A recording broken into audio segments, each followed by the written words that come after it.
You've settled in for the night. The room is dark or nearly dark, and somewhere in front of you there is a screen glowing softly, a slow violet light drifting across it without any hurry at all. You don't have to do anything with it yet, just let it be there. The way a window is there, the way the night is there. Let me guess how most nights like this have gone for you. You found a sleep meditation. You pressed play. You lay back and did everything right, and then the voice said it. Picture a beach, and you waited, you tried. You held the word beach in your mind and asked it politely to become something. Sand, water, a horizon line. And nothing came, no beach. No waves, no color, no light, no shape. Just the word itself hanging in the dark behind your eyes. And the dark itself, which was all there ever was. Imagine the waves rolling in, the voice said, so certain, so easy, as if it were the simplest thing in the world. And for you it was like being asked to hear a color or taste a sound. The instruction landed on nothing. And while everyone else apparently was strolling down some private shoreline, you were lying there in the plain dark, wondering what was wrong with you. Why the thing that worked for everyone else slid right off your mind? Why relaxing had somehow turned into failing?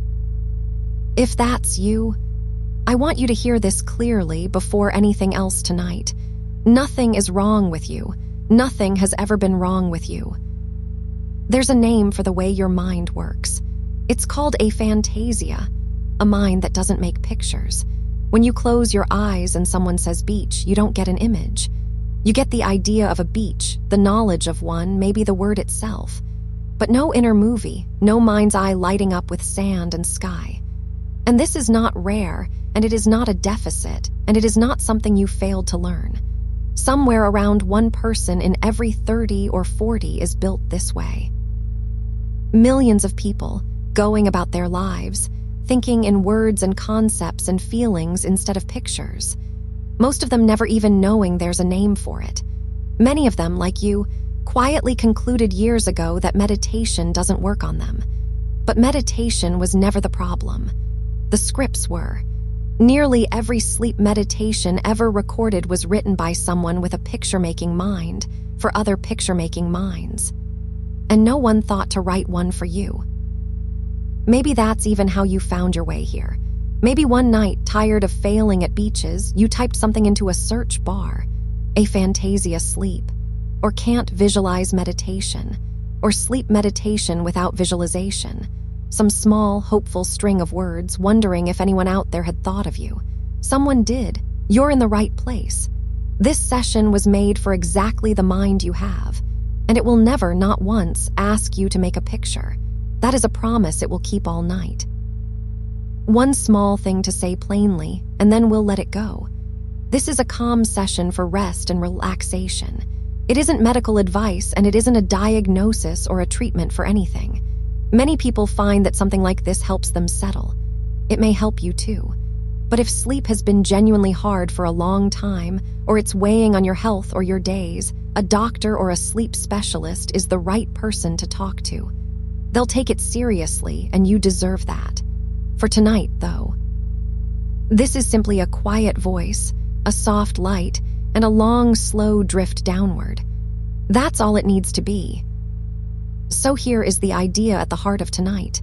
The whole reframe in one breath.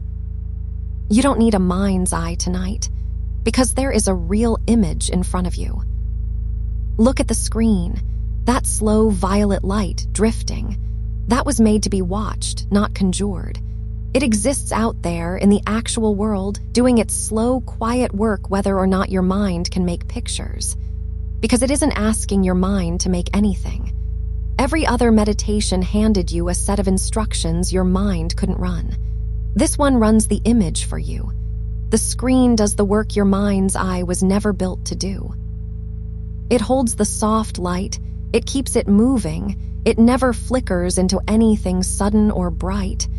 And all you have to do is rest your gaze on it. The screen is the mind's eye tonight. It's outside your head where you can actually use it.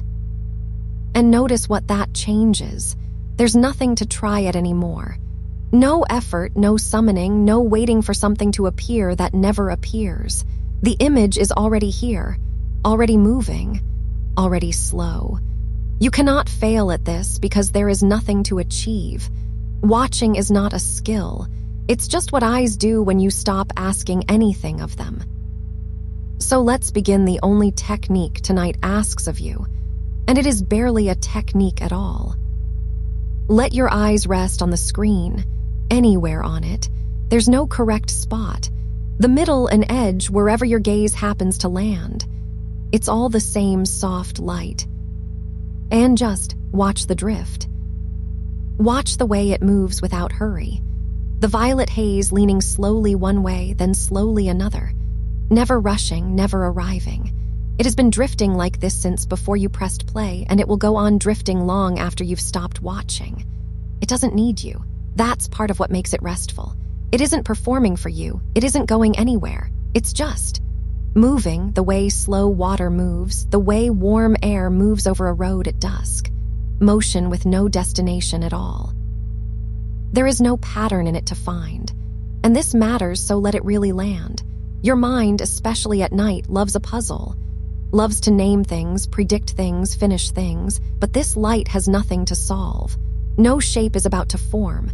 No repetition is about to reveal itself. Nothing is hidden in it if your mind leans forward looking for the trick. It can lean back again because there is no trick, nothing to name, nothing to predict, know where it's going. The light asks nothing of you. It wants nothing from you. It's the one thing in your day that has no expectations of you at all. So let your gaze go soft now, unfocused. The way your eyes go when you're staring at nothing in particular and someone asks what you're looking at, and the honest answer is nothing. Look at nothing in particular inside the glow. Let the edges of the screen blur away. Let the light stop being a screen at all and become just a soft violet somewhere in front of you, drifting. Your eyes don't have to be wide open for this. Let the lids get heavy. Let them slide half-closed if they want to. Watching through lashes is still watching. The light comes through just the same, softer, even, a violet blur through half-open eyes, and that's perfect. That's exactly right. And now begin to notice your blinks. You've been blinking all along, of course, but notice them now. Notice how each blink is a tiny rest, a brief, warm dark, and then the light again, still drifting, still slow, exactly where you left it. Nothing changes while your eyes are closed. Nothing will be missed. The drift doesn't do anything worth catching, so every blink can take its time. And they will take their time. That's the thing you'll start to feel. Each blink lasting a little longer than the one before, the dark part of the blink stretching, the lids a little slower to rise, a little heavier each time they do. Blink, and the warm dark, and the light again. Blink, a longer dark, and the light dimmer now through heavier lids. You're not making this happen. You couldn't stop it if you tried, and there's no reason to try. This is just what eyes do when they're given something slow to rest on, and nothing to look for. Somewhere in the next while, a minute from now or 10, it makes no difference at all. There will be a blink that doesn't feel like opening again. The lids will settle closed and simply stay. And when that happens, let it happen. You have full permission to stop watching at any moment. You don't have to watch anything to the end. The drift has no end to watch for. The screen will keep glowing, keep drifting, keep being exactly what it is. And it needs no audience.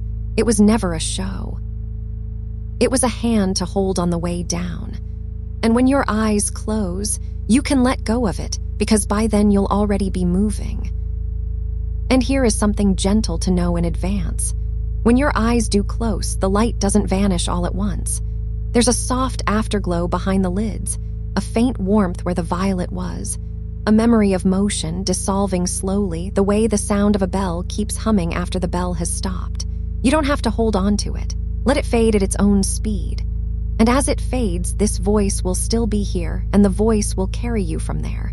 The light hands you to the voice. The voice hands you to sleep. That's the whole journey. and you're already on it. So for now, just this, the soft violet drift, the gaze unfocused, the blinks lengthening all on their own, the lids heavier each time they rise, and no hurry anywhere in the world. Just watching, barely watching, hardly watching at all. And whenever your eyes have closed, whether that's already happened or happens somewhere in the next few minutes, everything from here on needs no light at all. From here, the whole night belongs to what you can feel and hear and weigh, and your mind is wonderful at those. It always has been. Feel the breath first, not changing it, just finding it. It's been moving this whole time without you, in and out, your body breathing itself the way it has every night of your life, the way it will all through this one. Notice where the breath is easiest to feel. Maybe it's the cool thread of air at the rim of the nostrils. Maybe the slow swell and settle of the chest. Maybe lower, the belly rising soft against the blanket and easing back down, wherever it is. Let your attention rest there, loosely, the way your gaze rested on the light. Same softness, same nothing to do. The breath doesn't need your help. That's worth feeling for a moment. You're not breathing right now. You're being breathed. Somewhere below thought, your body decided long ago to handle this, and it has never once forgotten. In and out, a little pause at the top sometimes, a longer one at the bottom where the breath rests before it turns. And you can rest in that pause too each time it comes. The out-breath is the downhill part. Notice that. Every exhale is a small letting go, a small settling, the body sinking a fraction of a fraction deeper with each one. And there are hundreds of them between here and morning, each one taking you down a little further, and none of them requiring anything from you at all. Now the weight. Feel the weight of yourself in the bed. This is the part of you that never needed a mind's eye. The sheer physical fact of you lying down, heavy held. Feel how the mattress is holding you up, completely. Every inch of you that touches it supported without effort. The back of your head resting its full weight into the pillow. You can let the neck stop helping now, the pillow has it. The shoulders, let them be heavy. They spend all day up near your ears, carrying things. Let them pour their weight down into the bed, one and then the other, like sand settling in water. Feel your arms wherever they've landed, heavy along your sides or folded or flung somewhere comfortable. It doesn't matter where, just feel that they weigh something, that the bed is taking that weight, that you don't have to hold your own arms up tonight or ever in this bed. The hands, loose, fingers curled the way fingers curl when nobody's asking anything of them. There might be a faint pulse in the fingertips, a small warm throb. There might not. Whatever's there is fine. The back broad and heavy against the mattress. The hips, the heaviest part of you, anchored. The legs, long and loose, their weight running down through the calves to the heels, and the heels pressing their small dents into the bed. Feel the whole shape of yourself printed into the mattress. This warm, heavy, breathing shape. Exactly where it should be, doing exactly what it should be doing, which is nothing.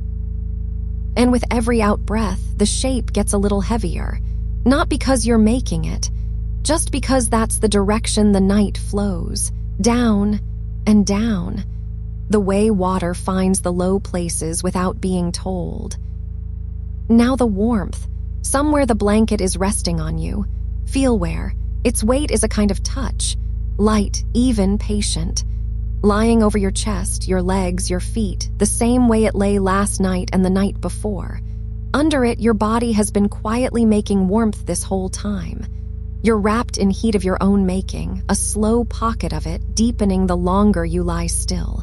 Feel it at the chest, at the belly. Pooled around the feet if the feet are warm, and if they're cool, feel how they're warming minute by minute, the blanket keeping in what the body gives off. Warmth is one of the oldest signals there is. Older than words, older than thought. Warm and heavy and held means safe. And safe means the watch can stand down. And when the watch stands down, sleep comes on its own the way it's coming now. And there's the sound. This voice, still here. You don't have to follow the words anymore, you know. You may have noticed they matter less and less. The words are just the surface of the sound. Underneath them is the tone, low and even, going on and on like weather. And you can listen the way you'd listen to rain, not to any single drop, but to the whole soft continuing of it. This voice will get slower as the night goes on, quieter. A little further away, like someone talking in the next room, someone you trust, handling things so you don't have to. If you drift off in the middle of a sentence, good. Sentences don't need to be finished by you. Nothing tonight needs to be finished by you. Let's stay with the breath a while longer. There's no schedule here, nothing waiting after this, so we can be generous with everything. Feel the in-breath arrive. Cool if you notice it at the nose. And feel it widen you just slightly, the ribs easing apart a small amount, the chest lifting like something loosening its grip. And then the turn at the top. That little weightless moment wherein becomes out. And the long, slow spill of the exhale, warm now where it was cool, the ribs settling, the shoulders sinking another fraction, the bed receiving a little more of you. Each breath is a wave like that, rising, turning, spilling, settling. And you are somewhere in the trough of it, rocked very slightly, very slowly, the way anything rocked gently for long enough eventually sleeps. Notice how the breath is already slower than it was when you lay down. Nobody slowed it. It slowed because you stopped needing it fast. Because the body reads stillness the way it reads dusk, as a signal to bank the fires and go down for the night. Everything in you knows how to do this, has done it thousands of times. Every single night of your life, your body has found its way to sleep with no pictures required ever. Sleep has never once asked you to see anything. It only ever asked for this. Heaviness, warmth, slowness, and a mind willing to stop holding the day. So let the day be set down now, wherever it is you've been carrying it. Whatever happened today, whatever was said or done or left undone, it's finished being yours for tonight. You can feel it maybe as a faint tightness somewhere. The jaw often, the small muscles around the closed eyes. The hands go to the jaw first. Let the teeth come apart just barely. Let the tongue lie loose in the floor of the mouth, wide and heavy. Feel how much effort was hiding there and feel it leave. The little muscles around the eyes now. They worked hard tonight, and they're done. Let them go slack, until the eyes feel like they're floating in warm water, resting in their own dark, needing nothing. And the hands, let's find the hands now wherever they've come to rest. On the blanket or under it or folded somewhere against you. Hands work harder than almost anything else you own. All day they gripped and carried and typed and turned and held, and not once did you thank them because they never asked. They're asking now in their quiet way to be done. So let them be done. Let the fingers soften out of whatever faint curl they're holding. Not straightened, not arranged, just abandoned the way gloves are left on a table. Feel the warmth gathering in the palms. Palms hold warmth the way cupped ground holds the last of the day. And feel the weight of each hand, the honest heaviness of a thing with bones in it, resting completely on something that will not move. The hands are off duty. Whatever they were going to fix or write or reach for, it will keep. Everything keeps until morning. Let that same softness climb the wrists now, up the forearms, which can lie however they've fallen, into the elbows, the upper arms, and gather in the shoulders. The shoulders spent the whole day up near the ears, a little raised, a little braced, the way shoulders do when a person is out in the world. But you're not out in the world anymore. You're in bed in the dark and the door of the day is closed, so the shoulders can come down, and down a little more. Falling away from the neck like a heavy coat finally shrugged off and left where it lands. Feel the space that opens at the sides of the neck when they drop. The neck getting longer, looser, giving the head fully over to the pillow. The head is heavy. Heads are heavier than anyone thinks. And the pillow was made for exactly this weight, and it takes all of it, and the neck, at last, carries nothing. Now the middle of you, the chest, the belly, the soft center that spends all day held in, a little guarded, a little composed. There's no one to be composed for here. Let the belly go entirely. Let it be round and slow and animal. Let the breath drop down into it so that it rises and falls like something breathing in its sleep already, which is nearly what it is. Inside that softness, everything is running itself, the heart keeping its patient time without a single instruction from you. The slow, warm machinery of digestion, of repair, all the small night shift work of the body starting up now that you've stepped aside. You are not needed for any of it. You have never been needed for any of it. The body has kept you alive through every sleep of your life, unsupervised. And it is very good at this, and it is starting now. Down through the hips, the long bones of the thighs, the knees, the calves, all of it going heavy in one slow pour like sand settling in the bottom of something. The legs did their miles today. Feel how long they are lying there, how much of the bed they claim. And let them claim it, let them be as heavy as sleeping animals which never hold themselves up, which give every gram of themselves to the ground. And at the very end of you, the feet, warm or warming, finished. Feet are the last to be thought of and the first to know the day is over. They know it now. Nothing more will be asked of them tonight, not one step.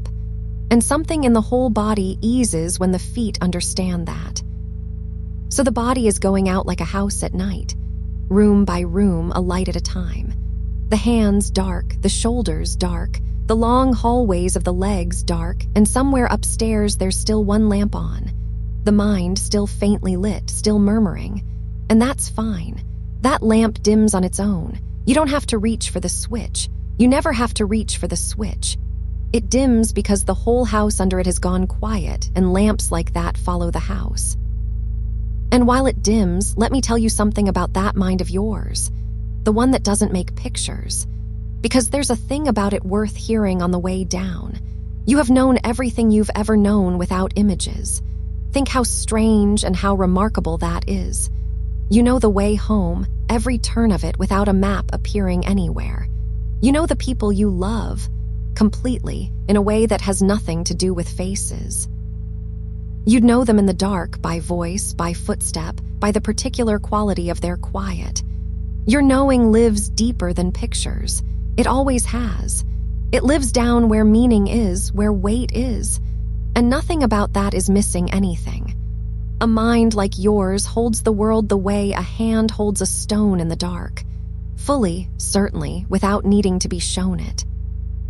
And tonight, that mind may actually be the lucky one. Because minds that make pictures don't always get to choose. They lie down in the dark and the images come anyway, unasked. The day replaying, faces, scenes, the flicker and churn of it, bright things arriving at exactly the hour a person wants nothing. Many people are kept awake by exactly that. An inner projector they can't switch off. Yours was never on. Behind your closed eyes, there is no replay starting up, no unbidden slideshow, nothing flashing. Just the dark, plain, and complete. Your inner room is already the way a bedroom should be at night. Swept, dim, quiet. You begin closer to sleep than you were ever told. Perhaps that's the thing to carry down with you tonight. Not that something is absent, but that something is already finished. The lights in there were never left on, and no one has to go around turning them off. Rest in that dark now. The real one behind your lids. It isn't a blank screen failing to show you a beach. It isn't waiting for anything, it's just dark. The same honest dark that's inside every closed eye on Earth. And maybe, at its edges, the faintest warmth of violet, the last of the screen's glow reaching you through the thin skin of the eyelids, soft as light under a door. You don't have to make anything of it. Dark isn't an absence tonight. It's a place. It's the place.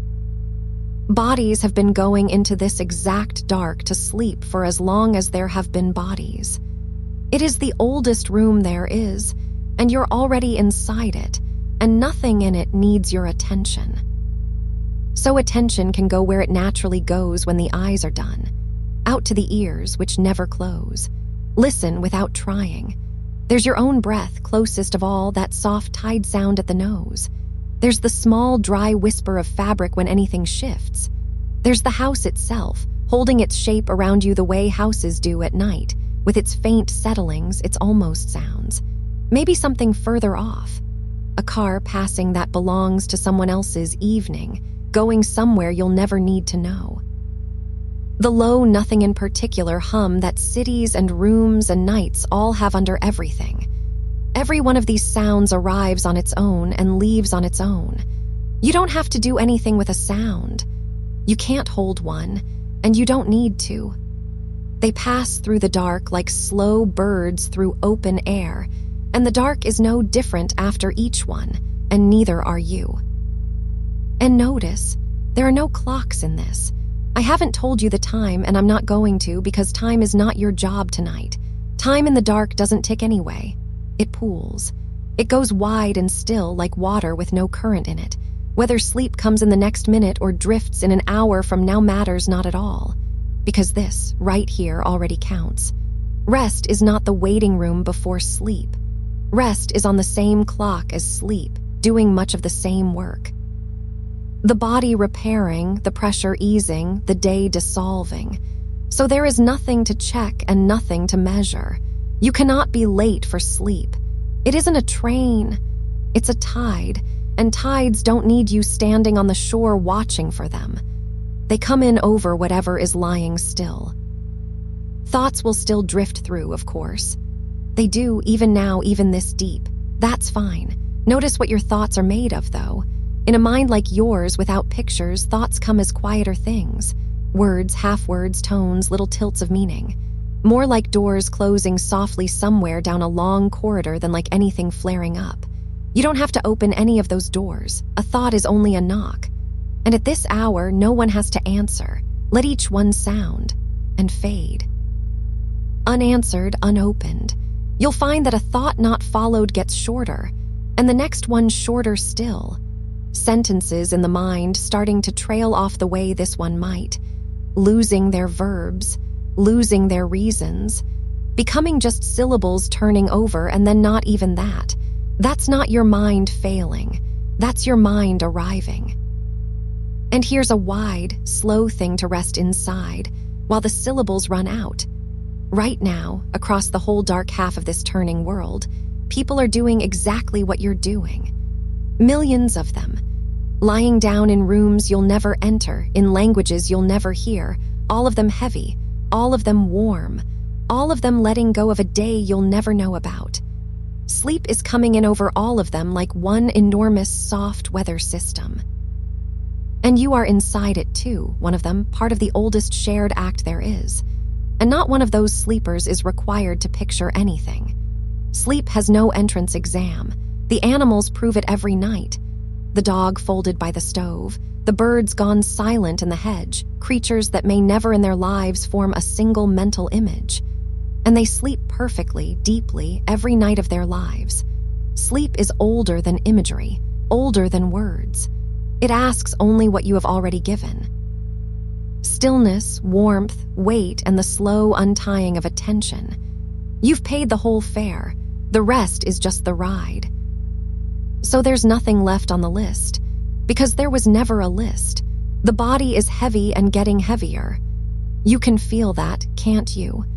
How the mattress seems to hold more of you each minute, how you couldn't quite say any more exactly where your hands are or which way your feet are pointing, and how little that matters. The edges of you are going soft. The line between you and the bed and the dark, and the dark and the night, all of it loosening, the way the edge of the shore loosens under a long, slow fog. You are becoming approximate, and approximate is exactly the right thing to be at this hour. Precision is for daylight. Down here, everything is allowed to blur. The warmth is complete now. You've made a pocket of it, your own heat given back to you by the blanket, the pillow gone warm where your cheek is. And warmth like that goes on saying its one old word. Safe, safe, over and over below hearing, and the body believes it because it's true. And this voice, further off now, isn't it? like it's coming from another part of the house. Still going, still steady, but none of it addressed to you exactly. More like overhearing than listening. Let it be that. Let the words go by unopened like the thoughts. Just weather, just rain on a roof you're under. If whole stretches of this go missing because you've drifted, then it's working. Missing things is what falling asleep is. A soft, harmless forgetting that starts at the edges and moves in. The breath is small now, slow, it barely lifts you, and it doesn't need to. Heavy, everywhere heavy. The good kind, the kind that means the ground has you. There is nowhere else this night wants you to be. Nothing is happening anywhere that needs you. The world is running on its own the way the body is. Hearts and clocks and tides all keeping their own time without help. And you are excused. Fully, officially excused. Let the next breath be even lazier than the last. Let it wander in and wander out. No shape to it, no counting, no order. Breath like smoke rising off something warm and going wherever the still air takes it. The dark behind your eyes is soft as felt, close as a hood. It asks nothing. It shows nothing. It just holds the way deep wool holds, the way earth holds a root. Maybe the faint violet is still there at the edge of it. Maybe it's gone. It doesn't matter now. The screen has done its work. It carried your attention as far as attention needed carrying and set it down here at the doorway of sleep where nothing carries and nothing is carried. Heavier still, the shoulders long gone. The hands somewhere warm, unlocatable. The face perfectly slack, the brow wide and smooth as a windless field at night. And the quiet underneath everything is getting larger. Not silence exactly. More like the hush inside a shell, inside a wall, inside snow. A quiet with room in it. Room enough to sink. So sink by whatever small amount is left. A fraction. And another. The way a boat settles when the last of the cargo is lifted out. Rising and settling at once, light and heavy at once, held either way. The night is long and all of it is yours. Hour after hour of this same dark, this same warmth, stretching out ahead like a country road with no turns in it. Nothing coming the other way, nothing to steer around. Just on and on, softly on. And the voice will keep going for a while, low in the next room of the night, saying slow things to no one, keeping the lamp of sound burning down the hall, so that wherever you are in the drift, the house is not empty. It never goes empty. Something kind is awake so you don't have to be. Warm and heavy and held. And the breath goes on rocking, small as it is, a little boat at anchor in still water, lines slack, harbor closed. Nothing moving out there but the slow dark itself, turning over once in its sleep. Somewhere along in here, the words themselves begin to loosen. You may have noticed it already. How a sentence arrives and the meaning slides off it like water off a leaf, and what's left is only the sound. The rise and the fall of it, the hum under it. And that is exactly right. You were never meant to keep holding the meanings all night.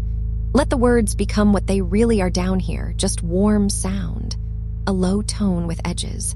Syllables like water moving over stones somewhere out of sight. You could not repeat back the last thing this voice said, and that's not a failure of listening. That's the listening changing into something older. The kind an infant does, the kind the body does. Hearing the tone and trusting the tone, and letting the dictionary close for the night. So let it close. Every word from here on can arrive already softened, pre-warmed, nothing in it to decode. And if some small part of you keeps trying to follow, keeps translating out of habit, that's fine too. It will tire soon, the way a hand tires of holding, and it will set the words down mid-sentence and not notice it has stopped. Your ear against the pillow. Maybe you can hear it now or maybe not. That faint, regular hush, blood moving, doing its rounds. The oldest sound you know. You heard it before you heard anything else, before there were words at all. Months of it, that soft double knock, near and constant. And it has never once stopped in all your life, never asked for thanks, just kept time in the dark like a small, patient drum. If you can hear it, let it be company. And if you can't, know it's there anyway, going on under everything, closer than any voice could ever get. There's something kind about being made of rhythms. You don't have to keep a single one of them. The heart keeps itself. The breath keeps itself. The slow tides of sleep pressure that have been rising in you all evening, they keep themselves too. You are less like a machine that must be run and more like weather. Systems moving through, fronts of warmth, pressure easing. And weather doesn't manage itself. It just happens beautifully all night with no one at the controls. The warmth is pooling now. You can feel where it gathers. Under the blanket, it collects like water finding the low places, the small of the back, behind the knees, the folded places, the places skin meets skin, a slow, even heat with no source you could point to because you are the source. All day the body made this warmth and gave it away to rooms and wind and open air. And now, finally, it keeps some, wraps you in your own weather. And there is nothing to do with warmth like this except be in it. Let it spread by one more degree. Let it reach the feet if it hasn't. The feet, which carried everything today and complained so little. Let them be warm and pointless now.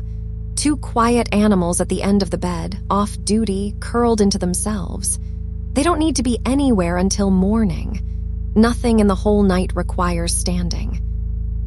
And while you lie here, doing so beautifully little, the rest of the sleeping world is lying down with you. It's worth knowing in a loose, unfocused way how much company you have. In the trees not far from anywhere, birds have gone small and round, heads turned back into their own feathers, gripping their branches without effort because a bird's foot locks when it rests. They don't even have to try to hold on. Somewhere a dog has turned 3 times and dropped into its circle of self with a long sigh through the nose. Cats in sheds and kitchens folded like bread. Horses standing asleep in fields, hips slack, one hind foot tipped. Whole herds breathing together in the dark. In the sea, right now, whales are sleeping in slow vertical drifts, half a brain at a time, rising gently to breathe without waking. The night is full of sleep. It is the most ordinary thing being done on Earth at this hour. And you are simply joining in, taking your place in an enormous, gentle roll call that no one calls. Millions of people are within an hour of you in this, lying in their own dark, under their own weight of blankets, breath slowing at their own pace. Strangers, all of them, and yet doing the exact same soft work, letting go of a day. You'll never meet them and you don't need to. It's enough to know the night is shared. That falling asleep is not a solitary ledge, but a wide, common water, and everyone slips into it from their own shore, and it holds them all. And time is doing that thing it does in the middle of the night, going wide. Daytime time is a corridor, all direction, all next and next and next. But this hour has no corridor in it. It's more like a field after dark. You can't tell how far it goes, and it doesn't matter because you're not crossing it. You're lying down in it. Minutes out here aren't in single file anymore. They pool. They overlap. Some of them are very long and weigh nothing.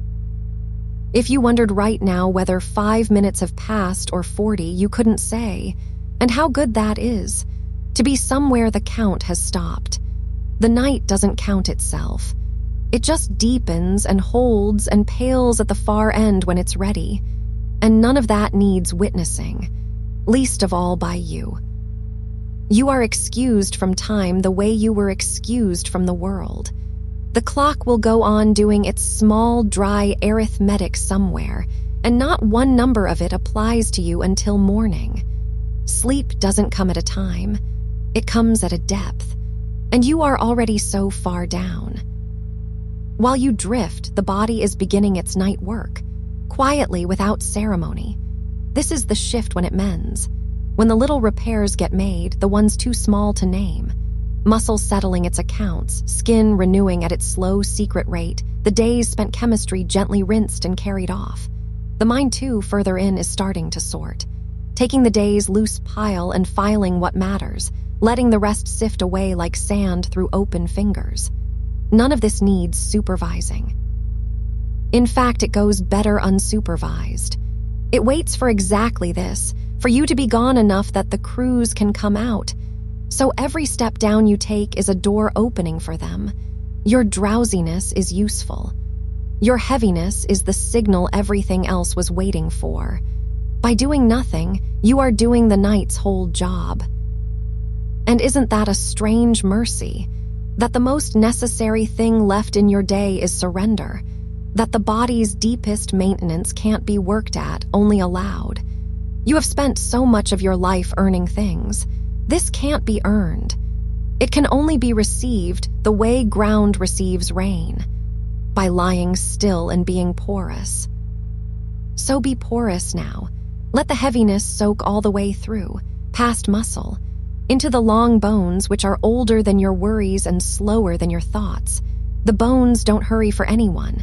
They grew at their own pace in the dark of you, and they rest the same way. Solid, mineral, calm as fence posts. Let the skeleton hold the shape of you tonight so nothing else has to. It's good at it. It has held you through every sleep you've ever slept. Down further under the bed, under the floor, under the foundations, the ground itself is doing what it always does at night. Nothing, enormously. Stones out in the dark are letting go of the day's heat, one slow degree at a time. Roots are drinking in black soil, quiet as capillaries. Somewhere under the fields there is water moving so slowly through gravel that a year means nothing to it. The world is mostly slow things. The fast parts, the loud parts, the daylight parts, they're the thin crust of it. Underneath, everything is patient. And right now, heavy like this, warm like this, you belong to the underneath. You've come back down to the pace of roots and stones and deep water, which is the pace you were resting at before you ever learned to hurry. Breathe there, at stone pace, at root pace, no effort in it. The breath so unhurried now it's less like breathing and more like the tide of the room moving through you. In without asking, out without deciding. And a small, still pause at the bottom of each one, a little landing where nothing happens at all. You can rest extra in those pauses. They're free. And notice, without doing anything about it, how sleep is coming in waves now. You may feel them. A swell of heaviness that rises through you, softens everything a shade further and eases back. Then another a little deeper. That's the way it actually arrives. Not a switch, not a door. A tide coming in over flat sand, each wave reaching a little past the last. You don't have to take any particular wave. You don't have to take any of them on purpose. Just stay low and warm where the water can reach you. One of them, this one or the next or the 10th, will simply be the one that doesn't recede. And you won't know which it was, because knowing will have already gone under, first and gladly. Let this one lift you a little now. Feel it, the way everything gets a shade softer, sounds a shade further, the voice a shade less like words, and set you down, lower than before. Good. There is nothing to do with a tide except be willing. The eyelids, long closed, have gone from doors to simply darkness. They aren't even shut anymore in any way that takes holding. They're just where the night starts, and behind them that soft nothing, which asks nothing. For you, that nothing has always been there. Other minds crowd theirs with pictures, and you've heard about it all your life. But tonight, at this hour, at this depth, every mind on earth comes down to this same thing. Dark, warmth, weight, breath. At the edge of sleep, everyone has your kind of mind. The images give out at the border, and the felt world carries everyone the last mile. You've simply been fluent, all along, in the language sleep is actually written in. So rest in your fluency, weight and warmth and hush. You read them effortlessly. The blanket says stay, gravity says down. The breath says now and now and now, slower each time. Far off if there's a sound in your night, A car passing streets away, a pipe ticking as it cools, wind pressing its shoulder once against the window. Let it be part of it. Night sounds at this depth stop being events. Their texture. Proof the world is still wrapped around you, going about its small hours. Each one rises and passes and mends over like water behind a fish. Nothing needs you to open a single eye. The night watchman in you, the one who kept half an ear up all day. He has looked around, found nothing, and sat down at last. Let him doze too. Even the guards sleep in a safe country. Heavier again now.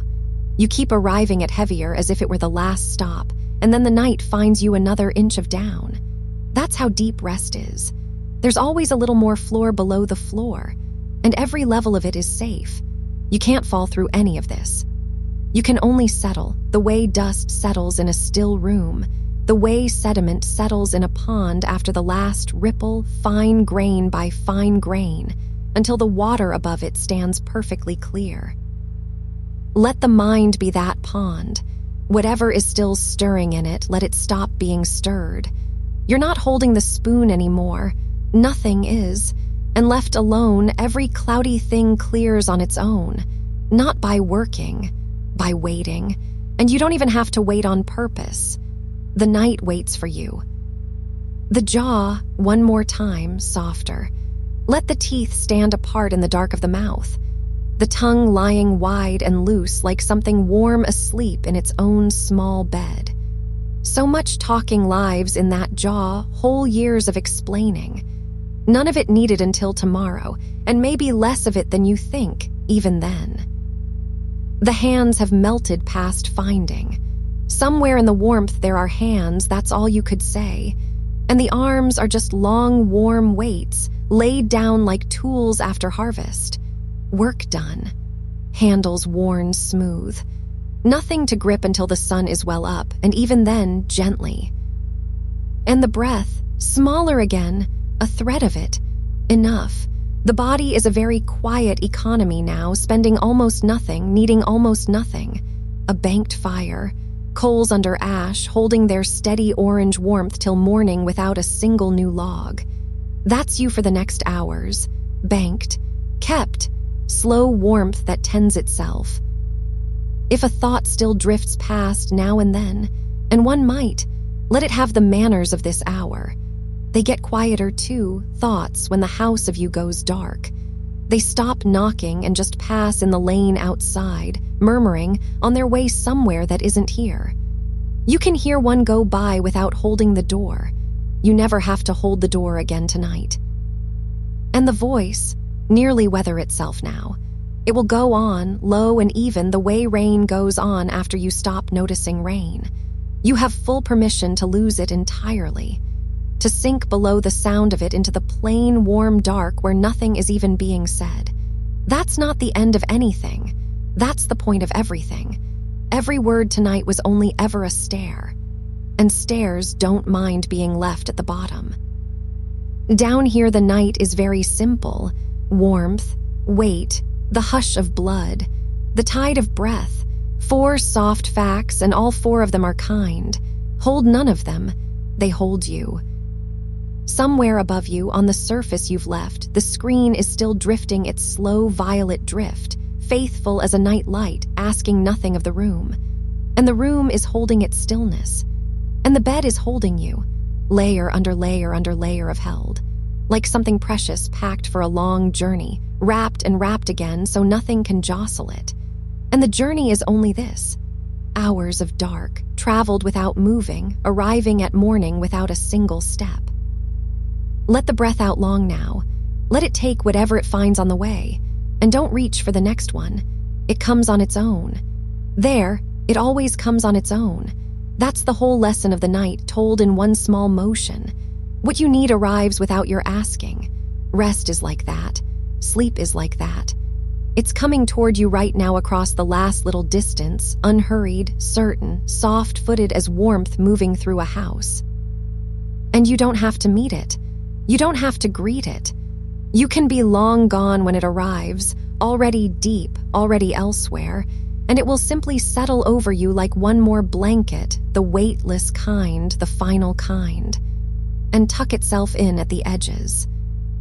Heavy and warm and slow, the night going on ahead of you, smooth and empty and yours, the breath rocking its small rock, the dark holding its soft hold, everything else everywhere handled.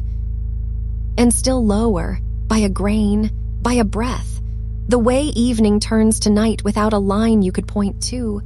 You're crossing that lineless place now. Nothing marks it. Nothing needs to. Only the hush getting rounder, the warmth getting older, the voice getting further and further and fond and few. And fewer, the words spacing themselves out now like the last few birds crossing at dusk. One, then a long sky, then one more. You don't need to follow them anywhere. They know their way, and so does your breath, and so does the dark. Somewhere in the body, there is a slow loosening still going on without you. You can feel it if you want to, and you don't have to want to. The jaw giving up its small, secret clench. The tongue lying wide and soft behind the teeth like something asleep in its own right. The little muscles around the eyes, the ones that worked all day at looking, going slack now, smoothing out, the way sand smooths when the water leaves it. Nobody asked them to let go. They simply heard the hour, the way everything in you is hearing the hour now. And they answered in the only language muscles have, by becoming heavier, by becoming quiet. And the ears stay open all night, did you know that? They are the faithful ones, but even they change their manner in the dark. They stop sorting. They stop asking what each sound is and whether it matters.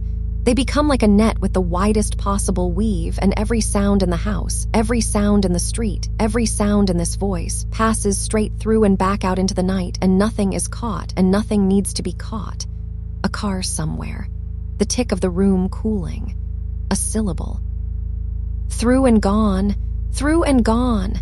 The net just hangs there in the current, doing nothing, missing nothing, keeping nothing. That's listening this deep in the evening of you. A formality. A courtesy the body pays the world while the rest of you goes on down. Down is such a patient direction. It never argues. It never asks you to be ready. It's simply always there underneath everything, the way the ground is under a field of snow. And tonight you get to be the snow. Not falling anymore. Fallen, settled, lying in your own soft depth across the whole dark field of the bed, and the field asks nothing of the snow. It only holds it till morning, hushed, complete, one white, unbroken quiet from edge to edge. Snow doesn't wonder if it's doing it right. It lies where it lands. It lets the cold air stand guard above it and the warm earth breathe beneath it. And between those two kindnesses, it simply remains. You can remain like that. You are remaining like that. Nothing about you needs tending now but warmth, and the warmth is tending itself. Feel how the blanket has stopped being a blanket. It's become a climate. A small local weather of warm that begins at your skin and ends somewhere just above you, and inside that weather nothing changes all night. No fronts move through. No wind finds the gap, just the one mild season of you holding steady till the light comes back. The body loves a steady season. It stops preparing. It stops storing up. It spends the night the way an orchard spends the winter, not empty, never empty, just inward. All the work happening below the bark where no one can point to it. Roots going quietly about their dark arithmetic. Everything that looks like stillness from the outside being, on the inside, the slowest kind of growing. And the heart. Let the heart be mentioned once, kindly, and then left alone. It has come down from the day like someone descending a long meadow, unhurried, stopping to stand still now and then just because the evening is good. It beats softer when nothing is asked of it. You can feel it if your hand happens to lie near it, that small, diligent quiet, faithful as a lighthouse keeper who has trimmed the lamp and now sits back in the dark, everything done, the light turning by itself. It doesn't need your attention to continue. It has never once needed your attention to continue. All the essential things about you run on their own devotion. You are crewed, deep down, by things that never sleep so that all of you that can sleep may. May, such a soft word to rest on. You may, that's the entire law of this hour. You may sink, you may forget, you may lose the thread and never find it and never look for it. Threads are for daytime, for sewing things to other things. Night doesn't sew. Night unpicks, gently, stitch by stitch, everything that was fastened too tightly to you today. You can almost feel it working along the seams. A small tug at the shoulders where you carried something. A loosening across the forehead where you held an expression too long. The day being taken out of you the way basting thread is taken out of a finished garment. It served. It's not needed now. The shape of you holds by itself. And underneath the unpicking, the slow rock of breath goes on. But notice, if noticing is still a thing you do, how even the rock has changed. It isn't the rock of a boat anymore, or a cradle, or anything that could tip. It's the rock of something enormous and moored. A great soft hull of you, fast to the bed with lines thicker than any weather, moving only the inch that moored things move. That comfortable inch, in and out, against fenders of pillow and mattress. Nothing moored ever has to steer. Nothing moored ever has to watch the sky. The harbor does the worrying, and this harbor has never lost a single sleeper in all its nights. There's a temperature that only exists in beds. You're inside it now. Not the warmth of effort, not the warmth of sun, but the warmth a body makes when it finally believes it's staying. A settled warmth. It has a thickness to it, almost a texture, like wool that's been worn soft over years, like the inside of a mitten in a coat pocket in winter. Hands know that warmth. Your hands know it now wherever they've come to rest. Let them be exactly where they are. Hands are honest sleepers. They don't pretend. When hands go heavy, the whole person is going and yours have gone. Open or curled, it doesn't matter. They've laid down their cleverness. All the small skills asleep in the fingers like tools in a felt-lined case, each in its own place latched till they're wanted again. And they won't be wanted for hours and hours. Hours and hours. You can hear how round those words are, how much room is in them. The night is not a corridor you have to walk. It's a wide, slow country you get to be carried across, and the carrying has already begun. You might remember from far back, further back than remembering usually goes, what it was to be carried. Not any particular time, just the fact of it kept in the body's own keeping. The way weight gives itself up completely when it trusts what holds it. The head going wherever the shoulder is, the legs forgetting they are for anything. That knowledge is still in you, stored deeper than words, and the bed has found it tonight. You've given your weight the way the carried give it, entirely, without keeping a reserve to catch yourself. There's nothing to catch. There's no floor you could reach from here but morning, and morning is soft, and morning is hours away, and someone else is driving. So the eyes, behind their lids, can stop even their small dark wandering. Let them park gently wherever they are. Lids are such a mercy. Two warm shutters weightless that ask nothing and keep everything out. Behind them there's no task, no screen, no page. Just the plain brown-black velvet dark that every person carries with them everywhere, the oldest room in the house of anyone. You've had this room since before you had words. Nothing has ever been demanded of you here. It's the one place that was never once decorated, never once tidied, never once shown to guests. It's simply yours and simply dark and simply enough. And in that oldest room, sound behaves differently. This voice, for instance, it doesn't arrive as words much anymore, does it? It arrives as weather on the roof of the room, a low pressure of kindness, syllables like slow drops from eaves after the rain has already stopped. You don't parse drops. You just know by their spacing that everything outside is calm. Let the spacing tell you. Calm and calm and calm. Each pause a drop that never needed to land anywhere in particular. The body has its own low sounds too, this deep. Not heard so much as felt at the very floor of hearing. The hum of being warm. The nearly nothing of blood doing its rounds like a caretaker moving through a sleeping building with a soft lamp checking doors that were never unlocked, humming to itself, unhurried, employed by your rest. Floors of you going dark behind it as it passes. The ground floor. The low rooms. All quiet. All checked. All held. If sleep were a place you had to find, this is where the path would give out. And what a relief that it does. Paths end where they're no longer needed. From here it isn't walking, it's settling, the way sediment settles in still water, each mote of the day drifting down through you in its own slow time, wobbling, unhurried, landing somewhere soft at the bottom and staying there. The water of you clearing from the top down. You can feel the clearing. A kind of thinning high up in the mind, where it used to be busy.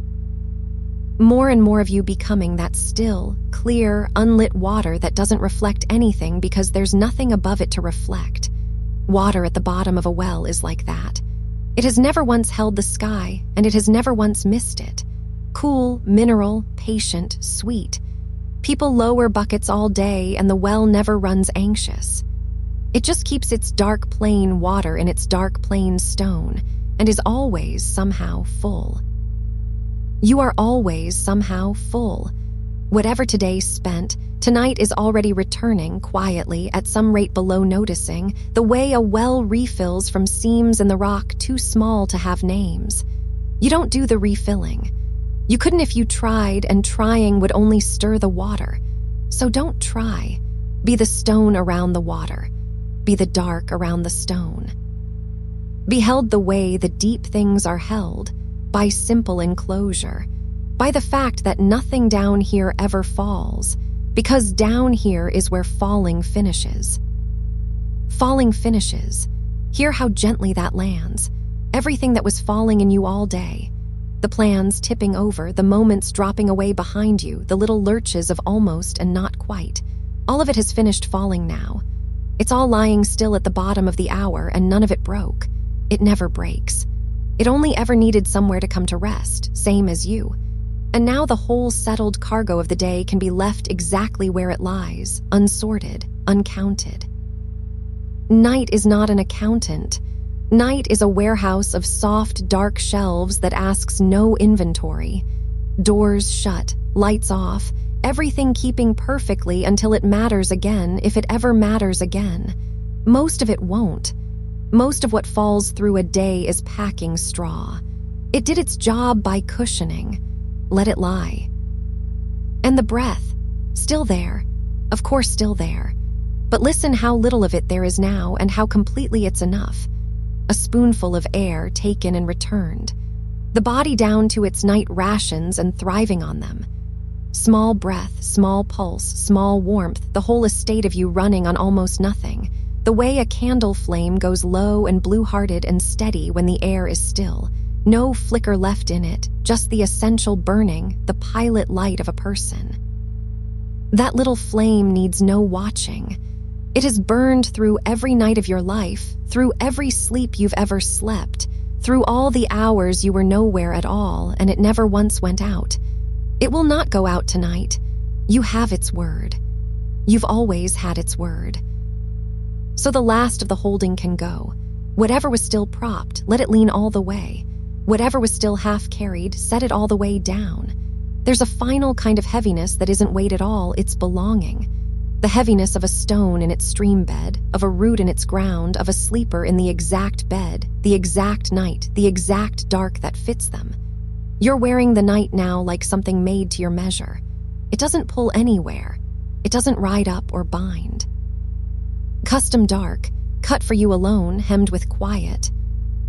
And far off, at the very rim of what's left of noticing, the world goes on being gentle without your help.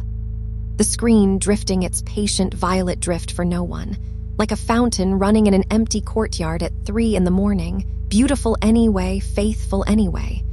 The room keeping its temperature, the walls keeping their years. The night outside moving its slow rounds over roofs and hills and water, all of it in order, all of it far, all of it none of yours till the light comes. You've been relieved of the world, the way a sentry is relieved. Someone stands where you stood. You may go down to the warm quarters below and be no one till morning. Be no one, it's the finest thing. No name down here, no history, no tomorrow, just warmth with a slow tide in it, just weight with a soft hum under it, just the dark, old and roomy and yours and the small rocking and the smaller rocking and the rest. Let even these words become what the rain became, a texture past meaning. Let them thin into the general hush the way a road thins into the fields at the edge of a map. No border, no sign, just less and less road and more country. You're in the open country of it now, unpaved, unmarked, soft under every part of you. And if there's one more breath's worth of listening left in you, spend it on this. You did enough. Today, whatever it held, you did enough, and enough has a floor to it, and you're lying on that floor now, and it's warm. Nothing else was ever required tonight but to arrive here, and you've arrived. The rest is the night's work, and the night has never once missed a shift. Slower now, the warmth going deeper than the skin, deeper than the muscle, down into the marrow's little vaults where the body keeps its patience. Everything at last the same temperature as sleep. Everything at last the same speed as sleep, which is almost no speed at all. The drift of dust in a shaft of moon. The settling of a house by a millimeter a year. You going down the last soft distance at exactly that pace, no faster, no slower, perfectly on time.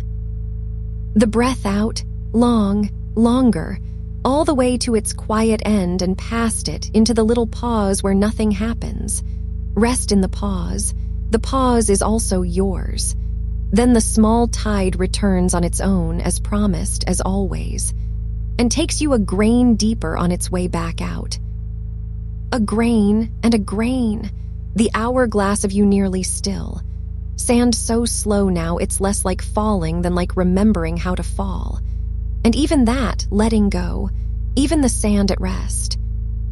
Warm, held, provided for, the night wide around you and nothing in it but soft distances. The voice of far light on a far shore, dimming with every slow turn. And you, well out on the dark, calm water of it now, lying back on your own buoyancy, needing no shore at all. Further and fainter and fine, everything fine, the dark tending its dark, the warmth tending its warmth, and you tended and kept.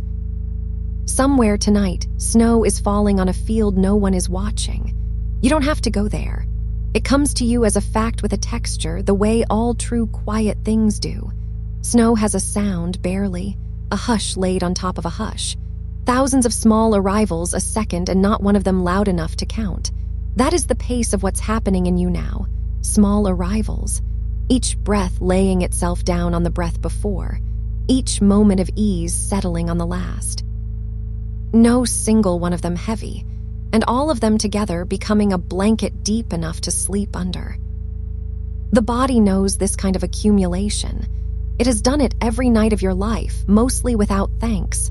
Layer on layer, the shoulders giving up their bracing one thin sheet at a time, the jaw unclenching by degrees too small to have names, the hands, wherever they lie, forgetting their grip the way snow forgets the shape of what it covers. You don't have to do the covering. You're the field. You only have to lie there and be quietly added to. And under the snow, they say, the ground stays warmer than the air, an old kindness of physics. The cover that looks cold is the thing that keeps the warmth in. Your blanket does the same. Whatever it weighs, feel that weight now as insulation, as a held-in warmth, the heat your own body made all day with no effort at all, gathered close and given back to you. You are being warmed by your own past hours. The walking, the sitting, the worrying, all of it converted, all of it come home as this soft heat along your legs and your back and your chest. Nothing you did today is wasted. It's all warmth by now. Listen how the voice sits in the ear, not in front of you anymore, beside you or a little behind the way a fire is behind a chair. You don't attend to a fire, you let it attend to you. Its small sounds go on whether you follow them or not, and their whole message is only this: still burning, still here, still nothing to do. Let these words be that: a low fuel burning slow, no news in them, no instructions left, just the sound of tended warmth saying itself over. Somewhere in an old kitchen, long after the baking, the oven ticks as it cools. Tick, and a while, and tick. Metal letting go of heat in its own time, at its own intervals, answerable to no clock. The house doesn't hurry it. The house has learned that cooling is a kind of work too, and it takes the hours it takes. You're in that part of the evening now, past the baking. The good heat still in your stones, ticking down slow and irregular and unwatched. Every tick a little muscle somewhere saying done, done, done. The breath has gone shallow and even, and shallow is right for now. A sleeping breath is a small breath. The body doesn't haul air in sleep, it sips. Let it sip. The chest barely lifting, like the lid of a chest of soft things being opened a finger's width and closed again. Nothing dramatic in there, folded quiet, spare warmth. The kind of storage a life keeps for exactly this hour. And feel, if it's still there to feel, the faint plush behind the closed lids. The last soft ember of the evening's glow, not asking to be watched, only keeping you company the way a coal keeps company after the flame. It owes you nothing and stays anyway. Let it dim at whatever rate it likes. Embers know their business. They are the oldest night light there is. Far off, maybe real, maybe only remembered by the walls of the world. A train sound low, crossing a distance you'll never have to measure. It isn't coming here. Trains at night are the sound of elsewhere, of freight and effort belonging entirely to other people, carried past you and away. Let it pull the last of your errands off with it. Whatever you were still faintly holding, some sentence, some tomorrow, load it on. It will ride all night in a car with a soft floor, perfectly safe, and be delivered back to you after breakfast, signed for, none of it lost. The night is a reliable carrier. It has never misplaced a morning. Now the sound thins, the way a struck bell thins. You know that long tail on a bell, how the note doesn't end so much as widen, out past the edge of hearing, still ringing somewhere finer than ears. The day is doing that in you. It was struck this morning and it rang, and now it's out at the wide, soft end of its ringing, thinner than thought. You couldn't grab it now if you wanted to. It has become atmosphere. Let it. Days make the best atmosphere once they stop being days. The weight again. Always the weight, your oldest friend tonight. Heavier now, if anything. The mattress holding the print of you the way sand holds a footstep below the tide line, exactly, patiently, with no opinion. You fit your own shape. That's all lying down ever was, arriving at your own outline and agreeing to stay in it. Agree a little deeper. The hips heavier, the heels heavier. The back of the head a stone in soft moss, glad to be a stone. Somewhere under an orchard, in the dark that roots prefer, the slow work is going on. Water moving up through wood at the speed of seasons. Sugar being made into apples by nobody, for months in the dark without one single thought. Most of the world's work is like that.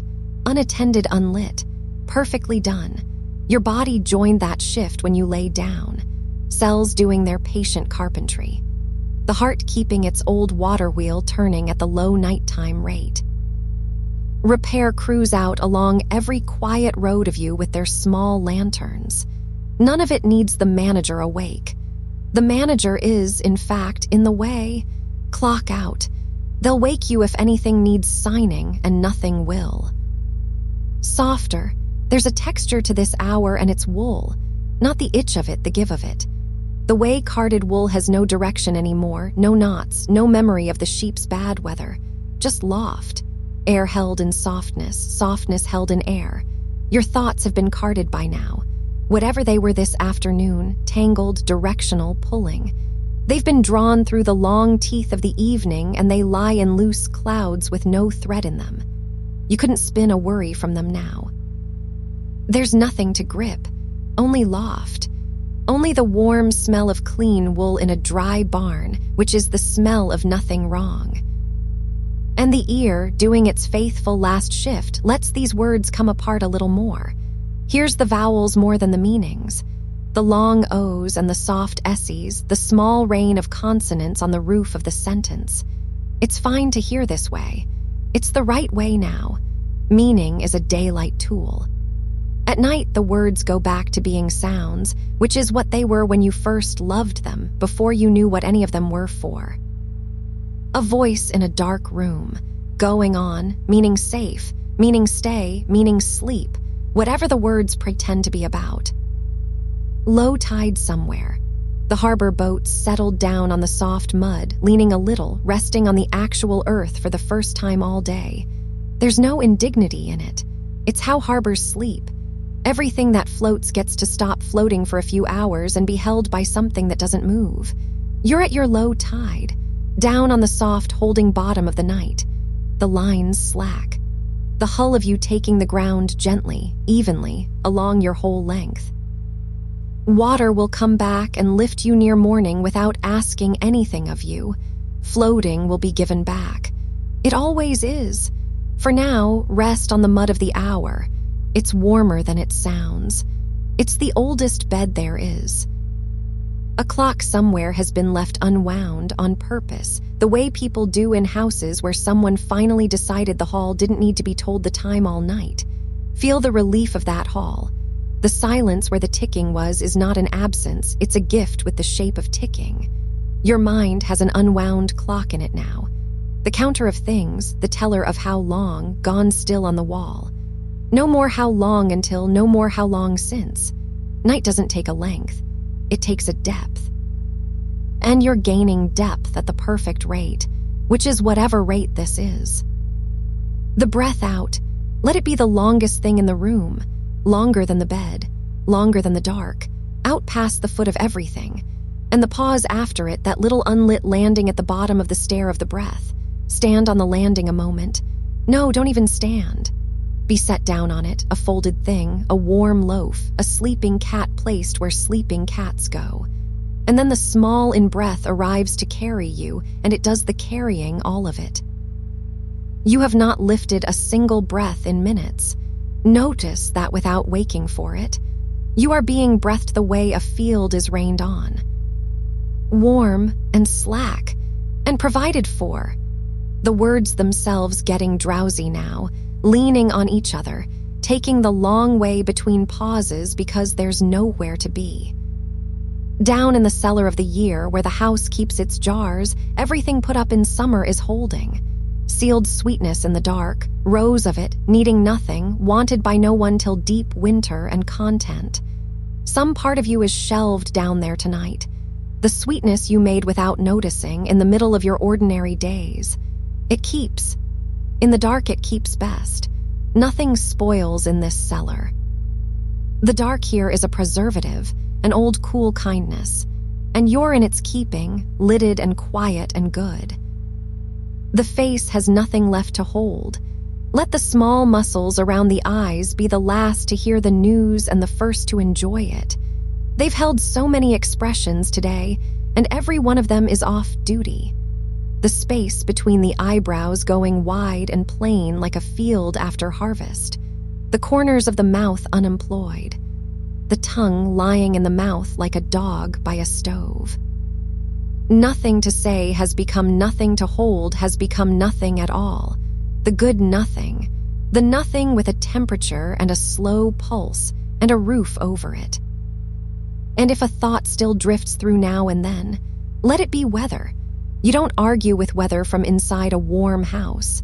It crosses the window of you, whatever it is, and the glass holds, and the room stays the temperature it was, and the thought moves off over the hills of the night to rain on nothing. You are not the sky tonight. You're the house under it, shuttered soft, lamped low. Asleep in every room but this last one. And this last one is only a hallway now. And the hallway is only this voice. And the voice is getting further down the hall. Heavier, the whole length of you one agreed upon weight. No borders left inside. The arm not separate from the shoulder not separate from the back not separate from the warmth it lies in. You've become continuous, the way dough becomes continuous, no seam where the folding was, rising a little if anything. The slow overnight rise in a covered bowl in a cool kitchen. Nothing watches dough. It does its whole miracle unsupervised. By morning it will have doubled its softness, and so, in your way, will you. The ear lets more of these words go by unopened now. Fine. They were addressed to the sleeping part of you anyway. The waking part was only ever asked to hold the door, and it can let the door close. Doors close so softly in this house, felt on every latch. You may hear the little upholstered click of it somewhere behind you, the day's door going shut at last, and no draft comes under it. And nothing in the room changes except the quiet gets one shade deeper, like a color you can feel. Deeper. The hum of the body's low machinery, far below hearing, steady as a ship's engine 3 decks down. Passengers sleep on that hum. It's the sound of being taken somewhere by people who know the route. You booked this passage every night of your life, and it has never once failed to cross the dark water and touch the morning gently against the dock. No need to stand at any rail. Your cabin is warm. The sea tonight is long and low and patient. The engine hums. The hull is sound. The crossing is all downhill from here. The way water is downhill from everything. A grain more of slowness, and a grain. The voice going down with you now, matching you step for slow step, dimming its lamp so your dark can be darker. There's less and less of it, and that's its whole intention. A voice can be a hand on the banister only so far, and then the stair goes on alone, carpeted, familiar, yours. Warmth, weight, the small tide, the hush with the hush laid over it. Nothing left in the night's basket but softness. It was softness all the way down. Further, the hum below the hum, the warm keel of you settled true. And the dark doing what the dark does best, holding, without hands, everything, gently. And somewhere in that held dark, without any signal, the blanket becomes the main fact of you. Not the mind, not the day, just this weight lying along you like a hand that has no questions. A good blanket is a slow yes pressed the whole length of a person. And yours is saying it now, in the only language cloth knows, which is warmth arriving without being asked twice. Someone made this weight.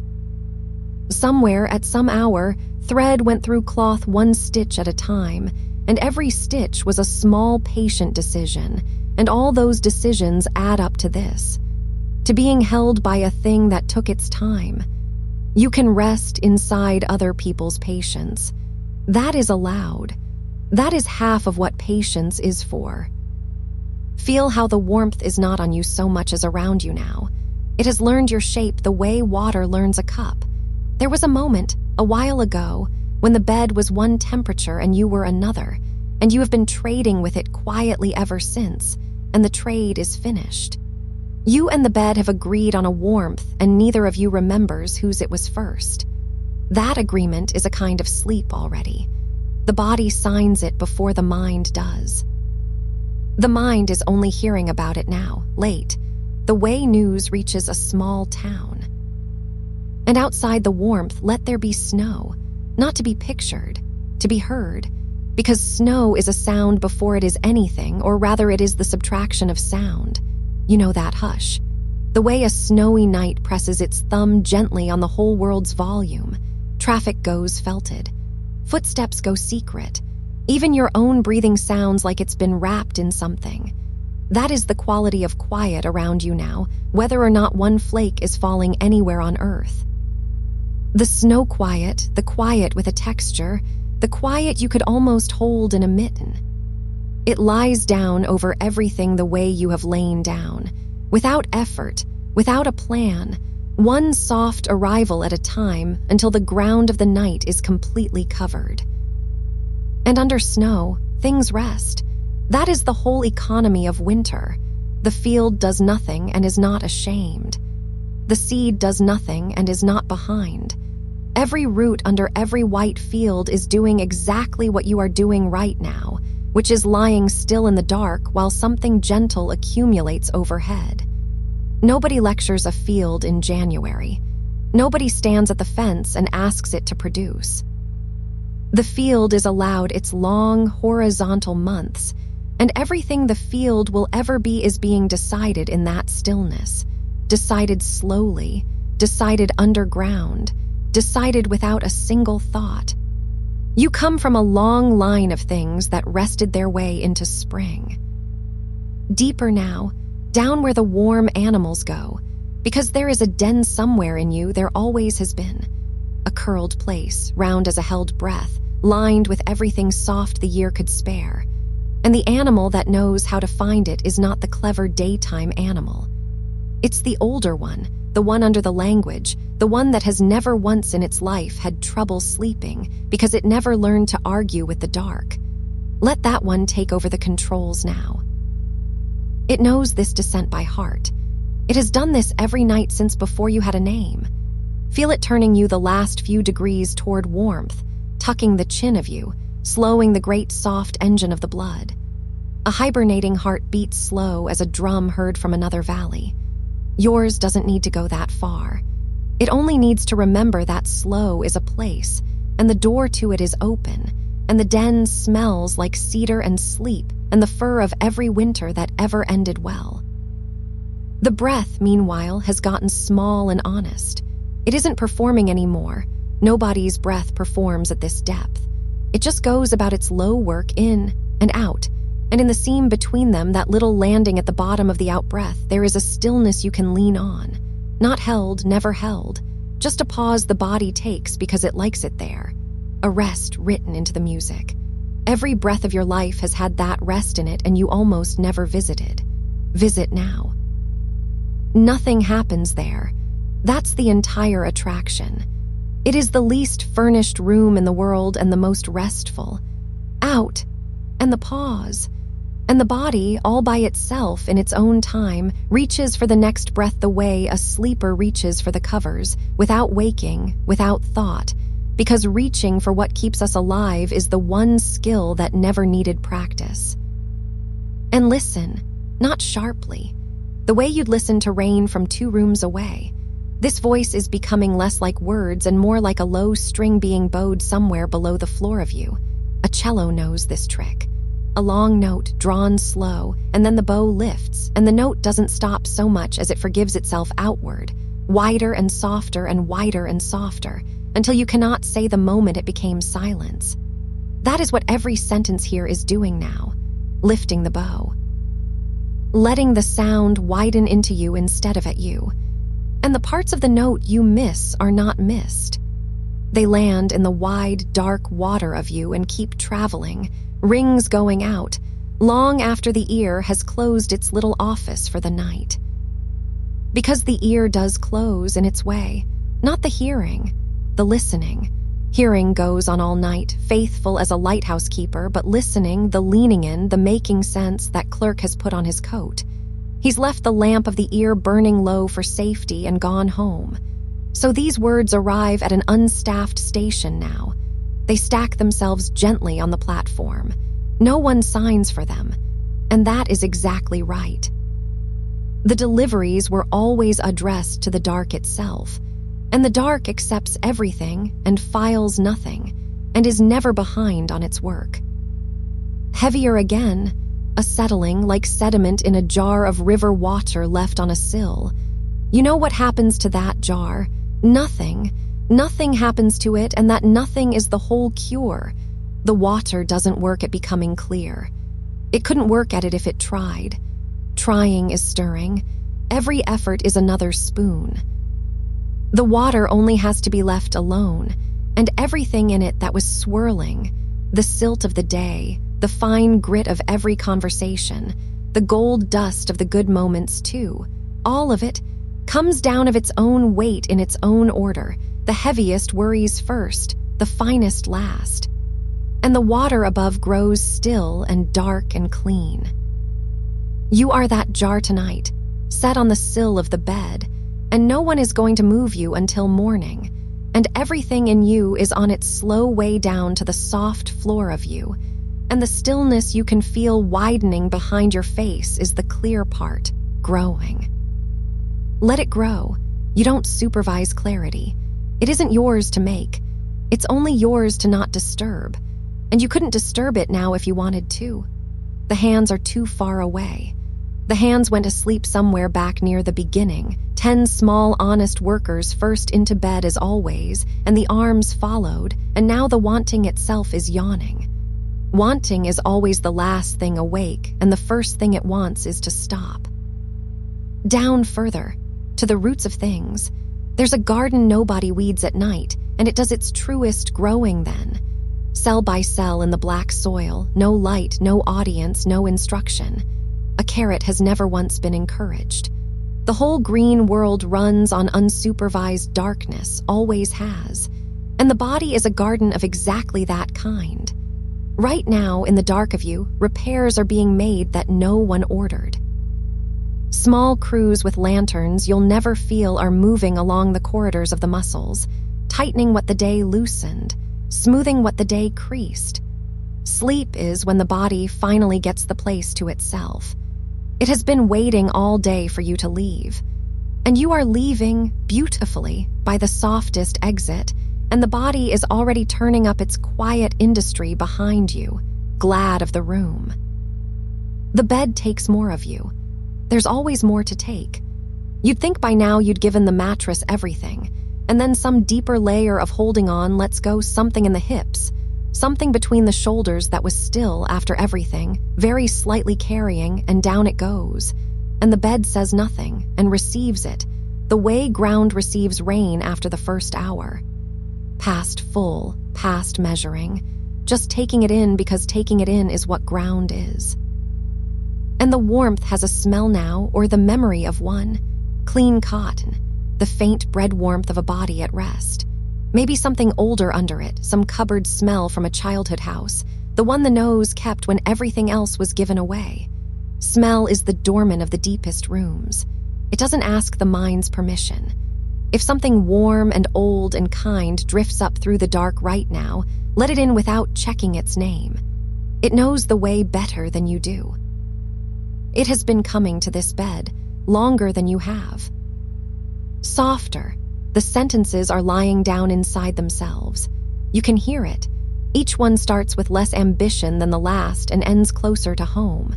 That's the correct grammar for this hour. The day speaks in paragraphs, the evening in sentences, and the night, the true night, speaks in single warm words set far apart, like stones across a stream spaced for slow feet, warm, low, held. You don't have to step on everyone. The stream under them is going the same place you are. There is a kind of clock that isn't wound anymore. It sits on a mantle somewhere in the oldest room of you, and its hands rest at some kind hour, and it is not broken. It is done. There's a difference. A wound clock serves the day. An unwound clock serves the room. It stands there full of stopped time, and stopped time is the softest furniture there is. Tonight you are furnished with it. Nothing in you is counting now. The numbers all lay down in their velvet drawer. Whatever hour it is the unwound kind, the kind with no next minute leaning on it. Time will start again on its own tomorrow, without your help, the way it always does. It needs you for nothing until then. Feel how far the feet are. News from the feet takes so long to arrive now that it comes stamped from another day. The body has gone wide and dim at its borders, like a country at night when only the middle towns keep a light on. And the middle of you is down to one light. This one. This small voice light, kept burning not so you can find anything, but so the dark has something to be gentle around. And the dark is gentle around it. You can feel that. This dark has no teeth and never did. The checking part of you, the sentry who stood so many years of nights, has walked the walls one last slow time and found them sound, and hung up the horn and gone down the ladder rung by rung. The watch is over, not abandoned, completed. There is nothing coming across tonight's fields but more night, and more night is exactly what you ordered. The breath again. Smaller, a tide for a very small bay now. In, with no effort. Out, with a little sigh the ear barely files, and the pause, longer than before, roomier. You could keep a whole night's rest in one of those pauses and have space left over. Some part of you has already moved in there, has set its one candle thought down on the floor of the pause and let it gutter. And the next breath comes and carries the pause forward, the way a wave carries the smooth place it made. Heavier, but the heaviness has changed its mind about what it is. It isn't pressing down anymore. It's belonging. This is what a stone feels at the bottom of a river if a stone feels. Not weight, placement. The river spent a long time deciding exactly where the stone goes, and now the stone is where it goes, and the whole moving world flows over it warm and dark and constant, and the stone is not under the river. The stone is part of the riverbed. The river couldn't be the river without it. You are placed like that now. The night flows over you and needs you exactly this still, exactly this deep, exactly here. Let a long moment pass with nothing in it. And another. I'm good. The voice is a long way off now. It knows it. It's speaking the way lamps burn in windows of houses you pass at the end of a long drive home, half asleep in the warm back seat. You don't need those lamps. You're not steering. But it's good that they're lit. It's good that somewhere out along the dark road of this night, a voice keeps a small light in a window so that even the parts of you too asleep to hear it know the road is lived on. Know the night is kept. The words are spacing themselves out like the last houses before open country. Warm. Held. Slow as sap in cold wood, and as sure. And whatever remains of the listening, a thread, a filament less, it doesn't have to do anything with this. Threads don't carry. Threads just shine a little where they lie. The body breathes. The bed holds. The quiet has settled all its layers now, hush on hush on hush, an eiderdown of it, and under all those soft strata you are the warm reason for the whole arrangement. The pearl the folds were folded around. Somewhere the small tide turns again without you. Somewhere the den breathes with you, fur-warm, round as a closed hand. And the deep of the night goes on getting deeper the way a well gets deeper the longer you lean over it. Patient, plumbless, kind at the bottom as it is at the rim. You're low in it now, lowered easy, like something precious on a soft rope, by hands that have never dropped anything. And still there is further. There is always further, and all of it is softer. The rope pays out slow. The warm dark rises past you like water that has decided to be a blanket. And everything that you are lets everything that you were float up and away toward the small far circle of the day, which can wait, which will wait, which is already dimming its lamp too. Down here the voice is only a texture now, wool against the ear of the mind. Down here the words have no edges left. They arrive round, worn smooth by the long fall, pebbles of sound settling one by one into the silt of you. And each one, as it lands, says the same thing in a different softness. Rest. Rest. You are held. The night knows its work. And the slow, warm machinery of sleep, which has never needed you, which has only ever needed you to step aside, hums on, 3 fathoms down, faithful. And you drift on the surface of that hum the way a leaf drifts on a pond after dark, not going anywhere, just kept, turned a little by currents too gentle to name, the pond wide, the night wide, the leaf light, lighter than any thought you carried today, light enough at last to be carried instead. And the carrying is quiet work, quieter than anything you did today. It happens the way heat leaves a stone after sundown, without effort, without noise, just the slow, honest giving back of everything held too long.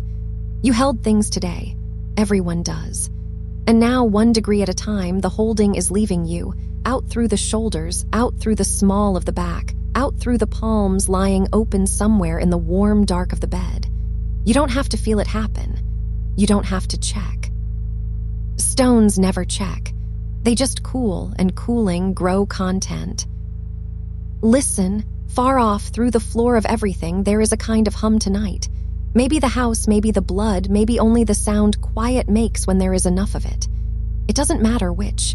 It is low and even, and it has been going since before you lay down, and it will go on after, and it asks for nothing. A hum like a freight train crossing open country 3 towns away. Too far to name the cars, too far to count them. Just the long grain of it moving through the ground, through the walls, through the mattress, through you. Trains like that never stop where you are. They pass all night, carrying their heaviness somewhere else. And every car that passes is something you don't have to carry. Let them pass. Let the whole long freight of the day go through, slow and far and getting farther. You are not on it. You are not waiting for it. You are the warm field it passes, lying still under the sound. And the field is wide tonight, and something soft is settling on it, not to be watched, only to be understood the way skin understands. A settling like the first snow of a mild winter, the kind that comes down so slowly it seems to be deciding, flake by flake, that the ground is worth resting on. Each thought you have left is like that now. It doesn't land, it settles. It doesn't strike, it alights. And where it touches, it stops being a thought and becomes part of the quiet lying over you. Layer on layer, none of it heavy. Snow is never heavy, 1 flake at a time. And you are being covered 1 flake at a time, which is why it feels like nothing, which is why it feels like everything, slowly. The breath goes on underneath the settling, in and out, a bellows worked by no hand. Somewhere in you there are embers that need exactly this much air and no more, embers banked for the night, orange gone to umber, gone to a warmth with no color at all. The breath tends them without you. It has the touch.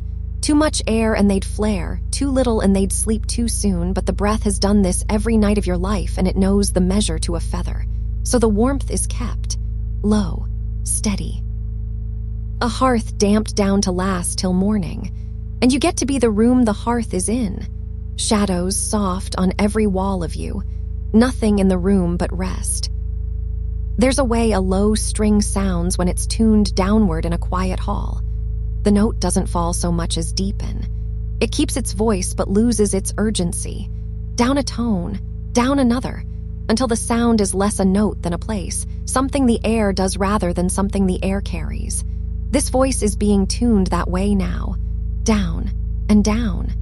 You can hear it losing its edges the way the string loses its brightness, keeping only the round, dark center of the sound. And your body knows how to sympathize with a string like that.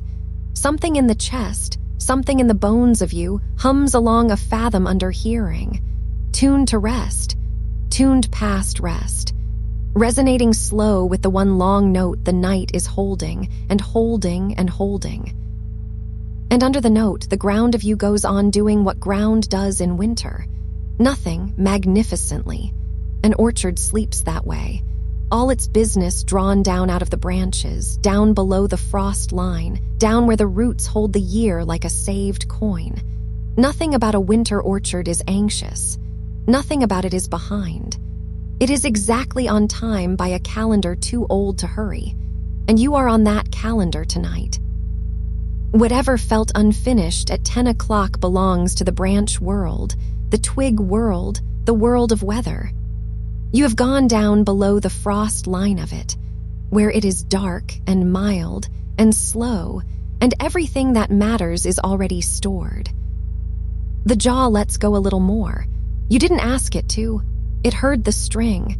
The tongue lies wide and soft as something sleeping in its own warm stall. The face, with no one to arrange itself for, arranges itself for no one.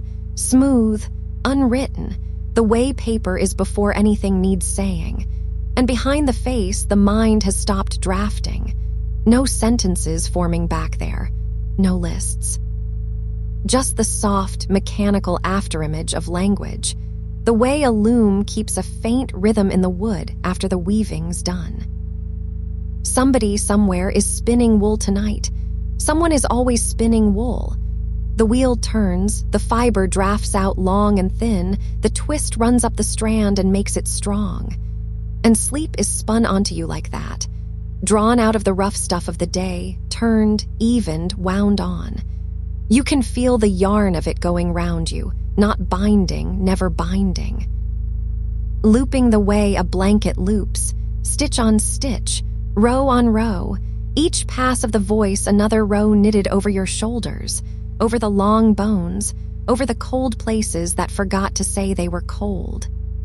A blanket being made on you, sighs to you, warm before it's finished because you are what's warming it. And it doesn't need finishing. That's the mercy of this hour. Nothing needs finishing. The blanket can stay on its needles all night. The row can end mid-stitch. The wheel can slow, and the strand can rest unbroken, and no one anywhere will come asking for the cloth. Morning is the only customer, and morning is far away, and morning is patient, and morning, when it comes, has never once complained about how sleep spent its hours. So spend them like this, poured out, unaccounted. The weight of you is such good weight now, heavier than an hour ago and better for it. Weight like a cellar door closed for the season. Weight like full jars on a low shelf, rows of them, everything put up, everything sealed, sweetness keeping quietly in the dark. The body is a larder of rest tonight, and the shelves are bending gently with the stock of it. You could live all winter on this much stillness. You won't have to. There is more where it came from. There has always been more where it came from. The dark makes it the way orchards make fruit, without instruction in season, for anyone lying under the boughs. Breath in, a little wind through the boughs. Breath out, the boughs settle. And a long nothing, which is the orchard at night, which is you. The ears are the last workers awake, and even they are down to the small tasks. They've stopped sorting. Sounds arrive now without labels, without distances, without names stuck to them. The hum is just the hum. The voice is just the warm grain in the plank of the quiet. A creak somewhere is just the house flexing its old knee, and means safety, means the beams are doing their slow arithmetic and the sums are coming out right, the way they have every night for years. Houses check themselves so you don't have to. That creak was the sound of something being verified. All's well. The ears can put it down. And when the ears put things down, they put them down softly on felt. Nothing clatters at this depth. A thought dropped here lands like a glove on a carpet. You could drop everything you own down here and never wake a soul. So drop it. Whatever's still in your hands. You won't hear it land. That's how you'll know it's safe. 3 fathoms down, 4. The measures don't mean anything anymore, which is what they're for. Numbers are the first things sleep dissolves, then names, then the difference between the voice and the warmth, then the difference between the warmth and you. What's left doesn't need differences. What's left is one continuous mildness with a slow pulse in it, and the pulse is yours, and the mildness is everyone's, every sleeper's, the common sea all the drifting rafts of all the beds are out on tonight. You're in good company out here. Millions abroad on the same dark water, none of them steering either, all of them held. And the water bears differently at this hour, firmer somehow and kinder. The way a harbor holds boats after the wind dies, every hull heavy on its mooring, every line slack, every mast bare and still. Boats sleep sitting up and never fall. You sleep lying down and are held even better. The tide under a harbored boat lifts it a hand's width and lowers it again all night, so slow the boat never knows. Your breath is doing that to you, lifting you a hand's width, lowering you. You never know. Only the mooring knows, and the mooring is good. Rest, says the row of small sounds. Rest, says the slack line. Rest, says the hush that has stopped even rehearsing the word and just is it now. The blanket's warmth has finished becoming your warmth. There's no border there anymore to argue over. Warm through. like a loaf near the end of its proving, risen as far as it means to rise, resting under its cloth in a dark kitchen where nobody's due for hours. Dough knows this secret, and so do you now. That swelling softly in the dark is work. That resting is the recipe. That the whole loaf of tomorrow is being made right here, by doing what you're doing, which is nothing, which is everything slowly under a cloth in the quiet. And the kitchen of the night is well kept. Someone banked the stove. Someone watered the fern. Someone left the one small lamp, no, not even the lamp now. Someone put out the lamp because the dark in a safe house is a kind of light, the kind you feel on your skin instead, mild as flour dust, settling on the counters, on the sills, on the sleeping bread on you. Sink a little with that settling. I'm good. There's an hour that has no name, and you're near it. The hour when the last late walkers are home and the first bakers aren't up yet, and the world belongs entirely to the sleepers, and the sleepers, not knowing they own it, let it lie. It's lying all around you now, your unclaimed estate. Acres of dark, wings of silence, a long gallery of hours hung with nothing. And the deed to all of it is the weight in your limbs. You hold it by lying still. You inherit more of it with every breath you don't watch. The voice walks the gallery for you, slow as a caretaker, checking the latches. This one's fastened. That one's fastened. The windows of you are all shut soft against the weather of thinking. And the caretaker's footsteps, which are these words, get quieter along the corridor, not because the care runs out, but because the far rooms need so little. The far rooms have been asleep the longest. The far rooms barely remember the door. You're becoming a far room. Warm in there, furniture under sheets, clock stopped at some kind old hour and content to be wrong. Dust like a blessing lying evenly on everything because dust is what time looks like when it finally relaxes. Nothing in a far room is waiting. Waiting has a smell, faint as struck matches, and there's none of it here. Only lavender, only cedar, only the cold, sweet ghost of last summer's apples somewhere in a bowl. Rooms like this are why houses are worth having. Sleepers like you are why the night is worth keeping. And it is kept. You can stop confirming it. The keeping doesn't flicker when you stop confirming it. That's the deepest thing the dark knows, and it's teaching you now, wordlessly, the way warmth teaches wax. You are being kept regardless. Regardless is such a wide, soft word.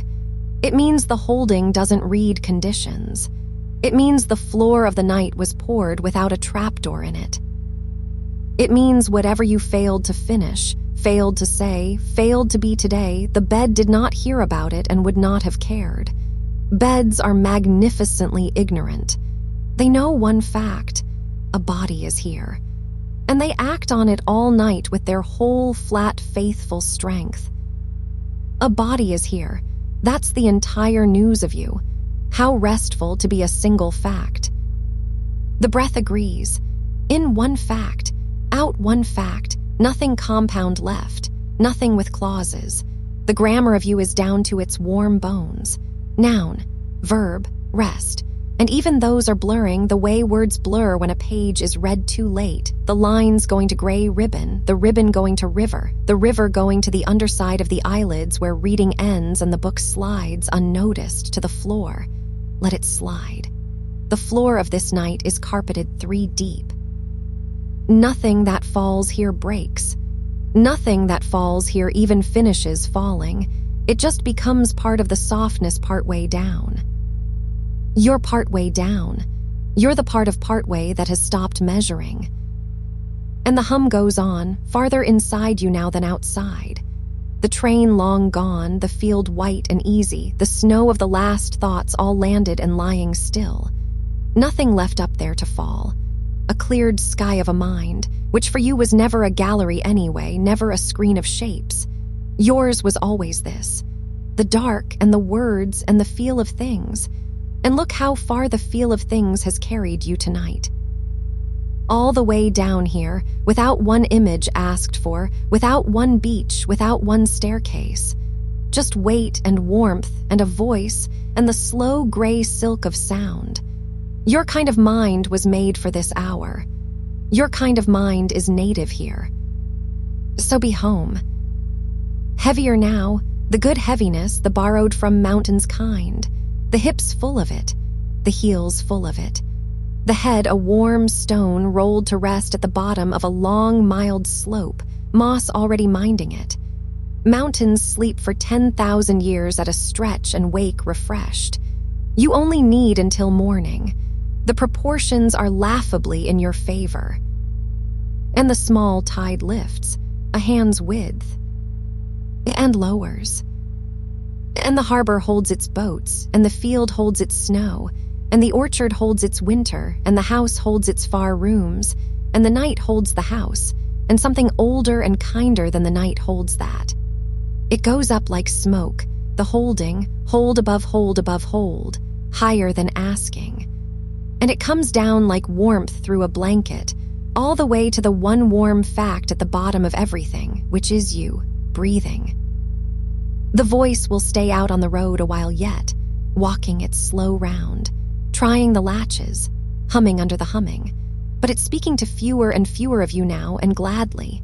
Most of you has already crossed over into the country where words arrive as weather, mild fronts of sound moving through, raining meaning nowhere, needed nowhere. Let the last of you cross at its own pace. No ferry to catch. The water's low and warm, and the far bank is just more of this. Slow now. Slower.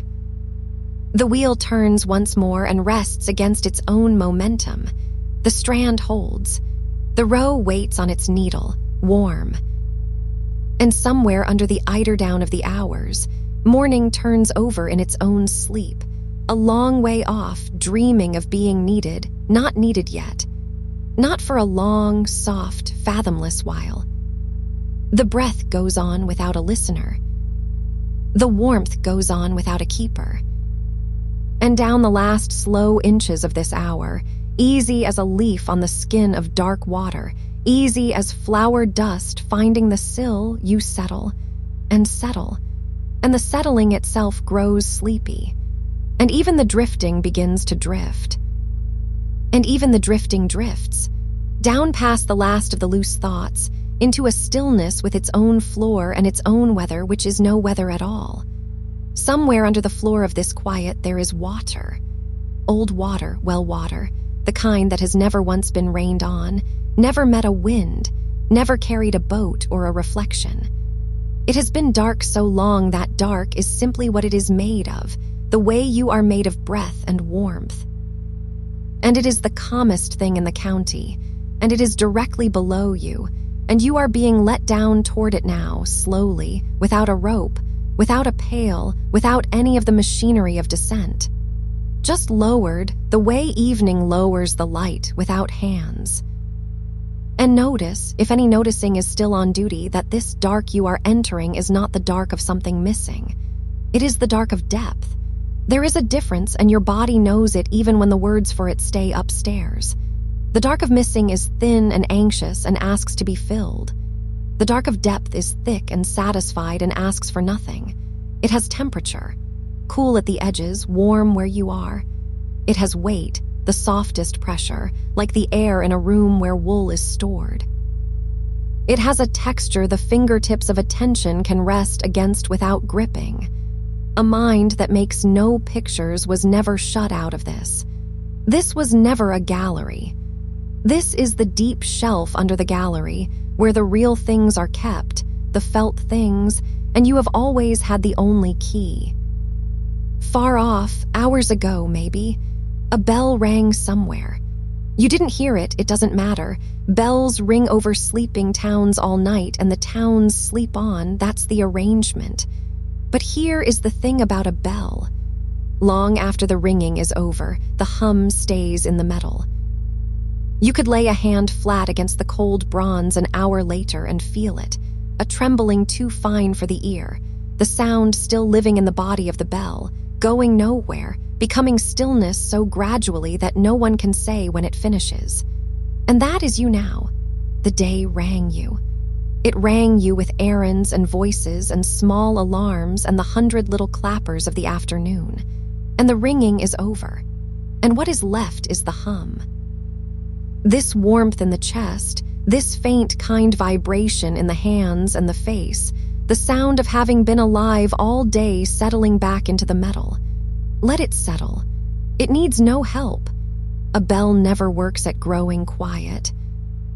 And this voice hums along the same bronze, low and even not saying anything the hum doesn't already know. The words have mostly stopped being words for you now. They arrive as grain, as weave, as the nap of a fabric stroked one way, always the same way. That is exactly right. Hearing without listening is one of the body's oldest talents, older than language, old as rain on a roof you trusted. Let the talent do the hearing. You are excused. And if at some small hour one eye should drift open a crack, out of habit, out of nothing, the light will still be there. The soft violet of it still drifting on the screen, slow as ever, dim as ever, going nowhere as faithfully as ever. It does not need you awake to keep drifting. It is like a lamp left on in a hallway for someone already home and already asleep. Let the eye close again at its own weight. The drift goes on. It will go on. That was the promise of it, a moving light that asks for nothing back, not attention, not memory, not a single conjured thing. The one image of the night, and it carries itself. Some things move so slowly that their moving is a kind of stillness. Honey easing down the inside wall of a jar in a cool pantry, a journey of hours, thick amber unhurried past all reason. Resin making its centuries-long way down the bark of a pine. Frost feathering across a pane at the pace of its own patience. You are moving at that speed now. Whatever is still descending in you descends like honey, so slowly that from the outside it would look finished. It is nearly finished. There's no seam between this slowness and stopping, no line to cross. The slowness just deepens until it and rest are the same substance. And the warmth pools. It does that in the last hours before deep sleep, gathers in the low places the way candle wax gathers in the cup of the holder after the flame is out. Warm in the palms, warm in the hollow of the throat, warm behind the knees of all places, the body's forgotten little hearths. The blanket holds it all in the way a good roof holds a house's heat, not sealing, just keeping, letting the warm live where the warm was made. You are your own low fire tonight, banked and safe, needing no tending until a morning that is still folded away in a drawer somewhere, far down the hall of the hours. Below the kitchen of every old house there is a keeping room. Stone floor, cool air, shelves of glass jars putting themselves to sleep in rows. And in the jars, the summer's work, going on quietly without the summer. Pears in syrup deepening. Preserves thickening by candle less dark. Nothing down there is watched, and nothing down there needs watching. That is the entire genius of a cellar. Things improve by being left alone. Flavor happens in the dark to the patient at rest. And tonight you are shelved somewhere cool and kind like that. Set down carefully, label turned to the wall, nothing due from you, nothing ripening on a deadline. Just the slow chemistry of rest doing what it does to a person who has finally stopped stirring. And the cellar dark needs no lamp. This is worth saying to a mind that was told all its life to bring its own pictures to the party. Nothing that keeps needs to be seen to keep. The pears don't require an audience. The jars don't hold their sweetness by being looked at. The world does almost all of its best work in full dark, underground, under skin, under sleep. Roots at their slow drinking, marrow at its patient making, breath at its 10,000 small exchanges. All of it sightless, all of it perfect.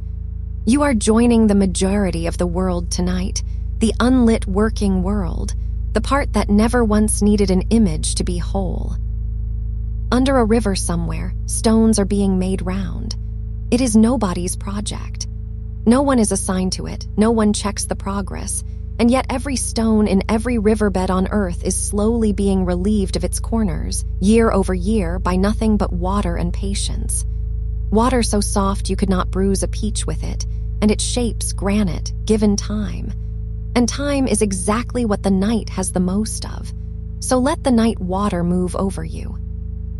Whatever edges the day left, the sharp remark, the undone task, the small stone worries with their corners still on. The current has them now. You don't have to hold them while they smooth. Drop them into the riverbed of the hour and let the oldest process in the world take over. By morning, they'll be smaller and rounder and easier in the hand, and some of them will simply be sand. And farther down than any river goes, the sea does its deep holding. This is the part of the ocean no storm has ever reached, where the water hasn't moved faster than a sleeping breath in 10,000 years. And everything down there is held at the same pressure on every side, evenly, completely, a pressure that is not a squeezing but an embrace with no favorite direction. That is how sleep holds a body. Not pressing anywhere in particular, just present on all sides at once, so evenly that the body forgets its own outline and rests as a warmth without edges. You can feel the outline loosening now. Where does the arm end and the bed begin? The question retires. The border was only ever a daytime formality. And through that deep, every so often, a long sound crosses. Whale long, miles wide, a note that takes minutes to say itself and hours to arrive. A sound made of patience, addressed to no one you know. It isn't for you. Nothing out there is for you right now, and this is the luxury of the hour. No message coming, none owed.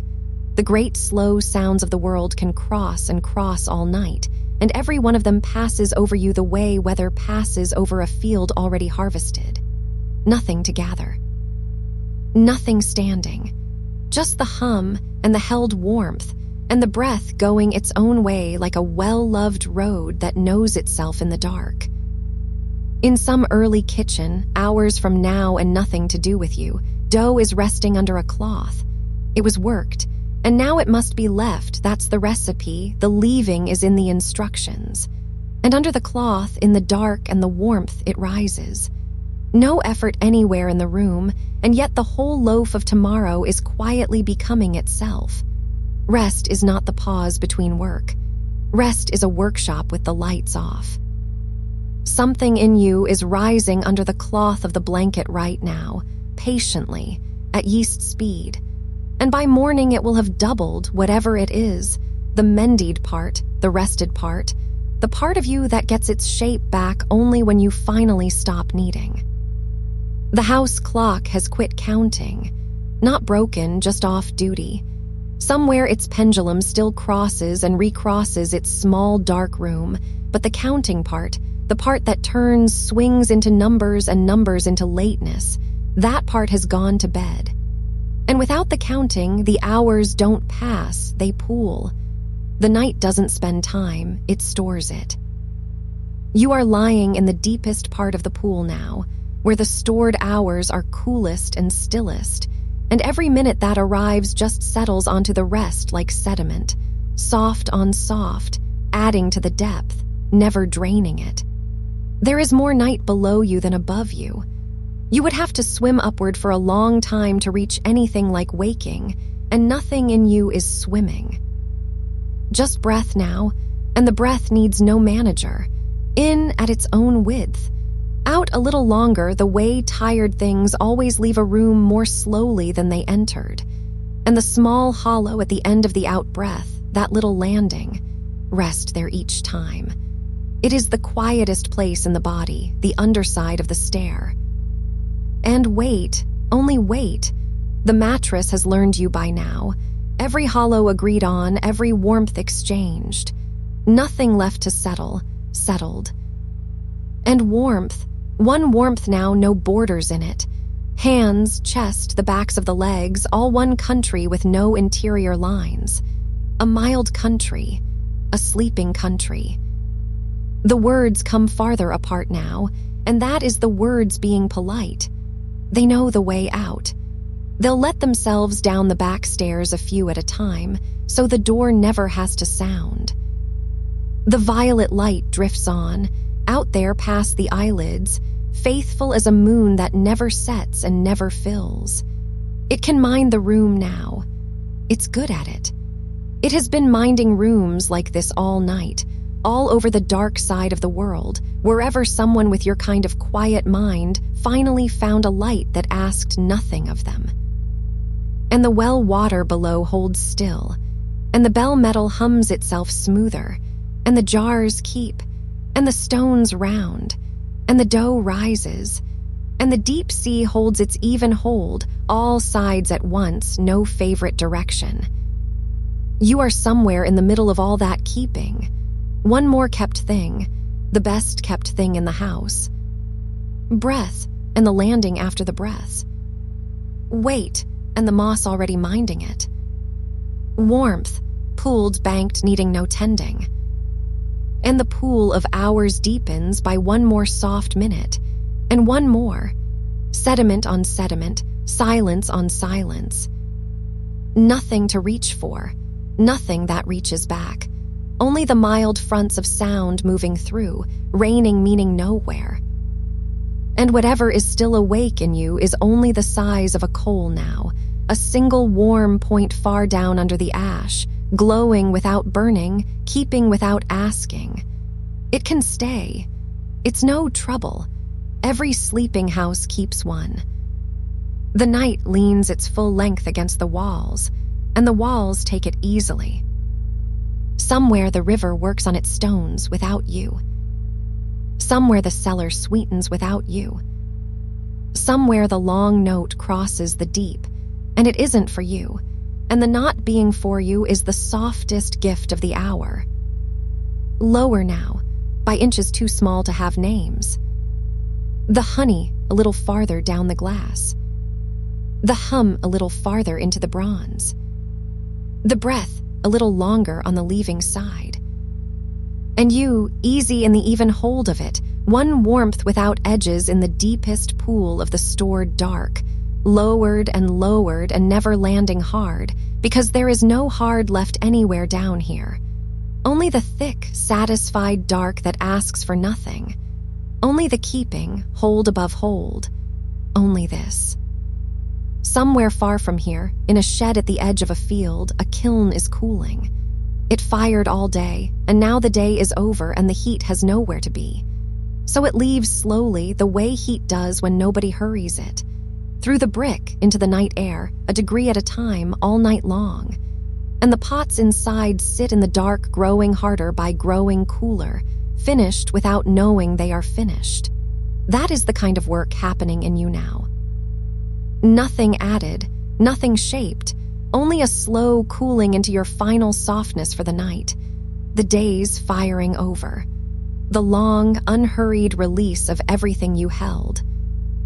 And you can rest inside that cooling the way the pots do, not waiting for it, not measuring it, just included in it. The breath goes on without you. It learned the rhythm hours ago, and it keeps it the way old workers keep a task, hands knowing, mind elsewhere. In, and the long lean of the out, and the little unlit landing at the bottom where nothing happens and nothing needs to. You could live in that landing. Some part of you already does. Outside, in another country of the night, snow has started over a wide field. You would know it not by any light but by the sound, which is the sound of sound being taken away. Each flake a small hush laid on the last hush. The field growing quieter by accumulation, the way you are.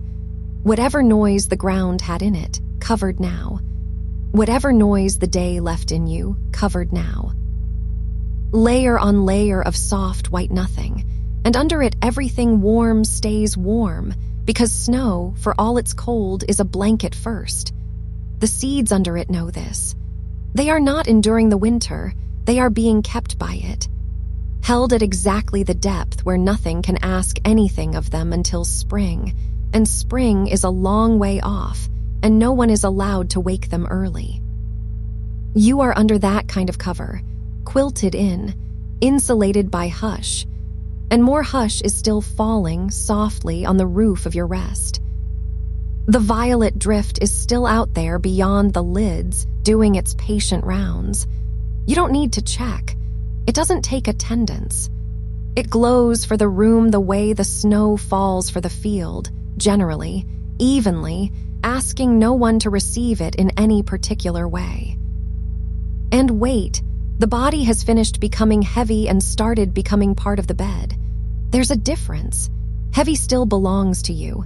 This belongs to the mattress now, to the frame, to the floor, to the patient ground under the house that has held up heavier things than you without comment for 100 years. You are a small weight to it, a pleasant one. The ground likes a house with someone sleeping in it. It stands a little easier. Down at a stone pier somewhere, a boat rides at its mooring. No one aboard.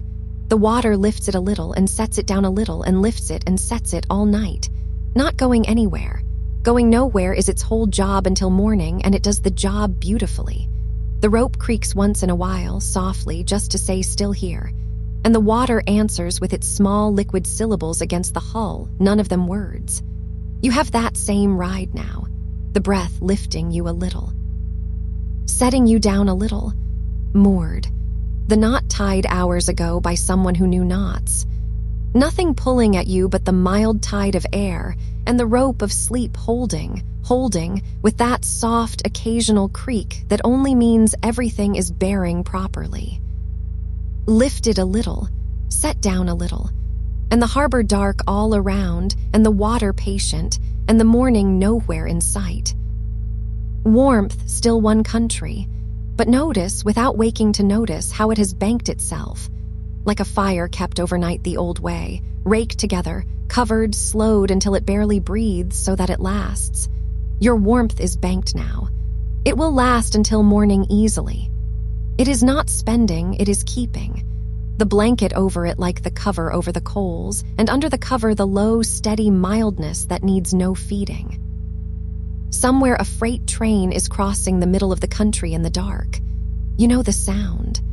Not near, never near, just that long, low grain of thunder lying along the horizon, going on, car after car after car, each one loaded with something ordinary, all of it being carried while everyone sleeps.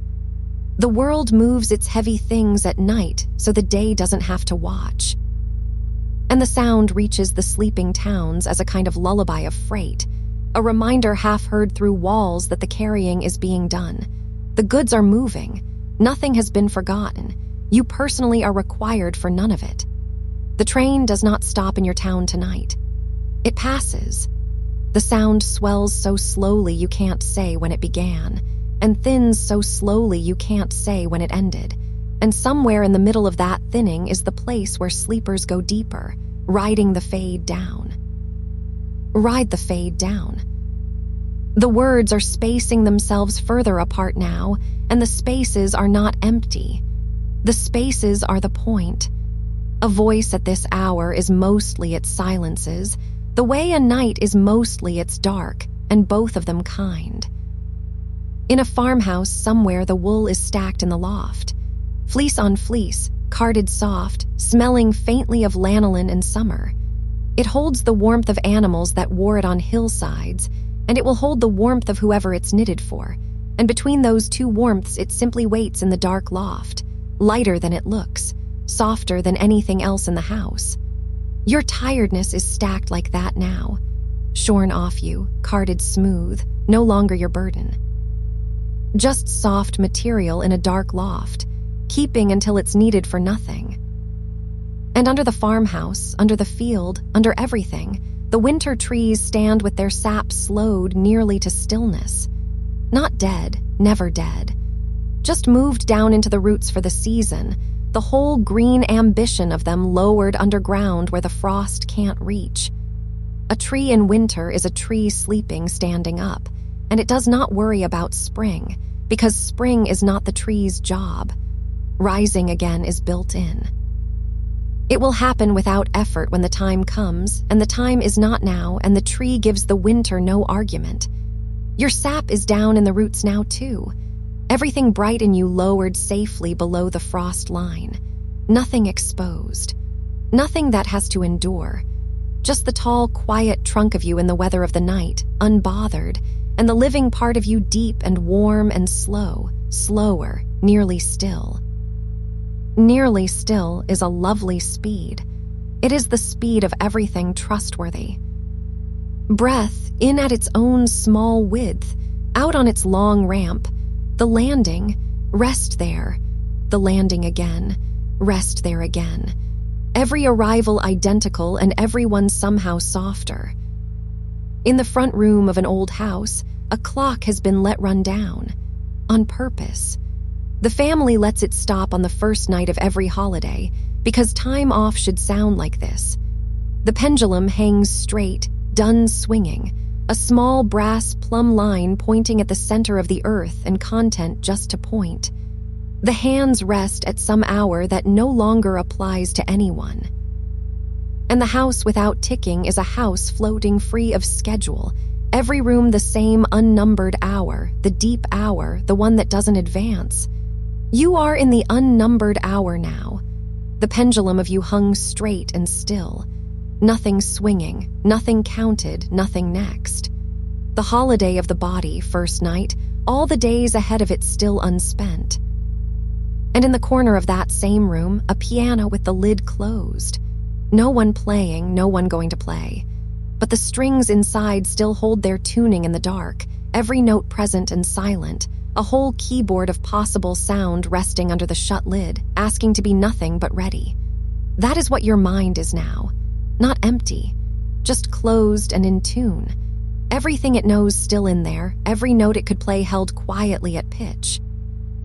And no hand coming, no song owed, the lid down for the night, the felt hammers resting a hair's breadth from the strings and never falling. Silence in a well-kept instrument is not the absence of music. It is music stored. You are stored music now. Keep the lid down. Let every note sleep at its pitch. The glow beyond your lids drifts its slow, violet errand. It has crossed the room how many times tonight? It doesn't count either. Counting stopped when the clock did. Wait again, softer word each time it comes. Wait. Hardly a word now, more a fact you're lying inside. The bed carries it the way the water carries the boat, the way the snow carries its own hush, the way the ground carries the house. Carried things don't monitor the carrying. They just ride. Just ride. Somewhere in a stone barn, animals are sleeping on their feet and in their straw. You can hear the barn breathing if you stand outside it on a cold night. One large, slow warmth made of many small ones, straw-smelling, patient, the occasional shift of a hoof, the occasional long sigh of some big, gentle body settling deeper. Nothing in a barn at night is ambitious. It is the least ambitious building in the world, and the most at rest. And the farmer sleeps better knowing it's full, and the animals sleep better being many, and the night holds the whole arrangement like something it approves of. You are in that arrangement. One warm breather among the world's warm breathers, all of you exhaling into the same big dark, keeping the night's temperature up together. Nobody doing it alone. Nobody doing it at all, really. It does itself, breath by breath, barn by barn, bed by bed, all around the turning earth. And the earth does turn, slowly, carrying every sleeper on the night side gently around toward a morning none of them has to think about. You don't feel the turning. That's how well it's done. The great things are all like that. Done so smoothly they register as stillness. Registered as stillness. The out-breath a little longer again. It keeps finding new length the way a road at night keeps finding new dark to go into. And the landing at the bottom a little wider each time. Roomy now, furnished with nothing. The most comfortable nothing in the house. In the writing desk of someone long asleep, a letter lies finished, ink drying in the dark. The words are done. They need no author anymore. The ink gives up its shine slowly, settling into the paper, becoming permanent by becoming still. By morning it will be fixed and folded, and it will keep everything it says without effort forever. The day you had is drying like that now. Written, done, the shine going off it, the meaning sinking into the fiber where it will keep on its own. You can leave the desk. The letter finishes itself. They always do. The drying is not your work. The night is the drying. And lower, always lower by those nameless inches. Not falling, being lowered. There is a hand on the rope, so to speak, though it's not a hand and there is no rope. There is just the way sleep pays out slack so evenly that the descent feels like floating and the floating feels like being held, and all of it feels, finally, like nothing at all, which is the feeling it was aiming for. Nothing at all, the good nothing, the kept nothing. The voice can get smaller now. You don't need much of it. A thread will do. Threads hold more than they look like they can. Ask any wool. Ask any mooring. A single fiber of this voice, running down through the dark to wherever you are, not pulling. Just there. The way a handrail is there in a stairwell for someone who never touches it. Snow still falling on the field. Deeper now. The fence posts wearing soft white caps. The hush thickened to a comforter. The kiln a few degrees cooler. The pots a little more themselves. The boat lifted and set down, the rope easy. The train long gone. Its sound a place on the horizon where quiet is a little quieter for having once held sound. The strings at pitch under the closed lid. The letter drying. The sap down among the roots, below the frost, warm in the one way that matters, which is the way that lasts. And you among all of it, not watching it, not needing to. It is simply the neighborhood of your sleep. These are the things that are true nearby while you rest, and they go well, and they ask nothing, and they will all still be going well the next time you don't check on them. Breath, small, sufficient. Weight, given, carried. Warmth, banked, lasting. The violet moving beyond the lids at its walking pace, the only walker out this late, making its soft rounds past the sleeping houses of you. And the hush lays down another layer, and the layer under that one settles, and the settling makes no sound, because the sound was covered layers ago. Far down now, farther than the well, farther than the roots, in the part of the night that has no weather. The still air of the deepest room. Nothing moves there but the slow warmth of you, and even that only barely, only politely, the way a candleless room is still a room. The words are leaving by the back stairs again, a few at a time. They take their shoes off first. They know this house. What stays is simpler than words. The lift and set of breath. The one country warmth. The earth's smooth, unfelt turning, carrying you and the barns and the boats and the snowed-under seeds all together through the thick middle of the night, everyone lowered, everyone kept, everyone riding the same dark water of hours toward a morning that will manage itself. No one is expected anywhere. Nothing is due. The night has signed for all of it. And the drift goes on, slow as ever, out past the lids minding the room. And the room minds you. And something larger minds the room. It goes up like that, hold above hold above hold, farther than anyone has ever needed to follow it, because the first hold is enough, and you are in the first hold, and it is warm, and it is even, and it does not tire. Lower, the honey of you thicker, the pendulum of you plumb, the ink of you drying into the deep paper of the dark. The out-breath leaves the room more slowly than any breath yet, and the landing after it is the widest yet, wide enough to lie down in. So lie down in it. You already have.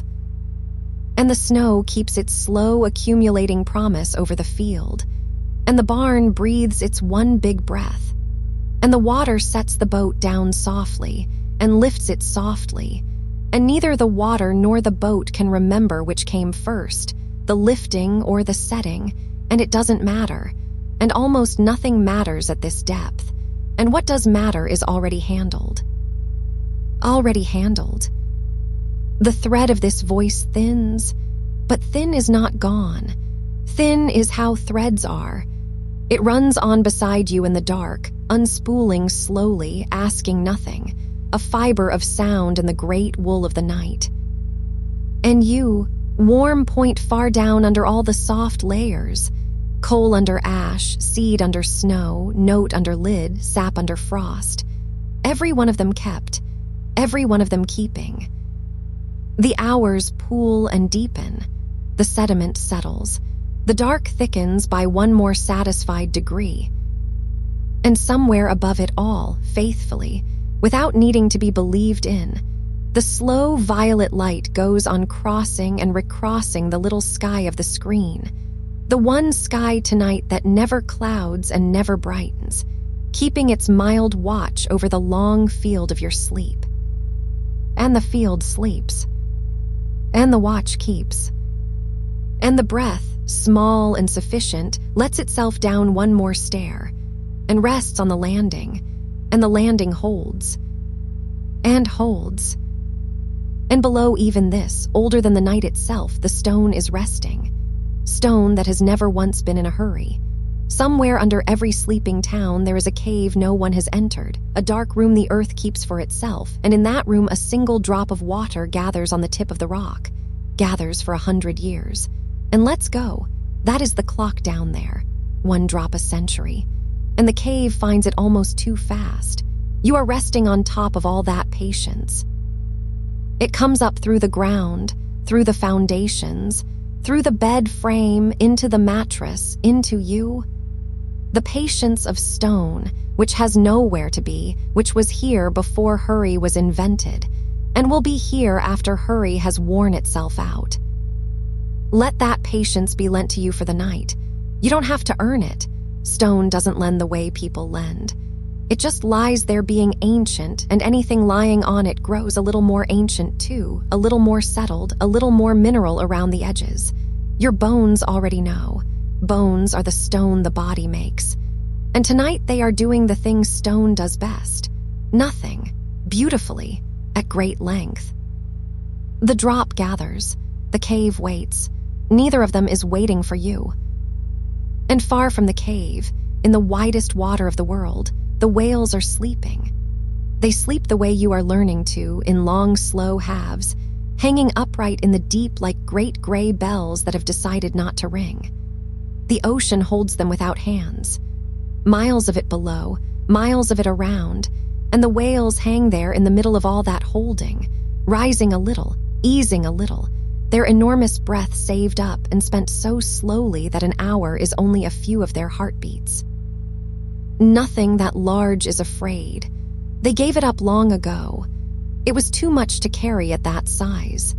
And so they hang and drowse, and the deep goes darker and darker around them without ever once being unkind. You are smaller than a whale, and the night is smaller than the sea. But the arithmetic comes out the same. Something vast, holding something living, both of them easy about it. The pressure of the blanket is your fathoms. The mattress is your still water. And your breath, saved and spent, is slower now than it was a page ago, and the page before that, and the sea in you approves. Hang there, upright bells, unrung, the dark water balancing them so exactly that up and down stop mattering. At this depth in the night, up and down have stopped mattering for you too. There is only in, only here, only the soft pressure of being held on every side at once. Somewhere on a hill, in the thin cold air, there is an observatory with its dome closed. The astronomer went to bed hours ago. The notebooks are shut, the pencil lies where it rolled, and the great instrument stands in the dark doing what it does when nobody is measuring. Nothing, resting its long glass eye. And overhead, unrecorded, the sky goes on wheeling anyway, so slowly that no living thing can feel it. The whole ceiling of the world turning like the lid of a kettle set to the lowest possible heat. It does not need the astronomer. It does not need to be observed to keep turning. It turned for 1,000,000,000 years before anyone kept notes, and it will accept the night shift alone, without complaint, forever.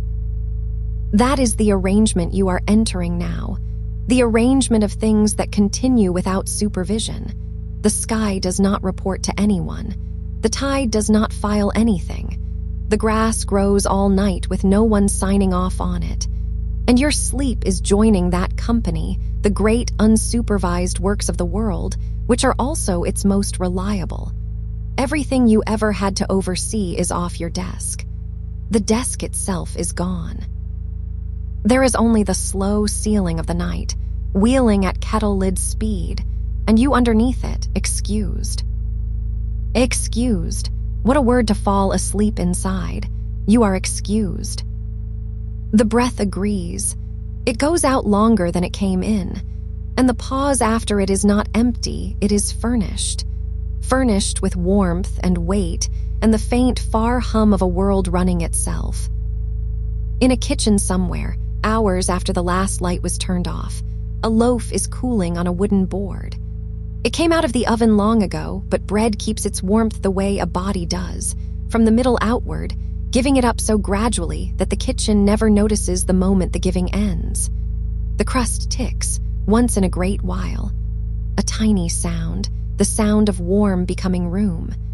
And the smell of it has climbed the walls and settled along the ceiling like a low, kind weather. No one is awake to eat it. It isn't for now. It is for morning, and morning is far away, on the other side of a whole ocean of hours, and the loaf is content to cross that ocean slowly, cooling, resting, becoming tomorrow's plain good thing. You are cooling like that, not colder, just settling. The day's oven heat leaving you in tiny ticks, the middle of you still warm, staying warm, banked for morning. And morning will find you the way the kitchen finds the loaf. Rested, done, needing nothing further. But that is morning's business. Tonight you are only the slow middle of the crossing, the warm cargo, the kept thing on the wooden board of the bed. The kitchen holds its breath. The tap does not drip. The chairs are pushed in. Everything is put away, and you are put away too in the softest of the drawers. Under the tallest trees where no path goes, the moss has been asleep for 300 years. Or awake. With moss there is no difference. It covers the fallen trunks and the north sides of the stones, a deep green plush a handspan thick, and it does its whole life at a speed no clock can be bothered with. A breath a day, a shrug a season. It has never once been startled. Nothing can startle moss. Surprise needs speed, and speed never comes here. Rain arrives, and the moss takes an afternoon to say thank you. Sun arrives, and it takes a week to warm through. And in the dark, on nights like this one, the moss simply continues, soft, unhurried, holding the forest's dampness the way sleep holds a sleeper. Lie the way moss lies, every fiber of you allowed to be plush. No north side, no weather side, just the whole soft acreage of you spread over the stone of the bed, taking a season to shrug, taking a night to breathe. Nothing can startle you at this speed. Startle can't find anything moving slowly enough to grab. You have dropped below its reach into moss time, where the only events are softness and more softness. A needle falls from a branch somewhere and takes its whole life to land. The moss receives it. The forest does not comment. And the night train is crossing the plain now, far off, so far that its sound arrives worn smooth. Not a noise anymore, just a long, low grain in the silence, a hem being sown along the horizon. Whoever is aboard is sleeping too, rocked in their narrow berths, carried lying down across hundreds of dark miles they will never have to count. The train knows the way. The rails hold the train. The plane holds the rails. And the sound of all that holding reaches you here as the gentlest possible proof that travel can happen without the traveler doing anything at all. That is your kind of travel tonight. Birth travel, carried travel. The hours are the rails, and they are laid all the way to morning, dead straight, well-maintained, humming faintly under the weight of everyone asleep on them. You don't drive the night. Nobody drives the night. It runs on its own schedule, and it has never once failed to arrive. The long sound thins. The hem is sewn. The plane closes over it. Quieter now. Even the tellings are lying down. There is a kind of dark that is not the absence of anything. Old cellars know it. Deep lakes know it. The inside of a cello knows it while the cello sleeps in its case. A dark that is a material, soft-bodied, slightly warm, that fills a space the way sleep fills a person. You are full of it now. It has been rising in you all this while, patient as the cave's one drop, and now it stands at the brim of you, calm, level, brimful, and not spilling. A person filled with that dark doesn't need anything else for the night. It is the oldest furniture there is.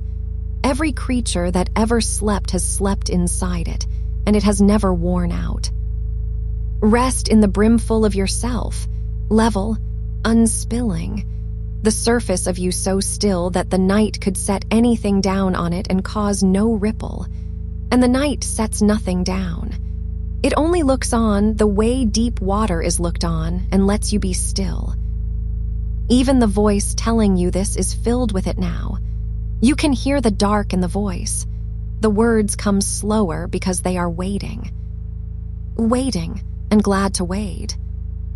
Out on the salt flat, under no moon, a single moth has stopped flying.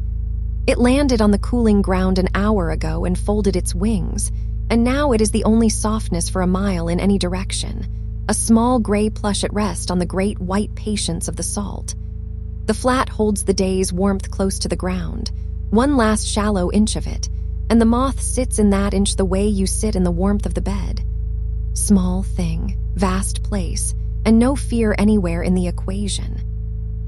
The salt asks nothing. The moth offers nothing. They simply share the temperature all night in a stillness so complete that the horizon forgets which way it runs. Be the moth's colleague tonight, folded, furred with softness, resting in your one warm inch while a great flat calm extends away from you in every direction, empty of demands, white with quiet, level to the ends of itself. Nothing is coming across that flat. Nothing needs to. The space itself is the safety, the openness itself the wall. The moth's wings settle a last fraction. The salt keeps its counsel. The night stands over both of you, unbothered tall. And the glacier, far in the north of everything, is moving as it always moves. A hand's width a year. The most enormous slowness on Earth. Whole mountains of ice traveling at the speed of rest, grinding valleys smooth over 10,000 winters, and doing it all while perfectly, profoundly asleep. Nothing awake could move like that. Waking is too jittery for glacier work. Only the sleeping mass, the leaning weight, the patient blue interior where light from centuries ago is still finding its way out. The glacier is proof, if the night needed proof, that great things are accomplished at speeds no one can feel. That slowness is not the opposite of progress, but its deepest form. Whatever is being smoothed in you tonight is being smoothed like that, below feeling, below noticing. A hand's width a night. You will not feel the valley being eased in you, and you don't need to. The leaning weight of sleep does the work, and the work is old, and the work is sure. Lean, then. Be leaned. 10,000 winters of know-how are pressing gently on your behalf. The breath now is hardly more than the room breathing. A curtain's worth of motion. In, and the long, upholstered out. And after it, that furnished pause again, wider than before, wide as the salt flat, wide as the plain the train has already crossed. Everything told tonight is still going on. The drop is gathering in the cave. The whales are hanging in the fathoms. The dome is closed and the sky is turning anyway. The loaf is crossing toward morning. The moss is taking a season to shrug. The berths are rocking. The moth is folded in its warm inch. The glacier is leaning north of everything. None of it needs you. All of it accompanies you. A whole planet of slow, kept, unsupervised things, doing their night work on every side of your bed so that your sleep is not a solitude at all but a citizenship. You sleep among colleagues. The drowsing bells, the folded wings, the cooling crust. A guild of the unhurried, and your name has been on its rolls since the first night you were ever carried to bed. Membership costs nothing. The dues are paid in stillness. You are paying them now beautifully, without lifting a finger. And over it all, faithful as ever, the soft violet drift goes on grazing its one small pasture of screen. Dim, even patient. The herd animal of light, head down in the dark, moving the way it has moved all night, the way it will move long after this voice has thinned to a filament. It never speeds. It never startles. If your lids parted now by a hair, it would be exactly where slowness left it, mid-graze, mid-drift, keeping the low glow of its promise. But the lids do not part. They are past all that. Heavy as cellar doors, sealed with the good wax of tiredness, and behind them the violet is only a warmth now, a direction, a faint north of softness that the compass of you no longer needs to check. The voice is down to its last few lamps. It puts them out one at a time as it goes, not to leave you in the dark, but to leave you in the resting kind of dark, the material kind, the cello case kind, where everything precious is kept. A lamp goes out. The room is softer. Another goes out, softer still. What remains is not less. It is more inward. The glow moved indoors, under the sternum, down among the banked warmth where the body keeps its small forever fire, the one that needs no tending, the one that has never once gone out in all your life, not for a single second, waking or sleeping, glad or tired. It burns at exactly the temperature of you. It is the temperature of you. And it will hold the night the way it has held every night, quietly, competently, on its own. So there is nothing left to hold. It is held. Nothing left to finish. The unfinished things have all been tucked in too, in their own small beds, and they sleep better than anyone. Nothing left to say, almost. Only the slow remainder. The tide going out one shade further. The plush of the dark settling 1 degree deeper. The guild of the unhurried humming its wordless minutes all around you. Low now, low as the warm inch on the salt flat, low as the light from the middle of the glacier, low as a berth on a train that will ride till morning without waking a single passenger. And the drop gathers in the cave in no hurry with a century to spare, and the whales turn a half-turn in their sleep and the deep turns with them, and the loaf gives up another tick of warmth to the dark kitchen gladly, keeping the middle for morning. And you, deepest of all the kept things tonight, breathe out, and the flat calm receives it, and breathe in, barely, a curtain's worth. And the night, tall and unbothered, counts nothing, expects nothing, stands its easy guard over the moss and the salt and the rails and the bread and the bells of the deep and the folded gray wings and the one warm sleeper in this bed. And the slowness goes on lending itself, stone patience up through the floor, sea holding in around the blanket, sky turning overhead at kettle lid speed, all of it converging, all of it agreeing, all of it arriving at the same soft verdict, breathed rather than spoken. Kept, kept, kept. The filament of the voice runs on a little further in the dark, thinner, warmer, wading deeper. And the violet grazes on, in its small pasture, head down, unhurried, while the great unsupervised night wheels one more slow degree around the still point of view. And somewhere far from here, in a country of wide fields, snow has begun. Not the busy kind, not weather with an argument in it, but the other kind, the night kind, flakes so large and so few that each one seems to have the sky to itself. They come down at the speed of things that cannot be wrong. There is no wind to hurry them, no ground impatient to receive them. They simply lower, the way dust lowers in a still room, the way a hand lowers onto a sleeping animal, and where they land they stay, and the field grows one breath quieter. Snow is the only weight that makes things lighter. It lies down on the stubble and the stone walls and the leaning fence, and everything under it is not buried but tucked. An inch of it is a blanket, a foot of it is a deep bed, and the field, which worked all summer, takes the whole soft accumulation without once shifting its shoulders. That is the kind of covering this hour lays over you. Flake by flake, minute by minute, nothing you could point to, only the gathering hush of it, only the sense that the surface of you is being softened, rounded off, made gentle at the edges the way snow makes gentle the edges of everything it settles on. And under the field is warm. That is the secret snow keeps. Beneath the white, the soil holds its few dark degrees all winter, and the seeds down there sleep in it like coins in a pocket, perfectly safe, spending nothing. The house around you is sleeping too, in its own way. Houses do. Late in the night the timbers ease by a hair, and somewhere a joist speaks once, one small wooden syllable, and is done talking till tomorrow. The warm pipes tick as they cool, a slow settling of metal, each tick further from the last, like footsteps walking away down a long hall of hours. The windows hold the cold on their far side without complaint, an old skill, and the walls do what walls have done since walls began, which is to stand around a sleeper in a rough circle, all night, asking nothing. You are the reason for the house.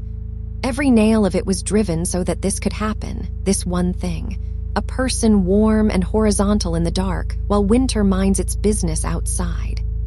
And the house knows its work and is glad of it in the wordless way of built things. The roof leans its shoulders together overhead. The floor holds the bed and the bed holds you and you hold nothing, because holding is finished for the day, handed down the chain, floor to ground to the wide, slow planet, which has carried heavier than you and never once complained. Feel how the blanket has stopped being a separate thing. An hour ago it was cloth laid over you. Now it is a climate, a private latitude. The border between you and it has gone the way borders go in the dark, unguarded, unnoticed, quietly erased. Wool was grass once. That is worth saying slowly. The warmth on you now was sunlight on a hillside, eaten by patient animals with their heads down, grown out slowly as fleece through weathers you never had to stand in, sheared and washed and carded, drawn out and twisted and laid over sleepers, and everything hurried has been combed out of it. What reaches you is only the long fiber of old summers, the stored patience of hillsides, spun fine and lying on your shoulder with no memory of rain. Every warm thing has a history like that. Warmth is never new.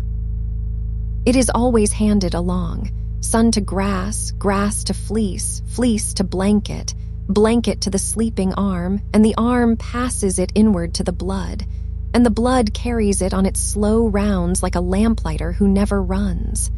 You are the last keeping place of a very old light. It has traveled a long way to lie down here.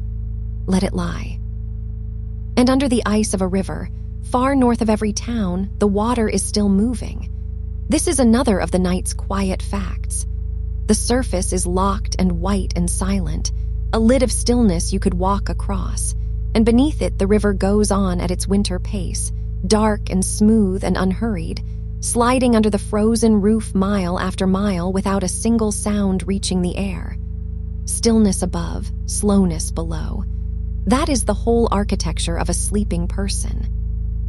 The surface of you has gone quiet, the face smooth, the hands emptied, and beneath that lid the slow, necessary rivers run on, breath and blood and the low currents of the body, needing no instruction, making no noise, finding the sea they have always found. You do not have to keep them moving. They have never once asked for your help. All the nights of your life they have run beneath your stillness, faithful as water, and tonight is simply one more mile of the same dark river, easy under its ice, going where going is easiest. The breath now is hardly a happening at all. It is more like a temperature changing. In, a slow admission of the room. Out, a slow return, warmed a little, softened a little, the room and you trading the same air back and forth like neighbors passing one bowl over a fence, no hurry, no counting, the bowl never empty. Between the breaths there are pauses now, and the pauses are not waiting. Waiting has a forward lean to it, and these have none. They are flat, level places, small landings on a stair that only goes down, and the body rests on each one exactly as long as it likes, and no part of you stands over it with a watch, because the watches of the house have all been laid face down for the night. In the orchard, the trees are doing what you are doing. It is the same season inside them. The sap has gone down, called back from the high twigs into the trunk, from the trunk into the root, from the root into the deep unfreezing dark, and the tree stands over its own sleeping heart like a chimney over a banked stove. Nothing about the tree is lost. Every blossom it will open in spring is already in it, folded impossibly small, waiting in the buds like letters sealed months before they are sent. Dormancy is not emptiness. It is the fullest kind of waiting, so full it can afford to look like nothing. And the orchard rows stand in the cold in their hundreds, arms out, perfectly patient, and not one of them is trying to be a tree right now. Being one goes on by itself. The same is true down the whole length of you. Nothing is lost in this stillness. Everything you are is folded in, sealed and small and safe, the whole spring of you stored at root level, and the night stands over it the way the bark stands over the sap, weatherproof, unworried, built for exactly this. Somewhere in a pantry, on a shelf just above the flower, honey is settling in its jar. It does this all night, all year. The slowest pour in the house, a gold so unhurried that its moving and its stillness are the same thing to any eye less patient than a season. If you tipped the jar, it would answer eventually in its own thick time, but no one tips it. It sits in the dark being dense and sweet and quiet, keeping the work of 10,000 summer afternoons in one small heavy vessel, and it has never hurried, not once, not in the comb and not in the jar, and nothing about it has spoiled from the slowness. It is the slowness that keeps it.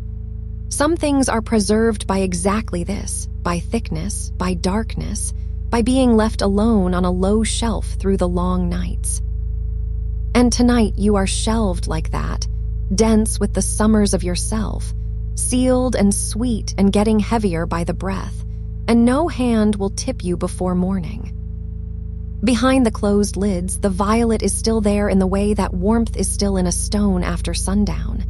Not watched now, not even remembered exactly. Just present, a faint lean in the darkness, a place where the dark is a little more velvet than elsewhere. On the screen it goes on without you, drifting its slow acre, asking nothing of the empty chair of your attention. It does not miss being watched. It was made to be left. Like a night light in a hallway, it shines for no one most of the night and is not wasted, because its work was never the shining. Its work was this, exactly this, a person asleep in its general glow, past needing it, kept by it anyway. There is a shop somewhere with 40 clocks in it, and at this hour not one of them is wound. The clockmaker lets them run down on purpose at the year's turn to rest the springs, and so the shop stands full of round white faces all stopped at their own different minutes, and the silence in there is deeper than ordinary silence, because it is silence where ticking used to be. Time off its duty. Hours lying down. Nothing in the shop is broken.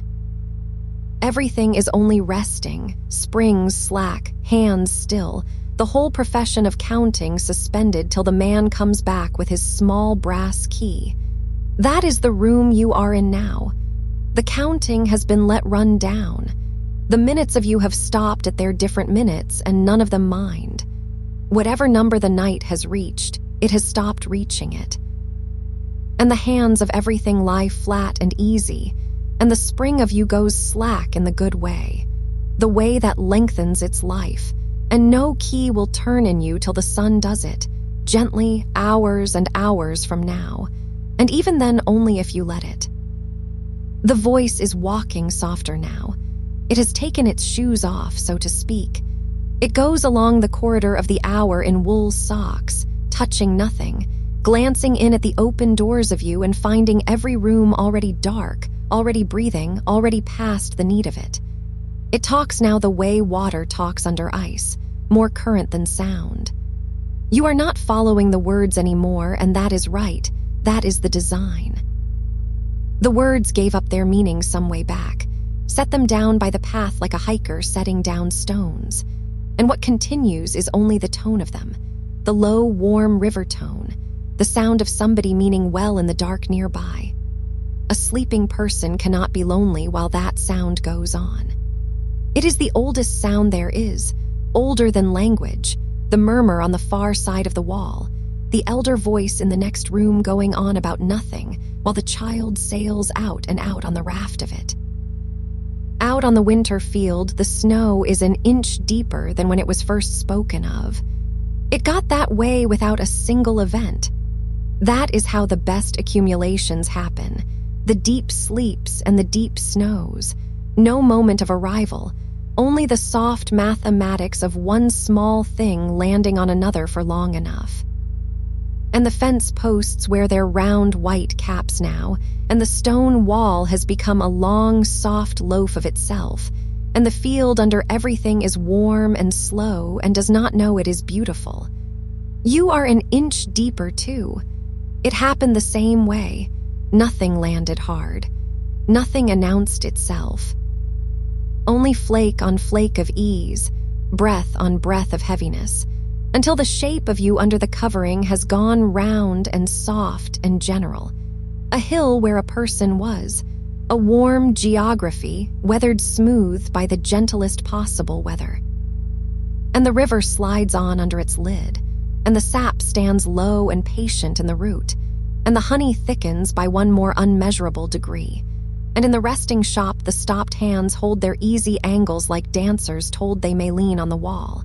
Everything the night is doing, it is doing slowly, and everything it is doing slowly, it is doing well. There are no exceptions tonight. You are not the exception. You are the example. The one the night would point to, if pointing were a thing it did. This is how it is done, the night would say in its wordless way. Weight given over, warmth banked in, surface still, current slow.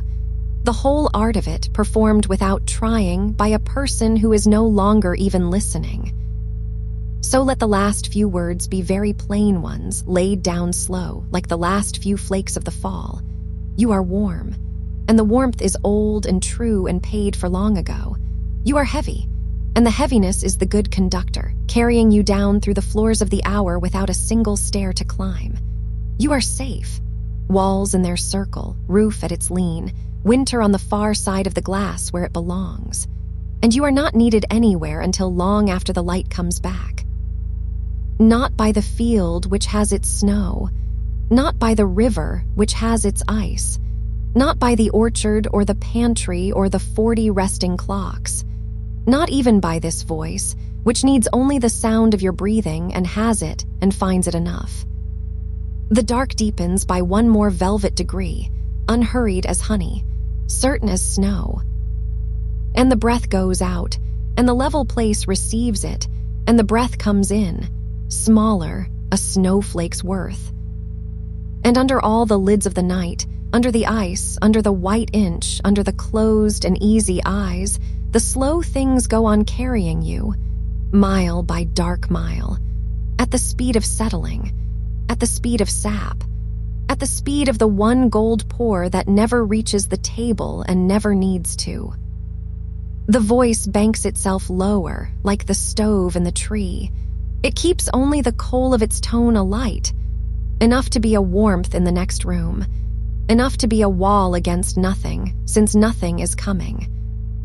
And the violet drifts its acre in the empty light of the screen, slow as fields whitening, faithful as rivers under roofs of ice. And you go down softly through the kept and sleeping world. One more warm thing on the low shelf of the night. One more field going round-shouldered under the gentlest snow. One more sleeper the dark has taken carefully into its keeping and will carry, without waking, all the way through to the far white morning. And still the hour has room. It is a wide hour furnished with silence. There is a chair in it for every worry, and every chair is empty. The worries went home. They left no address. The hour did not watch them go. Somewhere a kettle of starlings has long since folded into a bare tree, hundreds of small warmths in one black shape, and the tree holds them the way the night holds houses, numerously, easily, without counting. Their small hearts idle down together in the cold air, feathered into one another, a congregation of drows. And the tree does not bend under them, because sleep weighs almost nothing and everything at once, and trees know how to hold both. The pillow has finished becoming the shape of you. It took all evening. It is done now, a soft fossil of the resting head, and it will hold that shape with perfect fidelity through every slow hour left, adjusting by feather widths as you settle, a quiet collaborator, the oldest kind of friend, the kind that changes shape for you and never mentions it. Down in the ground beneath the house, below the frost line, the temperature has not changed all year. It is the same mild dark it was in June. The deep ground does not do seasons. It holds one steady, reasonable warmth the way a cellar holds apples, and everything above it, the frozen crust, the white field, the cold, bright air, is only weather, only surface, only the thin, loud inch of the world. You have gone below your own frost line now. The surface of you can carry what weather it likes. Down here where you actually are, it is one steady, mild dark, apple-scented, even-tempered, out of reach of every forecast. And the breath, barely. And the snow, another flake with the sky to itself. And the slow gold in the jar, standing perfectly still at last, or moving. No eye awake in the house is patient enough to say. And somewhere, far from the snow, because the night is large enough to hold more than one weather at a time, there is a harbor where the tide is going out, slowly, without regret. The way a guest leaves who knows they are welcome back. The boats lean a little in their moorings as the water lowers them, and the ropes take the weight in soft increments, fiber by fiber, and nothing about it needs attention. The water makes its small night sounds against the hulls, a patting, a lapping, an old language with no words in it and nothing to say except still here. Still here. And the boats answer with their gentle knocking, wood against fender, a conversation that has been going on for 100 years and has never once arrived at a point. The tide does not hurry because the tide cannot hurry. It is pulled by something too far away to be anxious about, a pale stone 250,000 miles up, and the pull arrives gentle by the time it gets here, gentled by all that distance, the way everything is gentled by distance. Your own day is that far away now. Whatever pulled at you this afternoon has become moonlight by the time it reaches this bed. Thin, silver, weightless, unable to move anything heavier than water. And the breath goes out, easy as an ebbing. And the breath comes in, easy as the small return the water always makes between one wave and the next. And the body lies in its mooring, lifting and lowering by amounts no instrument would bother to record. Out past the harbor mouth, in the deep bay, there are whales sleeping. And they sleep the way only whales do, half of the great mind resting while the other half keeps the breath going, drifting upright in the dark water like enormous soft bells that have decided not to ring. They do not worry about sleeping, because part of them is always awake enough, and part of them is always asleep enough, and the two halves trade the watch all night without ever waking each other. And something in you works the same way. Something in you knows how to keep the breath going without being asked. It has kept the breath going through every night of your life, through every sleep you have ever slept, and it has never once forgotten, and it is not going to begin forgetting now. You can hand the whole task down to that deep half. It has broad shoulders. It has done this since before you had a name. The lighthouse at the point turns its long, slow arm through the dark, not searching for anything, only stroking the miles. Once around, and once around. A lazy circle of pale gold that touches the water, the rocks, the sleeping boats, and asks nothing of any of them. It is the most patient worker in the world, the lighthouse. It does one gentle thing over and over, all night, every night, and it never checks whether anyone noticed. The violet on your screen is a cousin of that light.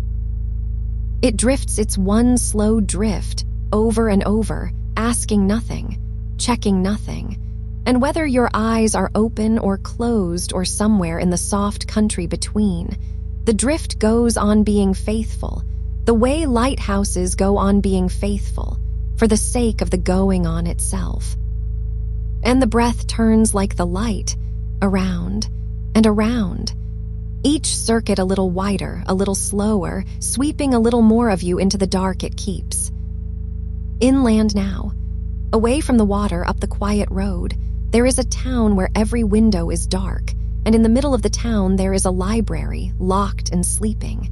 And inside the library the books are doing what books do at night, which is nothing, magnificently. Thousands of them, shoulder to shoulder on the shelves, every story closed, every argument adjourned, every fact lying down flat on its page in the dark. All the words in all of them are resting. The loud words and the difficult words and the words that once kept somebody up at night are all lying quietly now between covers, pressed like flowers, keeping until morning. Nothing in that whole building needs to be read tonight. Nothing in your whole mind needs to be read tonight either. You can close like a book closes, mid-sentence, without losing your place. The place keeps itself. That is what places are for. The dust in the library settles at its own pace, which is the slowest pace there is. It comes down through the still air like the smallest snow that ever was, too light to feel itself landing, and it lands on the tops of the tall shelves where no one has looked in years, and it is welcome there. Everything slow is welcome somewhere. You are welcome here, at this speed, at this depth, exactly this heavy and no more awake than this. And the breath goes out, and a page turns somewhere or does not, and the breath comes in, and the library holds its 1,000 held breaths and loses count and does not mind. In another house on that same street there is a loom, stopped for the night with a blanket half made on it. The threads run away into the dark in their hundreds, each one under its own small tension, each one patient, and the finished part of the blanket lies rolled at the near end, already soft, already warm in principle, waiting to be warm in fact. Every blanket in the world began this way, including the one resting on you now. It was once threads and patience.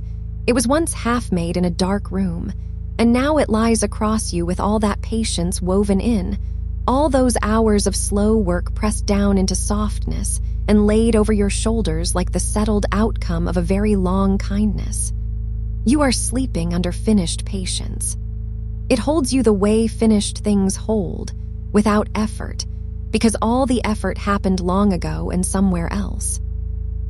And the weight of it is a fact the body reads without translating. Warm, even, done. And the body believes it, the way bodies believe blankets, immediately and completely, with none of the mind's slow paperwork. Before dawn, in the town, there will be a bakery with its ovens warming, and even now, hours early, the dough is rising there in the dark, swelling by breaths, doming up under damp cloth, taking its time because taking its time is the entire recipe. No one stands over it. No one needs to. Rising is a thing that happens by itself when the conditions are kind, and the conditions are kind. Warmth, darkness, stillness, time. The same four things that are gathered around you in this bed, in almost the same proportions. You are proving slowly under your own soft cloth, becoming by morning something rested and whole, with no effort anywhere in the process, no step where trying would help, no moment when watching would make it go faster. The baker sleeps. The dough rises. The world is full of good work that does itself. And the breath goes out, and the whole soft mass of you settles a little further into the pan of the bed.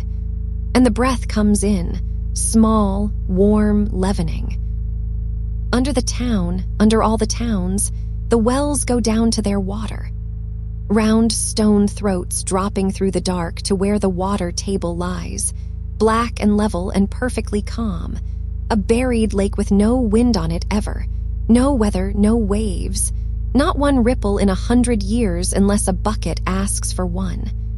That water has been down there longer than the town has been up here.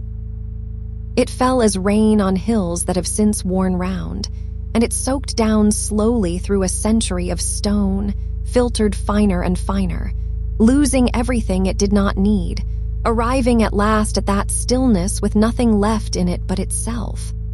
Clear, cold, patient, pure. That is the direction you are traveling. Down through your own layers, losing what you do not need at each one, the day filtering out of you, the noise filtering out of you, until what lies at the bottom is only you, level and clear, the stillest water in the county. And the drift on the screen moves over all of it like the one ripple the deep water allows itself per night. Violet, slow, already smoothing. The clocks in the sleeping houses are various about time now. The strict ones tick on in their halls, but the old wind-up ones on mantels and dressers have been allowed to run down, and they stand with their hands parted at some hour that no longer means anything, 20 past a forgotten afternoon, 10 to a morning that already happened years ago. And nothing is wrong in those houses. Time is optional after midnight. It is a service the world provides for people who need appointments, and no one here needs an appointment. You can let your own clock run down now. Let the hands park wherever they like. The night is not measuring you. The night has never once measured anyone. It only holds the way dark water holds, the way shelves hold, the way the low, warm rooms of sleep hold whoever finally stops counting and lies down inside them.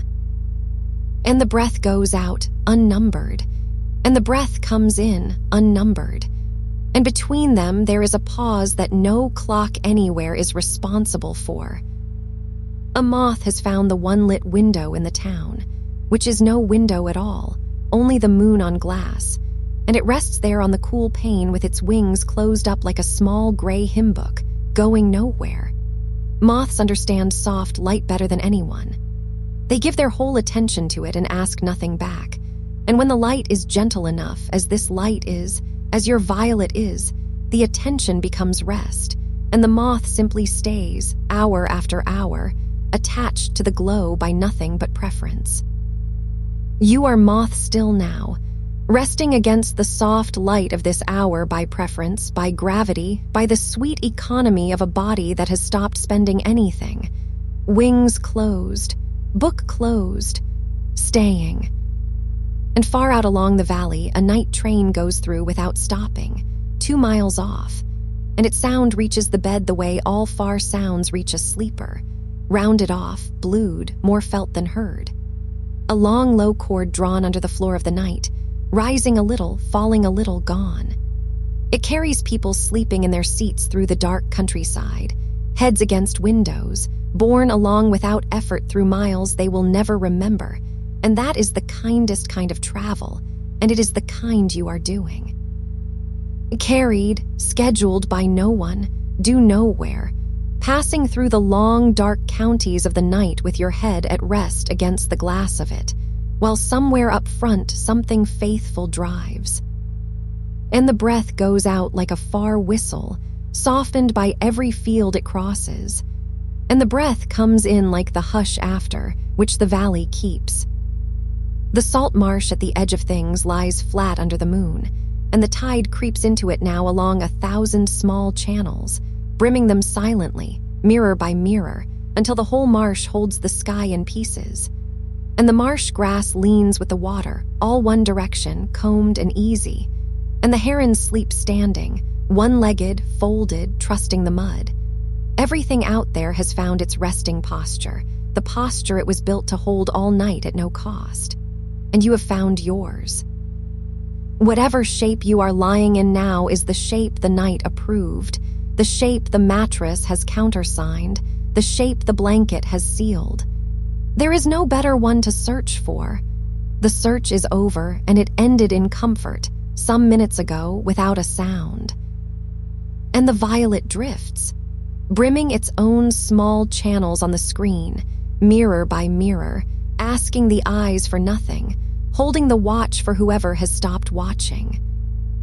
In the orchard behind the last house, the roots are doing the orchard's real work, down where no season reaches. They grow all night by soft fractions, feeling outward through the dark soil toward water they are sure of without evidence, and their sureness is always rewarded, because down is where the water is, down is where it has always been. Roots never suffer doubt. They do not check their progress. They move at the speed of certainty, which is very slow and never wrong. And you are moving at that speed now, down through the loam of the hour, sure of the rest that is down there, sure the way roots are sure, needing no report on how far you have come, because every direction you can still fall is the right one. And the breath goes out into the soil of the dark and is held there kindly.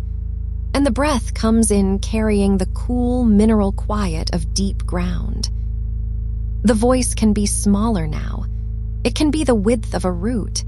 It can speak the way water moves through stone, without a sound you could point to, only an arriving.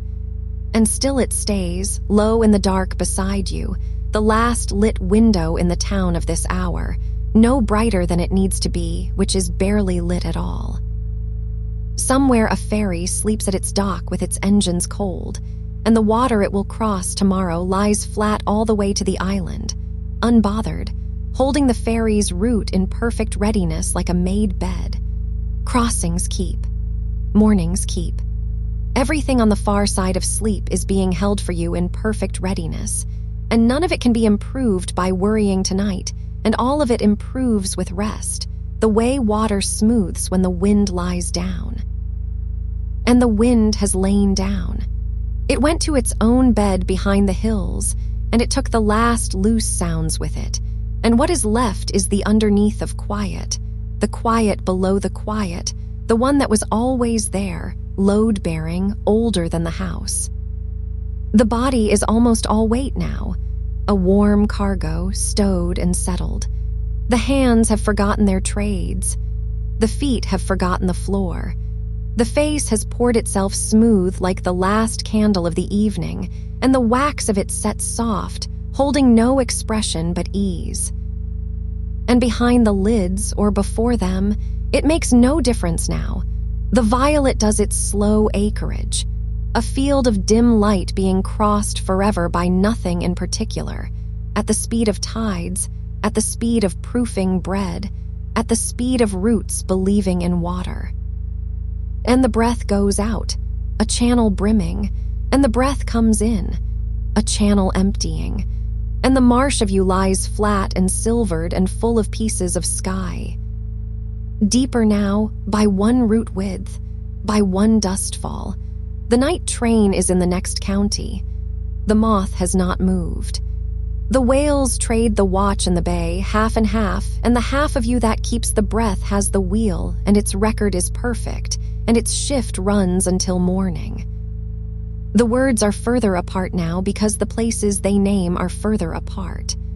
It takes the voice a while to walk between them in the dark, and it walks slowly, on old known paths, unafraid.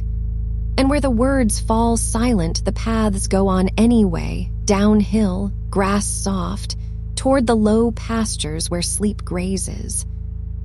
And the tide reaches its lowest, farthest hush, and rests there all the way out in no hurry to turn.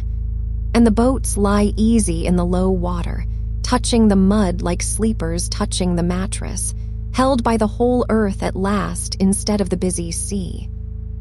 And the breath goes out and lies in the mud of the dark, easy, grounded, held by the whole earth at last. And the breath comes in because it always does, on its own, faithful as the light going around. The library keeps its 1,000 closed books. The loom keeps its patient threads. The well keeps its black level water, clear beyond any use for clearness. And the night keeps you, item by item, warmth by warmth, on the long inventory of things it has promised to carry to morning. And the night has never lost a thing it carried, not once, not ever, in all the dark and all the years. And the violet drifts, and the drift is the only clock, and the clock says nothing, around and around, and nothing is the right time, and you are on time for it. Lower, the voice banks to an ember's ember. The dough rises in the dark bakery by one more breath. The heron does not shift its leg. The dust comes down another inch of its century. And the breath, out, a thread let off the loom, slack and silver. And the breath, in, a thread taken up, softer than the last. And under everything, the water table of sleep, black and level and utterly calm, rises the last little way to meet you. Not pulling, only rising. The way warmth rises through a blanket, the way bread rises under cloth, the way the tide will rise again toward morning with no one supervising. And you settle onto it and it bears you, the way deep water bears what trusts it, fully, easily, along the whole length of the resting body at once.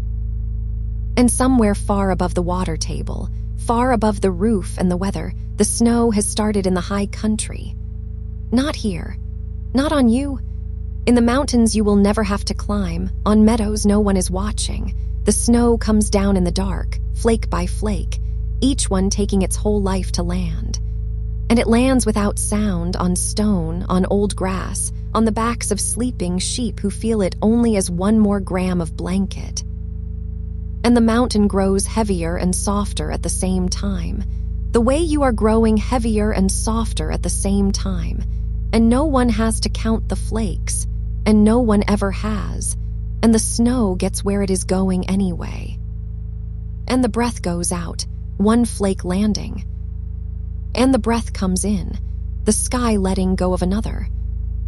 The violet keeps it slow whether on the screen of the closed eyes or the open ones. It drifts the way snow drifts when there is no wind, which is to say barely, which is to say perfectly.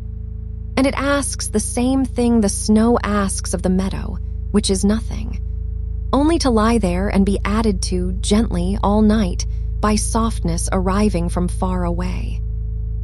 Deeper, by one flake's weight. There is an old observatory on that mountain, shut for the season, the dome closed like an eyelid, the great instrument inside standing patient in its canvas, pointed at nothing, resting from the stars. And the stars go on without being observed, which is how they spend almost all of their time, and they do not mind. Light crosses the whole dark on schedule whether anyone is awake to receive it or not. And tonight you are one more thing the universe does not need to check on. One more instrument under canvas, pointed at nothing, resting from everything. And the work of shining is being handled elsewhere by professionals at unthinkable distances, and none of it is your shift. And the breath goes out, and the dome of the ribs settles closed. And the breath comes in, and nothing needs to be seen through it. Lower on the mountain, in a fold of the valley, the beekeepers' hives are wintering. The boxes stand in a row under their little tin roofs, and inside each one the bees have gathered into a single slow ball of warmth, thousands of small lives agreeing on one temperature. They do not fly now. They do not work now. They only hold together and hum below hearing and take turns being the outside of the warmth and the inside of the warmth. And the honey they made in the bright part of the year feeds them through the dark part, sweetness stored against exactly this hour. And you have your own stores, laid down without your knowing, all the rest you ever banked, all the warmth you ever kept. And tonight the body draws on them quietly, and there is enough. There was always going to be enough. And the breath goes out, the hive hums lower. And the breath comes in. The warmth changes places with itself. The voice is walking down the valley now, past the last fences, slower than before. It has nowhere to arrive. It is only keeping you loose company on the way down, the way a lantern keeps company, a little behind, a little dim, swinging softly with the steps. And the canal at the valley floor is beginning to still. The water that worked all day carrying barges and reflections has been let off its duties, and a thin skin of quiet forms on it, the first idea of ice, delicate as the film on warm milk. And under that skin the water is still water, dark and slow and continuing, the way under your stillness the life of you is still life, dark and slow and continuing, the heart going its rounds like a watchman with nothing to report. All quiet. All quiet, and the canal does not fight the stilling, because the stilling is not an ending. It is only the surface agreeing with the night. Deeper, by one skin of quiet, and the breath goes out across the smooth of it, not even rippling. And the breath comes in from underneath, dark and easy. Far down the coast that you will never have to travel to, the lighthouse turns. It has the loneliest job and the calmest one. One long beam, going around, touching the water, touching the rocks, touching nothing at all for miles, and then coming back to touch them again. And it never hurries the turn and never skips one. And the ships that see it are safe, and the ships that don't see it are elsewhere and safe too. And the keeper sleeps in the round room below the light, rocked by nothing, kept by the keeping itself. And the violet on your screen turns its own slow beam through the haze, around and around at the speed of the lighthouse, at the speed of a night that has done this 10,000 times and will do it 10,000 more. And every turn of it finds you exactly where you were, safe, elsewhere, asleep in the round room of your own chest. And the breath goes out, one sweep of the beam. And the breath comes in, the dark closing kindly behind it. The words have long sleeves now. They trail. They take their time even inside themselves. In the farmhouse below the lighthouse road, someone has left wool by the fire. A basket of it, washed and carded, cloud that used to be a coat, soft past any softness that has a use. And the fire is down to its last patient orange, not flame anymore, just the memory of flame keeping itself warm. And the wool holds the light the way the body holds the day loosely, without gripping, letting the shape of things relax out of it. And by morning the fire will be ash and the wool will still be wool, and nothing will have been lost, only rested. And you are the wool and the ember both, holding a little warmth, losing a little shape, exactly as intended. Deeper now, by one thread of wool. And the breath goes out into the basket of the dark. And the breath comes in, carded soft, with nothing tangled in it. Below the farmhouse there is a cellar, and the cellar is full of apples, rows of them on slatted shelves, not touching, each one wrapped in its own quarter turn of newspaper, laid down in autumn by hands that trusted the winter. And the cellar does the only thing a cellar does. It stays cool and dark and even, and the apples do the only thing stored apples do, they keep. They sweeten a little in their sleep, actually.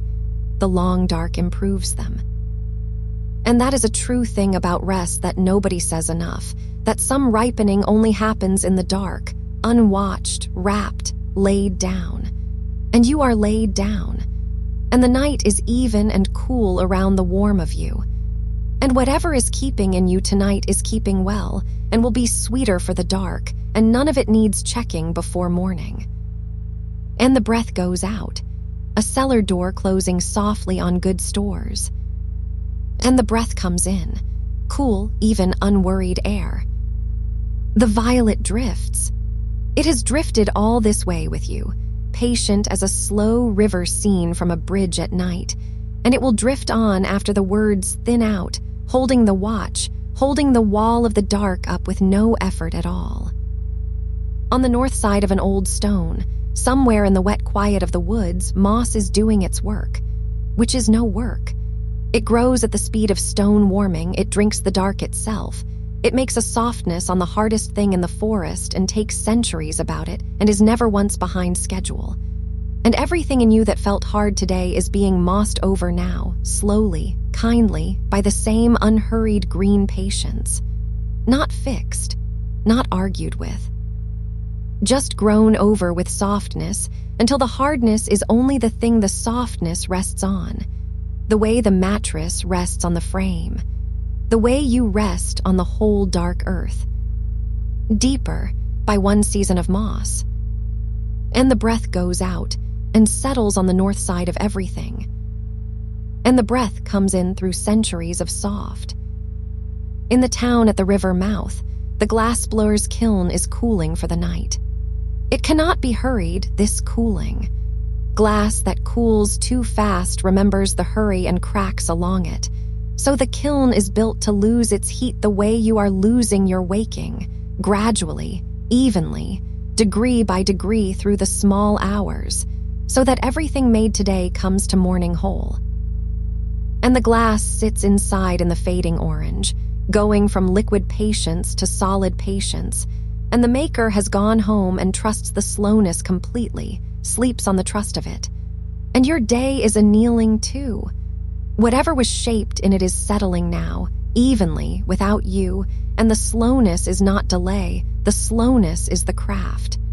And by morning it will all have cooled true.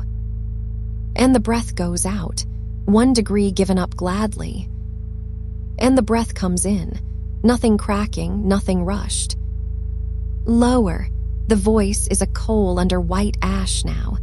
You would have to lean close to know it was warm. And under the mountain, under the valley, under the canal and the cellar and the town, there is the deep lake, the one that ice covers but never reaches the bottom of. Down there the water holds 4 degrees all winter, the one temperature it keeps for the fish and the dark and the smooth old logs that sank 100 years ago and lie in perfect order on the silt like sentences that finally finished. Nothing moves down there faster than settling. Nothing sounds down there but the far-off knock of ice adjusting its shoulders, a sound like a door closing in a house 3 dreams away. And the fish hang in the black water hardly swimming, kept, suspended, wintering in place. And that is where you are held now, in the 4-degree calm below all weather, below all news, where the surface storms of any life cannot reach down even 1 arm's length. Deep water does not know what the wind is doing. Deep water has never once heard of the wind. And the breath goes out into the still of it. And the breath comes in, filtered through 100 feet of calm. Deeper, by 1 silt fall. The stars have wheeled a little further while the voice was underwater. They do that. Whole constellations change their minds about where to stand, so slowly that only the sleeping notice. And the night is more than half spent in some countries and only beginning in others, and the dark is a coat the earth passes around its shoulders, always covering someone, always warming its way west. And right now it is your turn in the coat. Your hemisphere of it, your sleeve of it, buttoned to the chin with quiet. And when it moves on toward other sleepers hours from now, it will hand you to the morning so gently you will not feel the exchange. But that is far away. That is the coat's business, not yours. Your business is only this breath. Out, the coat settling. In, the warmth of having a turn. And in the hills, there is a monastery where they stopped speaking at sundown. Not because words are wrong, but because the night says everything better. and the long corridor is dark, and the doors are closed on their small rooms, and in each room a person lies as simply as a tool put away, and the whole building breathes in its stone way, and the bell that will ring before dawn is hanging silent in the tower, full of its one note, keeping it, the way you keep tomorrow somewhere you cannot reach tonight. And the silence there is not empty, it is practiced. It is silence that has been kept so many nights it fits perfectly, worn to the shape of rest like an old stair worn to the shape of feet. And you are inside a silence like that now. It fits you. It was worn down by every night you have ever slept through, all of them practice for this one. And the breath goes out, one note kept in the bell. And the breath comes in and does not ring it. Lower, slower, the ellipses are most of the sentence now. The violet, still drifting, the haze crossing the haze, light with nowhere to be, moving the way warmth moves through a house at night, room to room, checking nothing, blessing everything. And the old mill at the edge of the last village has its wheel out of the water for winter. The great wheel stands still, dripping its last few drops back to the race, and the stream goes by underneath without turning anything, without grinding anything, just water being water at night, gloss and murmur and on its way. And the mill does not miss the turning. Stillness is also a thing a wheel does, and the stream does not miss the work. Carrying nothing is also a thing water does, and does beautifully. And you, out of the water for the night, great wheel at rest, hear the stream of the breath going by underneath, turning nothing, grinding nothing, asked for nothing, on its way, on its own. And the breath goes out, clear over the stones. And the breath comes in, cold sweet, mountain-born, easy. Deeper, by one drop from the wheel. Somewhere a night ferry is crossing the strait, the last one, lit low. A few sleepers in its seats, a thermos going cold on a table, the engine a long, steady ohm below the floor. And the water it crosses is black and wide and completely certain of the far shore, and the pilot has made this crossing so many times that his hands rest on the wheel the way yours rest on the blanket, steering by feel, by faith, by 10,000 safe arrivals. And no one on board is watching the crossing happen. That is the whole luxury of a ferry at night, to be carried across dark water by someone whose job it is, while you lean on the glass and the glass hums and the shore comes to you. And sleep is that ferry. You have already boarded. The engine of the breath is steady below the floor of you. The far shore is coming at its own pace, lit soft, and not one thing about the crossing is your job. And the breath goes out, the weight closing behind, smooth as poured dark. And the breath comes in, the hum in the glass, the shore a little nearer. And the words go further apart, because the water is wide here, and wide water is good water, nothing to steer around, nothing all the way down. Out, the hull carried. In, the straight holding it. The violet drifts across the crossing like weather that decided to be kind. And if the eyes were open, they closed long ago. And if they closed long ago, the drift kept going anyway, in the warm dark behind the lids, a berth with a small round window and nothing outside it but slow light. And you in the berth, stowed, listed on the manifest, warmth by warmth, breath by breath, one sleeper, carried. Deeper, by 1 degree of the wheel nobody is turning.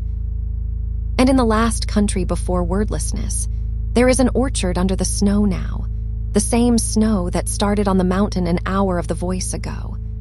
It has come down the valley on its soft errand and found the bare trees and is dressing each black branch in a white seam, slowly, evenly, with the whole night to work in. And the trees sleep standing up, the way trees do, dreaming in rings, 1 ring a year, all their years held in them in perfect circles like ripples that decided to stay. And under the bark the sap is down in the roots, wintering low, and the roots hold hands with the dark under the field, and the field holds still under the snow. And the snow holds the light of nowhere, that faint blue-violet shine snow has at night with no moon, the exact color of the drift on your screen, as if the screen had known all along what it was rehearsing. And the breath goes out along a white branch, and the branch bears it. And the breath comes in through the rings of all your years, and every ring is closed and whole and quiet. Lower, the voice is snow now more than lantern. It lands more than it walks. And the orchard keeps its trees, and the strait keeps its fairy, and the lake keeps its 4 degrees, and the kiln keeps its slow arithmetic of cooling, and the hive keeps its one warm ball of humming, and the night keeps all of it at once without effort, the way the dark holds every star without once feeling full. And among the kept things, you listed, wrapped, stored sweetening, cooling true, crossing steady, sleeping standing, or lying down, it makes no difference, kept. And the breath goes out, and the snow takes it flake by flake. And the breath comes in, and it is warmer than snow, and it is yours, and it needs no help. It's deeper, by one ring of the tree. And the drift goes on, the slow violet acre of it, crossed forever by nothing in particular. And nothing in particular is the kindest traveler there is. It never arrives, so it never leaves. It only passes and passes and passes at the speed of snow, at the speed of sap in winter, at the speed of a wheel out of the water dripping its last few drops. Out, one drop. In, one drop. And the far shore is nearer than it was, and no one has to say when.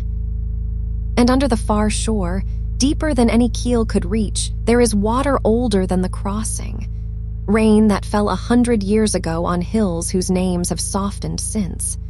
And it went into the ground the way sleep goes into a body, without a sound, without a door, and it has been traveling ever since at the speed stone allows. A finger width in a day, a hand span in a week. Moving through the dark galleries under the fields where no weather has ever been, where it is always the same cool hour, where nothing has ever hurried and nothing ever will. And that old rain knows something the new rain doesn't.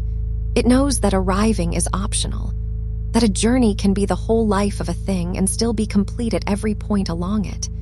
And somewhere tonight a spring lets a little of it out into a stone basin at the edge of a sleeping village, water that started falling before anyone now living was born, and it comes up cold and clear and carrying no memory of its storm. The storm was loud, and the water kept none of the loudness. It kept only the traveling, and that is what the breath is doing now in you, keeping none of the day's weather, keeping only the slow going through. Out, a finger width through stone. In, the same cool hour it has always been. And the body lies over that underground country the way the fields lie over it, easily, without knowing or needing to know what moves beneath. There is water under everything, old and patient and on its way, and there is sleep under everything too, the same kind of thing, moving at the same kindness of pace. And you do not have to dig for it. It rises on its own where the ground is soft. And the ground of you is soft now. Hours of the voice have made it soft. And whatever rises now, let it rise. Deeper, by one drop of the old rain. And up on the dark hill above the spring, the sheep are folded for the night. A loose constellation of warmth on the cold grass, each one a small engine of wool idling down. And they sleep the way animals sleep who have never once worried about sleeping, dropping into it like stones into deep grass, without ceremony, without checking. And their breath makes little clouds that the night takes and thins and keeps. And the wool on their backs is doing all the work there is to do, holding the day's warmth against the night's asking. And it does this without effort, because holding warmth is not work for wool. It is only what wool is. And the blanket over you is a cousin of that hill. Somewhere back along its thread there was a fold of animals on a slope in the dark, and a winter, and a shearing, and a long soft becoming. And now the becoming lies on you, warm where it touches, heavier at the shoulder, lighter at the feet, and it asks nothing. A blanket is the most patient thing in any house. It has waited all day folded, and it will hold you all night unfolded, and it keeps no count of either. Out, and the warmth stays because the wool holds it. In, and the warmth deepens because you are the fire it banks. And the shepherd's hut at the top of the hill has one small window gone dark hours ago, and a kettle cooling on a dead stove, ticking now and then as the metal settles, each tick further from the last. And that is the sound of a day being done with itself. Tick, and a long time. Tick, and a longer time. And then no more ticks, only the hut and the hill and the folded warmth on the grass, and the night proceeding at its own wide pace over all of it. Deeper, by one turn of the wool.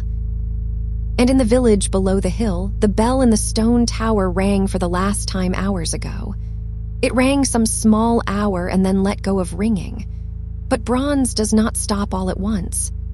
Deep in the bell there is still a hum, lower than any ear, the long tail of the last note, thinning and thinning, a sound becoming a temperature becoming a stillness.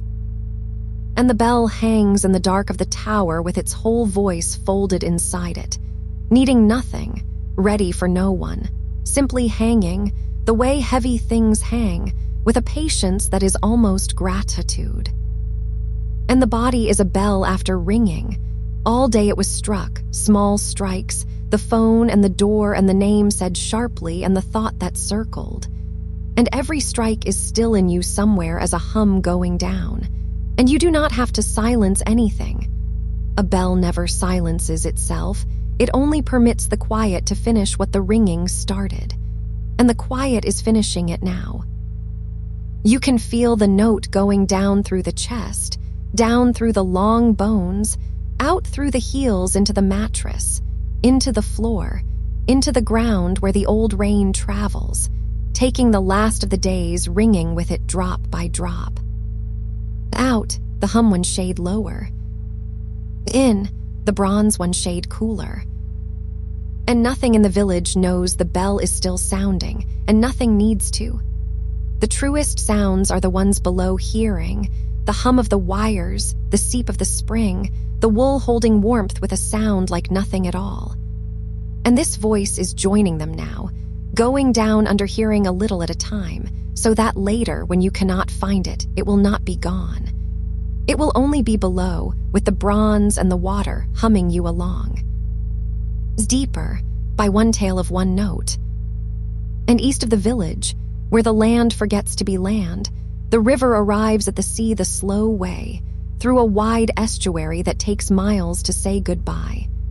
And out there in the dark the tide has turned, and the water is going out across the flats, unhurried, streaming in 1,000 shallow channels, each channel a small silver thought emptying itself. And the mud does not mind being uncovered. Twice a day forever it is held and released, and it has made its peace so completely that the holding and the releasing have become the same thing to it, one long breath with the moon's own patience. And the breath in you is estuary water now, going out across the flats of the chest, thinning into the 1,000 small channels of the body, unhurried, no single stream in charge. And coming back in when the turn comes, not because you called it, but because turning is what tide does. And the salt and the fresh mix out there without argument, the river becoming sea without a border, without a moment you could point to and say here it changed. And waking is becoming sleeping in you the same way, without a border, without a moment. You will not feel it change. You are not meant to. Out, across the flats thinning. In, the turn arriving on its own. And the birds that live on the estuary are standing asleep in the shallows on one leg, heads tucked under wings, little folded parcels of warmth spaced out across the dark water, and the tide moves around their legs all night, and they do not wake, because the moving of the water is exactly what tells them everything is ordinary. Movement can be the proof of safety. The drift on your screen has been telling you the same thing all night, in the same language. Still moving, still ordinary, still nothing.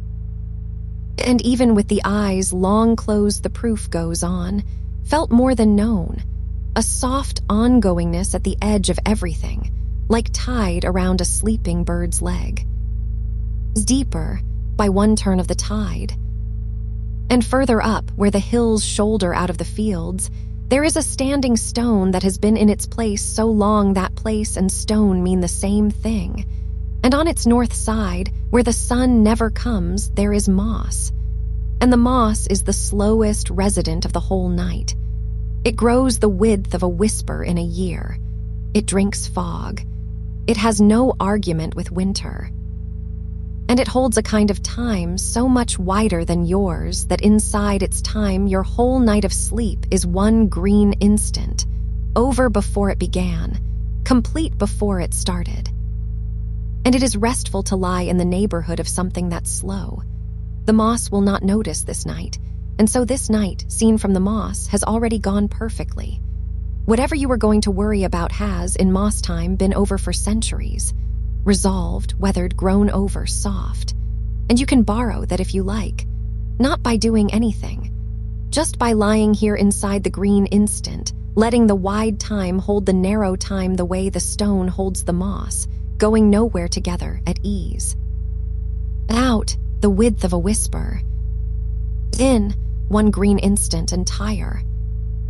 And the stone under the moss is warm with an old warmth, the day's small heat still leaving it slowly, and it will spend the whole night letting go of one afternoon. That is the stone's only task, and it does it beautifully.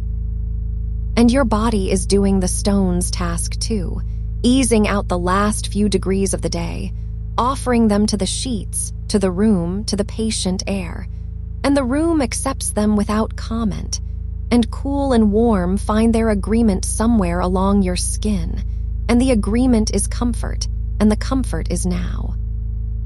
Deeper, by 1 degree the stone lets go. And far off, so far it is more a feeling in the ground than a sound in the air, a night train is crossing the low country. You would only know it the way sleepers know things, as a long, soft pressure moving from one side of the world to the other, a hum in the rails 2 fields away, a rhythm with no edges. Da-dum, a long time, da-dum.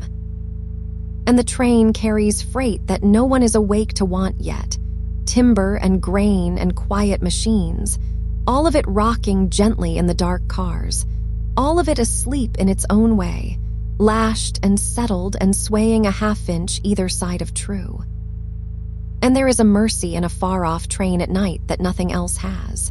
It is proof that the world is running without you, that things are being carried, that schedules are being kept, that somewhere a person you will never meet is steady at the controls and content, coffee gone cold beside them, the long track laid out ahead exactly where it was laid 100 years ago. Nothing needs you until morning. The grain does not need you, the timber does not need you, the track does not need you. The night shift of the world has it all, and their whole job, though they don't know it, is to let you sleep. Out, da-dum, 2 fields away. In, the rails humming down after. And the sound crosses the low country and thins over the estuary and is gone, and the night closes behind it like water behind the hull of something patient, and the quiet that comes after a train is a deeper quiet than the quiet before it, the way a room is stiller for someone having tiptoed through. And you are in the after quiet now, the deepest kind. Everything that was going to pass has passed.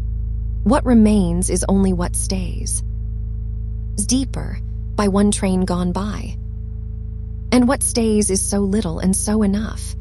The weight of the head giving its full, honest weight to the pillow at last. None of it held back, none of it kept ready. The hands wherever they fell, curled or open, finished with holding either way. The small tide of the belly under the blanket, rising a little, falling a little, needing no shore. The warmth pooled at the low back like the last light pooling in a valley. The faint sound of your own pulse somewhere in the pillow. A soft door being closed over and over by someone careful. And the voice is hardly a voice now. It is more like the warmth the kettle left in the hut, a leftover of speaking, ticking softly and further apart. And it does not mind becoming that. A voice that has carried someone this far wants nothing better than to be outlasted by their sleep. Out, and the pillow takes the whole weight. In, and there is less of you to weigh. And under everything, the old rain keeps traveling. A finger width, a hand span, no hurry in the stone. And on the hill the wool keeps its warmth without being asked. And in the tower the bronze hum goes down below the lowest hearing and keeps going. Because sound never truly stops, it only becomes the ground. And the tide finds the birds' thin legs and moves around them, and they dream standing up. If birds dream of nothing, of water moving, of ordinary. And the moss adds nothing you could measure and is entirely alive. And the train is in another county now, carrying its sleeping freight toward a morning that is none of your business. And the drift, the slow violet weather of it, goes on without witness and is not lonely. It was never performing. It was only being slow where you could rest your eyes on it, and now that your eyes are done, it is being slow for the room, for the wall, for no one, which is the same to it. Some kindnesses do not require an audience. They run all night like springs. Deeper, by one kindness unwatched. And the words are very far apart now. They come the way the last drops come from an oar shipped and laid across the boat, not rowing anymore, just letting fall what water is left. One, and the ring it makes widening until it isn't. Another, and the widening. And the stillness the widening leaves is wider than the ring ever was. Out, one drop from the resting oar. In, the water closing smooth. And nothing is expected of you now, not even listening. The words will go on a while the way a parent stays a while in the doorway, not because the child is awake, but because staying is sweet. And you may be past hearing already, down where the old rain is, down in the wide time of the moss, folded like wool, hung quiet as bronze, standing asleep in the warm shallows of yourself. And every one of those is a good place, and you may be in all of them at once, the way sleep lets a person be everywhere gently instead of somewhere hard. And the breath goes out, and no one counts it. And the breath comes in, and it counts itself. Lower, by one doorway, by one staying. And the hills hold the spring, and the spring holds the basin, and the basin holds the water that traveled 100 years to be cold and clear tonight and asks for nothing now that it has arrived, not even to be drunk. Arrival was never the point. The point was the long, dark patient going, which is what you are doing now, beautifully, without knowing it, a finger width at a time, through the soft stone of the night, toward a morning that will find its own way to you without 1 ounce of your help. And the field sleeps over the water, and the wool sleeps over the sheep, and the moss sleeps over the stone if moss ever does anything else, and the blanket sleeps over you doing its one warm job, and over the blanket the room, and over the room the roof, and over the roof the night going up and up past counting, and none of it is heavy, and all of it is yours, the whole soft tonnage of the dark resting on you with the weight of exactly nothing, the way sky rests on a hill. Out, and the dark takes the sound of it. In, warmer than the dark and yours and enough. Deeper, by one hill under one sky. And the drift goes on, at the speed of old rain, at the speed of moss, at the speed of a hum below hearing going wherever hums go. And it passes, and it never once looks back to check on you because there is nothing to check. You are kept. The night did that hours ago and has not thought of it since, the way a lock doesn't think about being locked. And the far apart words fall, and the water closes smooth. And somewhere the kettle ticks once more and then doesn't. And somewhere else, far from the kettle, an orchard is standing in the dark. rows of old trees with their arms full of almost. And nothing in the orchard is awake, and nothing in the orchard is asleep the way a person is asleep. The trees do their ripening without attention, the way you are doing your resting now. Sugar moving slower than sap, sap moving slower than hours. An apple grows heavier by a breath a night, and the branch learns the weight so gradually that there is never a moment of carrying, only a long, soft agreement between the branch and the apple that this is how it will be. And that is how the night is holding you, not lifting, not gripping, just growing accustomed to you ounce by ounce until you weigh nothing at all in its hands. Out, and the orchard doesn't notice. In, and an apple somewhere is a breath heavier. Deeper, by one branch that never felt the weight arrive. And under the orchard there is a cellar, because there is always a cellar under things that know how to keep. Stone shelves, cool air that hasn't hurried in 100 years. And on the shelves, the jars are doing the quietest work there is. Keeping, not preserving exactly, nothing so effortful, just being sweet in the dark and staying that way. And the cellar asks nothing of the house above it. It doesn't need the door opened, doesn't need to be remembered. It holds the summer at the bottom of the year the way the body holds warmth at the bottom of the blankets, without trying, without a single instruction. And you are shelved like that now, put up, put by, sweet in the dark and keeping. And the words come slower, space like jars. One, and the cool stone under it. Another, and the long shelf going back into the dark, farther than anyone has ever needed to reach. And in the wall of the orchard, in the oldest hollow of the oldest tree, the hive has gone quiet for the night. All that industry folded up small. Thousands of small warmths pressed into one warmth, into a hum so low now it is closer to a temperature than a sound. They keep the queen at the center of it the way the night keeps you, not by holding on, by being all around. And the honey sleeps in its 6-sided rooms, each little chamber capped with wax, each capped chamber a finished day that nothing can spill now. And you have days like that, capped and keeping, whole years of them, sealed and sweet somewhere in you, needing no tending tonight. The comb holds. It was built to hold. It holds without waking. Out, a hum settling into warmth. In, one small room of the comb, capped and done. Deeper, by one sealed day, by one sleeping hive.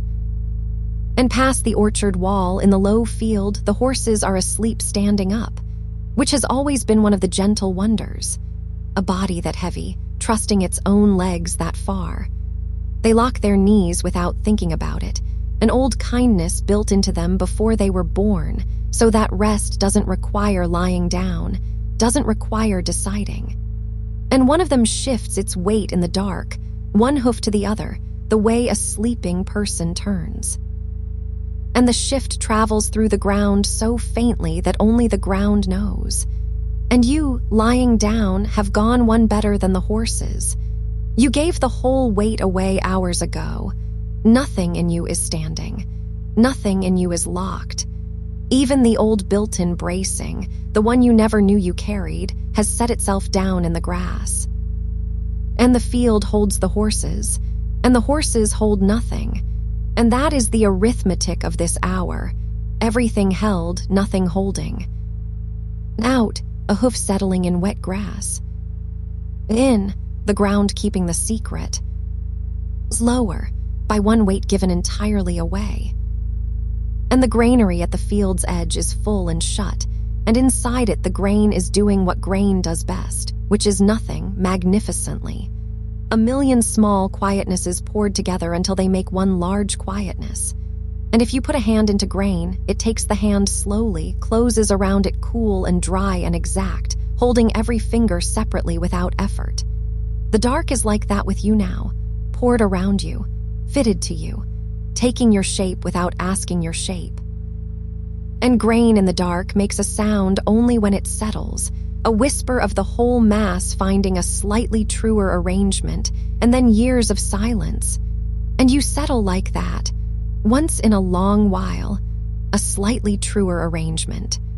And then the long silence again, which is not empty, which is full the way the granary is full. And the words are far apart now. They arrive like the settling, once, truer, and then the quiet that is not empty. Deeper still, by one whisper of grain. And in the farmhouse, the stove has been banked for the night, which is an old word for an old tenderness. The fire not put out but tucked in. The embers raked together and covered soft with their own ash so they hold till morning, glowing to themselves under the gray, keeping the heart of the heat alive at the lowest possible burning. And no one sits up to watch a banked fire. That is the whole point of banking. It is the fire you can turn your back on. It is warmth that has been made trustworthy. And something in you has been banked tonight in just that way, not extinguished, never extinguished, just gathered and covered gently and turned down to its lowest, most patient glow. It will hold till morning. It always has. It doesn't need you even a little. Out, ash settling over the ember. In, the ember warm underneath, minding itself. Deeper, by one fire that can be left alone. And on the table above the cellar, a candle put out hours ago is finishing its own small night. The wax that was moving has stopped moving. It cools in the shape of its last soft moment, a little pool gone solid, holding the curve it happened to have when the warmth left. And there is nothing sad in that. Wax is at its most peaceful solid. It spent its brightness honestly, and now it rests in exactly the shape of how it ended, and the shape is smooth, and the shape is enough. And your day has cooled like that. Whatever shape it had at the last warm moment, that is its shape now, smooth and finished and not to be reworked tonight. Morning wax melts easily. Tonight it only rests. And the breath goes out and cools at its edges. And the breath comes in, and the center is still warm. Lower, by one shape allowed to stay the shape it is. And far off, so far off it is almost a rumor. The first snow of the high country is falling where no one lives. It has been falling for an hour on the shoulders of the mountains, on the black pines, on the old rock slides that finished sliding before anyone had a name. And snow is the one weather that subtracts. Rain adds its sound, wind adds its sound, but snow falls and the world gets quieter by the minute, as if the night were being upholstered. Every flake a small silence laid on top of the last small silence, until by morning the whole country up there will be one deep hush an arm thick. And none of it asks to be witnessed. It is happening right now, in the dark, at this exact hour of your breathing, the great soft accumulation of quiet. And some of that hush drifts down the long valleys, and some of it reaches the fields. And some of it, by roads no one can map, reaches this room and lays itself over the furniture, over the floor, over the bed, one silence at a time. Out, a flake landing on a pine and staying. In, the hush an inch deeper somewhere high. Deeper, by one snowfall no one will ever count. And under all of it, under the orchard and the field and the farmhouse and the far snow, the roots are awake in the only way roots are ever awake, which is to say, working at a speed that makes stone look hasty. A root doesn't push through the earth. It persuades. Cell by cell, it offers the soil a gentler arrangement, and the soil, given years, always agrees. And nothing down there has ever hurried, and nothing down there has ever failed, because at that speed there is no such thing as failing, only continuing. And the deepest part of you keeps house at that speed. The mending you couldn't do on purpose is being done down there right now, at root pace, in root dark, and it will be done well because it will not be done fast. You have simply to stay out of the way, which is what sleep is, staying beautifully out of the way. And the words go down like roots now, slow, persuading. One, and the soil agreeing. Another, and years passing in the space of a breath, none of them yours to spend. Lower, by one cell of quiet mending. And the house itself is settling into the small hours. Every house does this. A tick in the stairs, a sigh in a beam, the small wooden vocabulary of a building letting go of the day's temperatures. The joists were warm and now they are cooling, and cooling is a kind of shrinking, and shrinking is a kind of settling closer. So the whole house, degree by degree, is holding itself a little nearer together around you, the way anything that shelters draws in at night. And those small sounds are not the house waking. They are the house doing exactly what you are doing, releasing, in tiny increments, everything the day put into it. You and the house cooling together, creak by creak, breath by breath. Two old friends letting go of the same day at the same gentle rate. Out, a beam sighing somewhere it doesn't matter. In, the house an increment closer around you. Deeper, by 1 degree given back to the night. And the clock in the far room has been walking in place all night. It will still be walking at dawn. And there is a kindness in a clock that no one mentions, which is that it carries the time so you don't have to. Every second is picked up and set down by something that isn't you. You could not lose track of the night if you tried, because the tracking was never yours. It was taken from you at the door, the way a good host takes a heavy coat.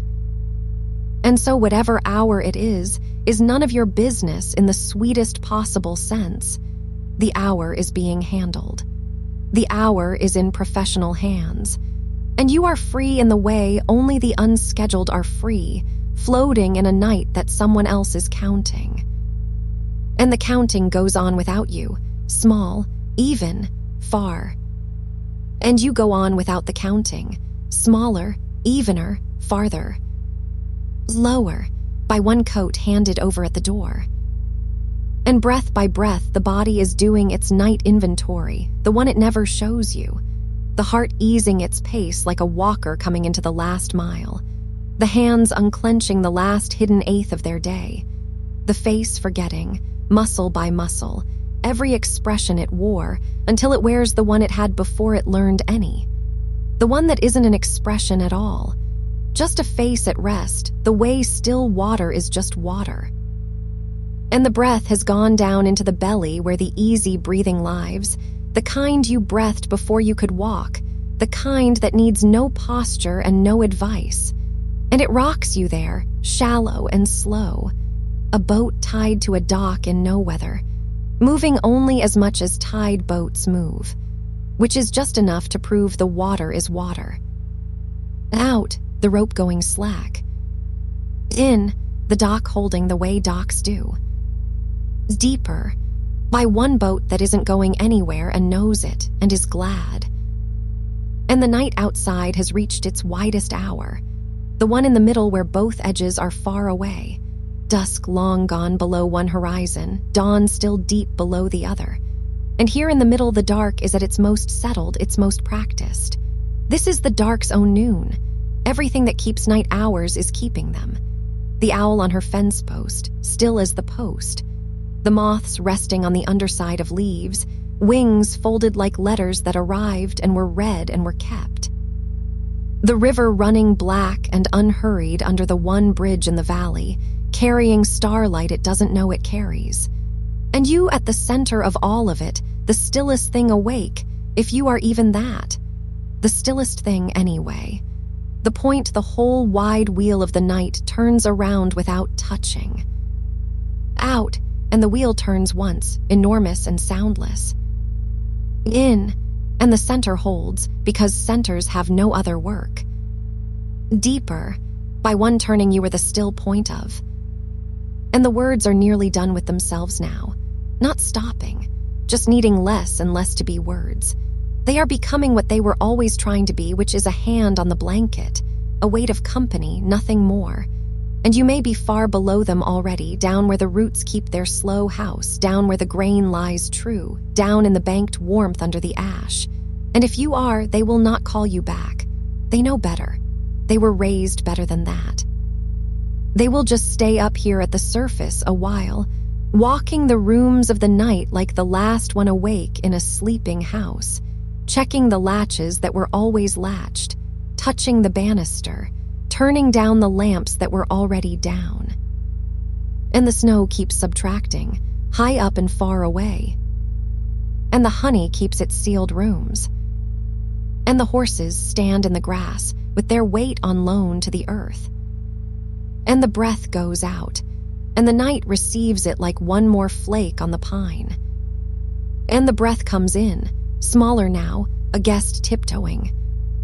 Slower, by one lamp that was already down. And the orchard will still be there in the morning, heavier by a night of sugar. And the cellar will not have counted the hours because stone doesn't. And the ember will be waiting under the ash with the morning's first warmth already inside it, patient as a seed. And none of that is yours to arrange. It arranges itself. It always did. The world was running on its own kindness long before you were asked to worry about it. And it runs on it still, all night, every night, orchard and hive and granary and stove. A whole economy of quiet things keeping other quiet things. And somewhere in the middle of the ledger, kept as carefully as any of them, you. Out, one entry in the night's old book. In, the ink drying slow. Deeper, by one page that turns itself. And now even the walking words sit down. On the bottom stair in the dark of the sleeping house, elbows on knees in no hurry at all. And what they say from there is hardly saying. It is the sound a house makes when everyone in it is safe. It is the sound the field makes when the horses have stopped shifting. It is the sound under the snow, which is the sound of everything above it kept. And the drift on the screen behind your closed eyes drifts on, a warmth of motion with no one watching, and it does not mind, and it never did. And the hum below hearing hums. And the far snow falls on the far pines. And the boat moves at the dock the small amount that tide boats move. Out. In. Lower, by one. And the night goes on being good at this. It has never once, in all its practice, dropped what it was holding. And it is holding you. And the hills are under the snow, and the spring is under the hills, and the water is still traveling its 100 patient years, and nothing anywhere needs you before morning. Nothing anywhere needs you before morning. And somewhere, a long way from the sleeping house, the sea is doing its half of the night. You don't have to attend to it. It leans into the land and leans away again, twice a day, every day, and it was doing this before anyone thought to be tired, and it will be doing it after every clock now running has worn out its spring. The tide is not a task. Nothing pushes it. The moon leans, and the water answers, the whole weight of an ocean shifting a few slow feet up the sand and a few slow feet back, and no part of it hurries, because there is nothing in the sea that knows what hurrying is. And the weight of you in the bed is the same kind of weight, leaned on by the same moon as it happens.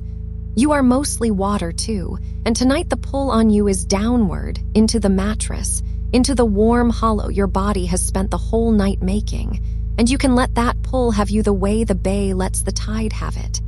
No answer required. The water never once said yes to the moon.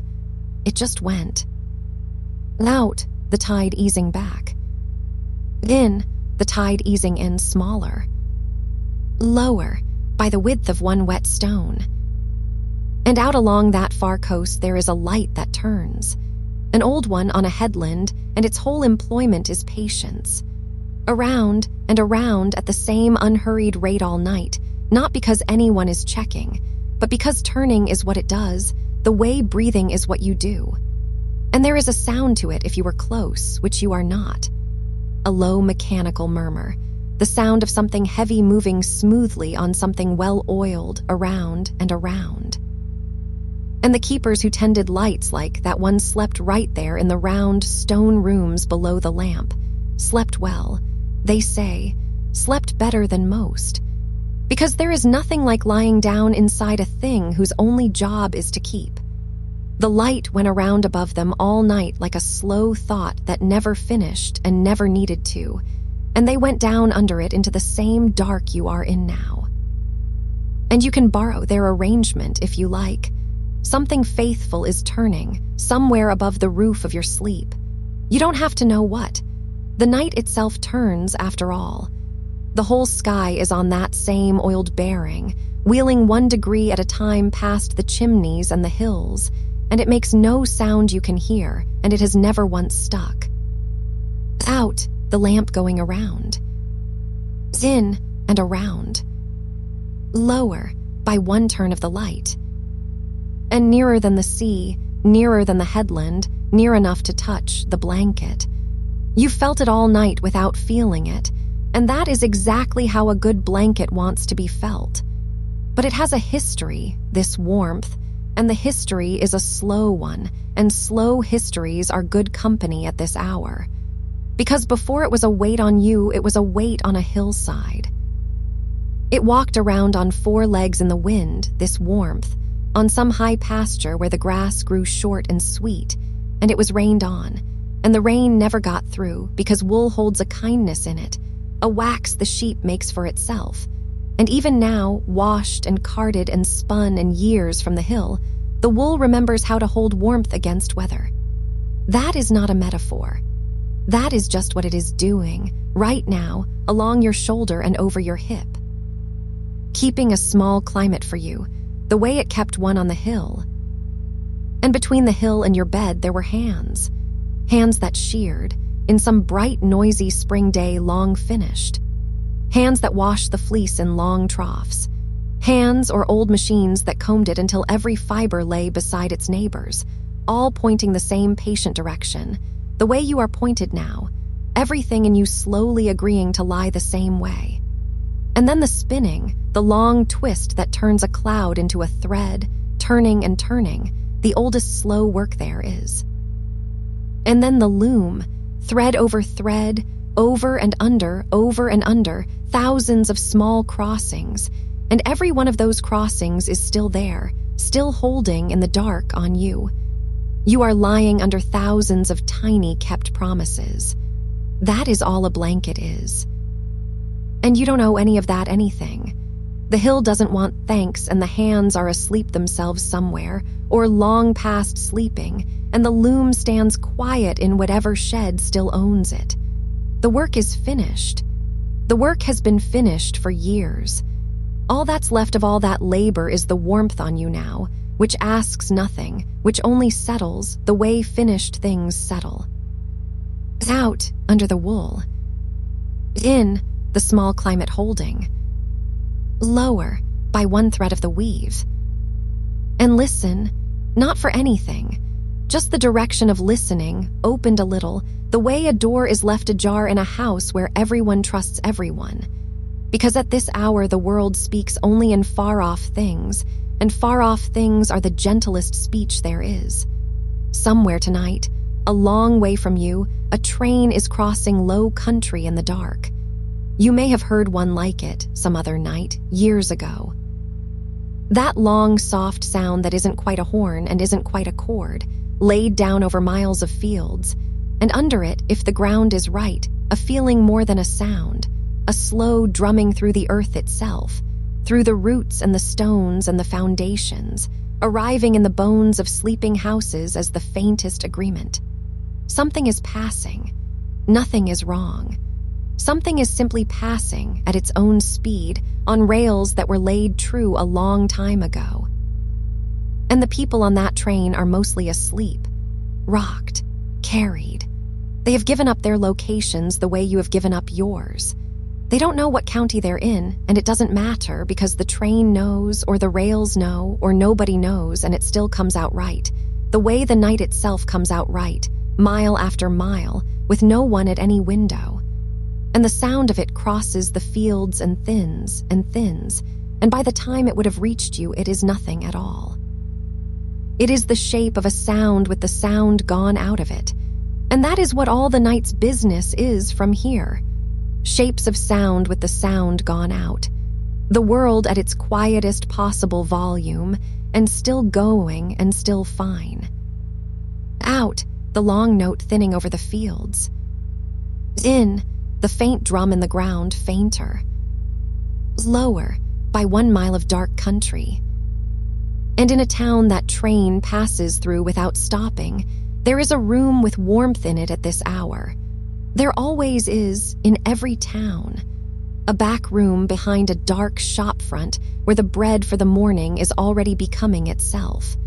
The dough was made hours ago and covered with a cloth and left, and now, in the dark with no one there, it rises, slowly. A breathing thing that doesn't breathe, swelling by amounts no one could stand and watch, filling the bowl the way sleep fills a body, from the inside, quietly, without a single edge. The yeast is doing in that bowl what the night is doing in you. Small, warm, patient work, billions of tiny livings adding up to one soft rising, and it needs the dark, and it needs the hours, and it needs to be left alone. That's the whole recipe at this stage. Warmth and dark and being left alone. And you have all three. And toward the end of the night, someone will come with flour on their sleeves and find it risen, and press one knuckle gently into it, and it will sigh, dough sighs, a soft settling of held air, and that is the whole test, that it yields, that it has stopped resisting anything. And you would pass that test right now. Any part of you, the shoulder, the jaw, the hand on the blanket. Pressed gently, any of it would only settle. Nothing in you is holding a shape it doesn't want. Out, the dough rising in the dark room. In, the cloth over the bowl undisturbed. Lower, by 1 warm hour of proofing. And the breath, going by itself now for so long you may have forgotten it was ever a topic. It has taken over the whole administration. It draws what it needs, which is less and less, and lets go of what it doesn't, which is nearly everything, and between the letting go and the next drawing in there is a pause that has been getting slowly, comfortably longer all night. A hollow in the rhythm, a doorway with nothing in it, and nothing needs to be in it. Some of the oldest advice about sleep says that sleep lives in that pause, that it enters there, between the out and the in, when the house of the body is briefly, perfectly still. You don't have to arrange to be in the pause. You are already furniture there. And far to the west of everything tonight, out over open water where there is no one at all, rain is falling on the sea. Nobody's rain. It fell out of clouds no one named onto waves no one counted, hour after hour, a soft, loud hush over thousands of empty acres, and not one drop of it is wasted, because the sea is where rain was always going anyway. Everything about that scene is finished the moment it happens. No gutters, no umbrellas, no plans changed. Just water coming home to water all night at wholesale quantities, with the whole thing running perfectly in the total absence of witnesses. And most of the world is like that, most of the time, running perfectly, unwitnessed. Your sleep is about to be one more of those unwitnessed perfect things. It mostly already is. Out, rain on the open sea. In, the hush of it miles wide. Lower, by 1 unwatched hour. And the voice here is thinning now too, you can hear it. Not going, thinning. It has said nearly everything slow it knows, and what's left is slower than saying. What's left is the register underneath words, where a voice is just a warmth with a rhythm in it, the way a wall with a chimney in it is warm. You stopped needing the meanings a while ago. The meanings were only ever the handle. The cup was the sound. And the sound goes on, poured smaller and smaller, into a person who has nearly finished needing even that. And the wool holds its climate. And the light on the headland goes around and around. And the tide is somewhere in the middle of its long lean. In or out, it doesn't matter which, it never mattered which. And the dough rises by another breath it doesn't take. Out, poured smaller. In, received smaller. Lower, by 1 degree of the wheeling sky. And if there is any last thing to hold, and there isn't, but if there were, it would only be this: that the night is not a gap between days. It is not an absence, not a waiting room, not the off hours of the world. It is the older half. The day was carved out of it, late, the way clearings are carved out of forest, and outside every lit clearing the great old dark goes on, standing the way forest stands, patient, rooted, full of slow lives, owing nothing to the clearings at all. And when you sleep, you are not falling out of the day. You are going home to the half of things you came from, the half that grew you, cell by cell, in the dark, before you ever had eyes to be open. The dark is not the strange country tonight. The dark is the old country. You have a passport from before you were born. And it recognizes you. It always has. Every night of your life, it has let you back across without one question. Out, across the old border. In, known there. Lower, by 1 step onto home ground. And the hills of that country are these pillows. And the weather of it is this warmth. And the language of it is this slowing sound, which you already speak, which you spoke first before the other one. And nothing in it will ask you for anything before morning, and morning itself will come the way the baker comes, gently, with flour on its sleeves, and find you risen and rested. And that is hours from now, whole territories of hours, all of them already provisioned, all of them already paid for. And the train has crossed into the next county, carrying its sleepers. And the lighthouse has turned again, and no ship needed it, and it turned anyway.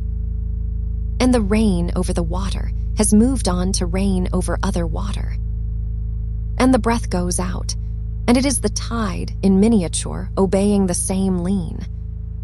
And the breath comes in, a cupful, a thimbleful, lower, by 1 small obedient wave. And the words are down to their last few coins now, and they spend them slowly, one at a time, on nothing, on the dark, on the warmth, on the long pause in the middle of the breath where the doorway stands open and the house is still. They were never buying anything. They were just keeping you company at the market of the night, walking beside you past all the closed stalls. And now the walking is nearly sitting, and the sitting is nearly staying, and the staying is nearly the same as the dark itself, warm, worded once, wordless now, holding. And the wool remembers the hill, and the water remembers the moon. And the body remembers this, all of this, from every night it has ever crossed, and needs no reminding, and takes itself the rest of the way water takes itself downhill, without instruction, without effort, without you. Out, spent. In, kept. Lower, and the light goes around, and the tide leans, and the bread rises in the dark behind the dark, and nothing anywhere is owed, and nothing anywhere is late. And the night holds what it is holding, which is everything, which includes you, easily, the way deep water holds whatever is given to it, without adjusting, without effort, with room to spare. And somewhere under all of it, under the hills and the rails and the wet sand and the sleeping towns, the old rock of the world keeps its temperature, the one it has kept for longer than there have been nights to count, and everything above it borrows steadiness from that. The houses and the orchards and the beds and the sleepers in the beds, all of it resting on something that has never once moved in anyone's memory and doesn't plan to, and you are that well-founded tonight, that far down, that firmly carried. Out, in, lower, by 1 breath of the old rock's patience. And the voice will stay in the room a little longer at the very edge of it, by the door it will not close, saying less and less. The way a fire says less as it banks, not because it is going out, but because it has reached the part of burning that needs no flame. A warmth with almost no light to it now. A sound with almost no words in it now. company in the oldest sense, near and quiet and requiring nothing. And the drift goes on drifting, unwatched, faithful. And the night goes on. And you go with it, the easy way, the carried way, further than the words can follow, though they lean after you a little, the way people lean after a boat that is leaving well. Not to call it back, only to send it off, only to stand at the rail of the dark a moment, warm, emptied, glad, while the water does what water does, and takes you smoothly out along the one current that has never needed steering. And the current knows its own way. It has made this crossing more times than there are names for numbers. It does not consult the shore. It does not count its passengers. It only carries the way the dark only holds, the way the warm only stays. And far from here, in a country that is all night this time of year, snow is coming down through air too cold to carry any sound at all. Each flake taking the better part of a minute to fall the last little distance. Landing on snow that landed last night, on snow that landed last week, the whole soft history of the winter lying quietly on top of itself, layer over layer, each one pressing the one beneath it into something smoother and older and more settled. And that is what the night is doing with you now, laying this hour down gently on the hour before it, pressing nothing, forcing nothing, just letting the weight of rest accumulate the way snow accumulates, one unhurried arrival at a time, until the whole field of you is deep and even and quiet all the way down. Out, one flake lighter. In, one flake given. Lower, under the soft weight of everything that has already settled. And under that snow, the ground is not cold. That is the secret the winter keeps. A few hands' depth beneath the white, the earth is holding its small, steady warmth the way a sleeper holds warmth under a blanket, and the seeds down there are not enduring the winter, they are resting in it. Nothing is asked of them until spring, and spring is not tonight, and so they lie in the dark in their hard little coats, complete, unopened, owing nothing. And there is a place in you that rests like that. Below the weather of the day, below the thaw and freeze of thinking, a small, warm depth where nothing has to sprout or answer or become. And you are allowed to spend the whole night there. And somewhere on a coast you have never stood on, a lighthouse is turning. Not because any ship is near. Most nights no ship is near. It turns because turning is what it does, sweeping its one slow arm of light across miles of empty water, patient, regular, unbothered by the emptiness. It does not need to be seen to be doing its work. And this voice is like that now, turning slowly through the dark of the room, sweeping past you at long intervals, not to wake you, not to warn you. Only so that if any part of you surfaces for a moment, it finds the light still turning, the keeping still kept, the night still tended, and can go back down without a single question. Out, and the beam swings away. In, and it is not needed. Lower, between one slow turning and the next. And in the cellar of an old house, in a town whose name does not matter, there are things that are becoming better simply by being left alone in the dark. Jars on a shelf, put up in another season, casks that no one has touched since autumn, and nothing in that cellar is working. The becoming happens by itself, in the cool and the black, molecule by patient molecule, and all anyone ever did was set it down and close the door. You've been set down like that tonight. The door of the day is closed, and whatever mending you needed, whatever slow sweetening of the tired places, it is happening now the cellar way, unsupervised, unlit, unhurried. You do not have to attend your own repair. It was never a task. It was always just what the dark does to what is left safely in it. And the bees, in their hive at the cold end of the garden, have gathered into one soft ball around their queen, thousands of small warmths agreeing to be one warmth, trembling so slightly and so constantly that the middle of the cluster stays like summer all winter long. None of them knows the whole of what they are doing. Each one only holds its small place and hums its small hum, and the great slow kindness of it adds up around them. And the night is full of arrangements like that. Hearts that beat without being asked, lungs that lift without a foreman, a body that is thousands of small, faithful workings agreeing to be one rest. You do not manage any of it. You never did. You are the warmth at the middle of the cluster. You are what all of it is for. Out, one small hum among many. In, held at the middle. Lower, where the summer is kept. And the words are walking more slowly now because the ground of the night is soft here, deep in the 5th hour, and there is no path anymore, only the going.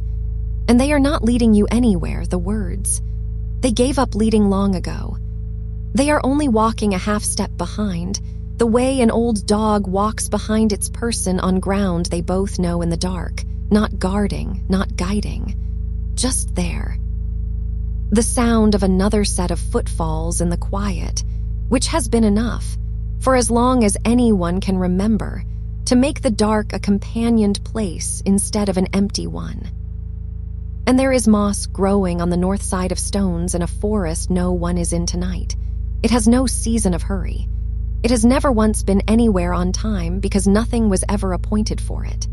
It drinks the fog, it holds the damp, it makes the hard things soft to touch, 100 years an inch, and it is one of the most successful things that has ever lived. By asking almost nothing, by keeping low, by staying, and the resting you are doing now is moss work. Low and slow, and asking almost nothing, covering the hard stones of the day with something soft, at a pace no clock can even measure. And by morning the covering will be done, and you will not remember doing it because you didn't. You only stayed, and stayed is all moss ever does. Out, 100 years an inch. In, low and kept. Lower, on the north side of the night. And far under the mountains there are rivers that have never once been in the light, water moving slow and certain through galleries of stone, wearing the passages smoother, century by century, going down and down toward a sea it has never been told about and will certainly reach. No weather touches it. No season changes it. It is the calmest water in the world because nothing has ever interrupted it. And your breath has found something of that now, an underground pace, a current below all weather. It was there all along, beneath the choppy daylight breathing, and every night you sink back down to it, and every night it takes you, smooth-walled, certain, dark, toward the wide, still place it has always known the way to. And the voice grows sparer here, not weaker, sparer, the way a great room grows sparer as the lamps are put out one by one, not to end the evening but to finish it. And each sentence now is one more lamp attended, this one, going soft.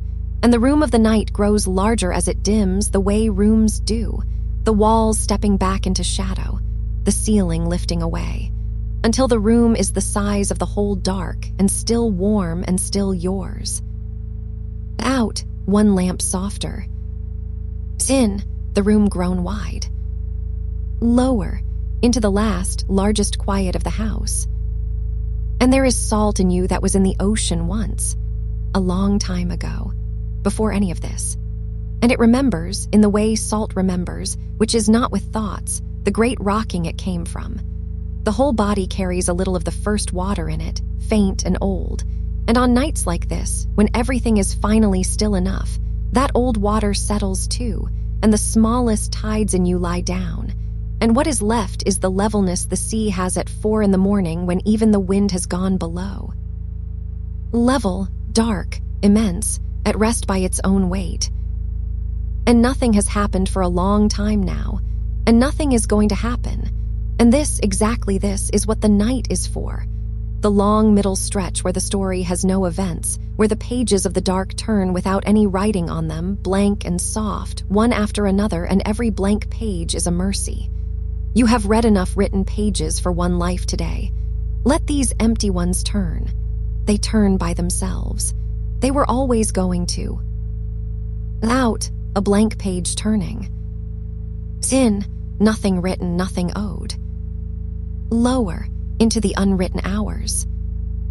And in the high cold above everything, a glacier is moving tonight as it moves every night at the pace of a fingernail's growing.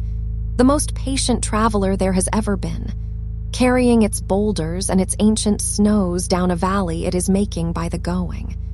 And it is never late because its journey is measured in 10,000 years, and against a scale like that, nothing can be late.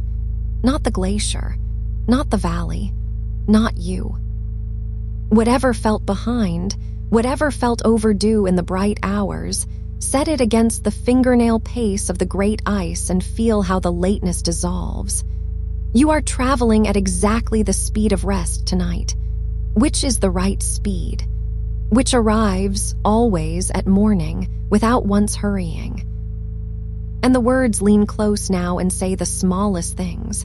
Warm, here, held. They have stopped making pictures of any kind and become only weights. Small, smooth weights laid one at a time on the far pan of the scale until the balance tips all the way towards sleep and stays there. Warm, a weight. Here, a weight. Held, and the scale is not even swaying anymore. It has chosen.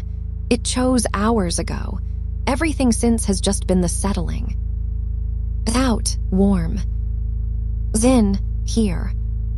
Lower, held. And a well in an old courtyard holds its water in the perfect dark, sweet and cold and still, a small circle of the underground given a wall and a rope.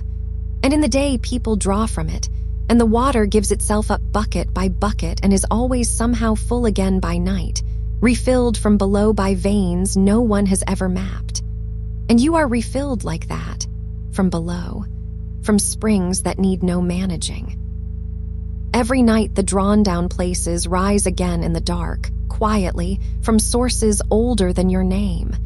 And you will wake full without ever feeling the filling.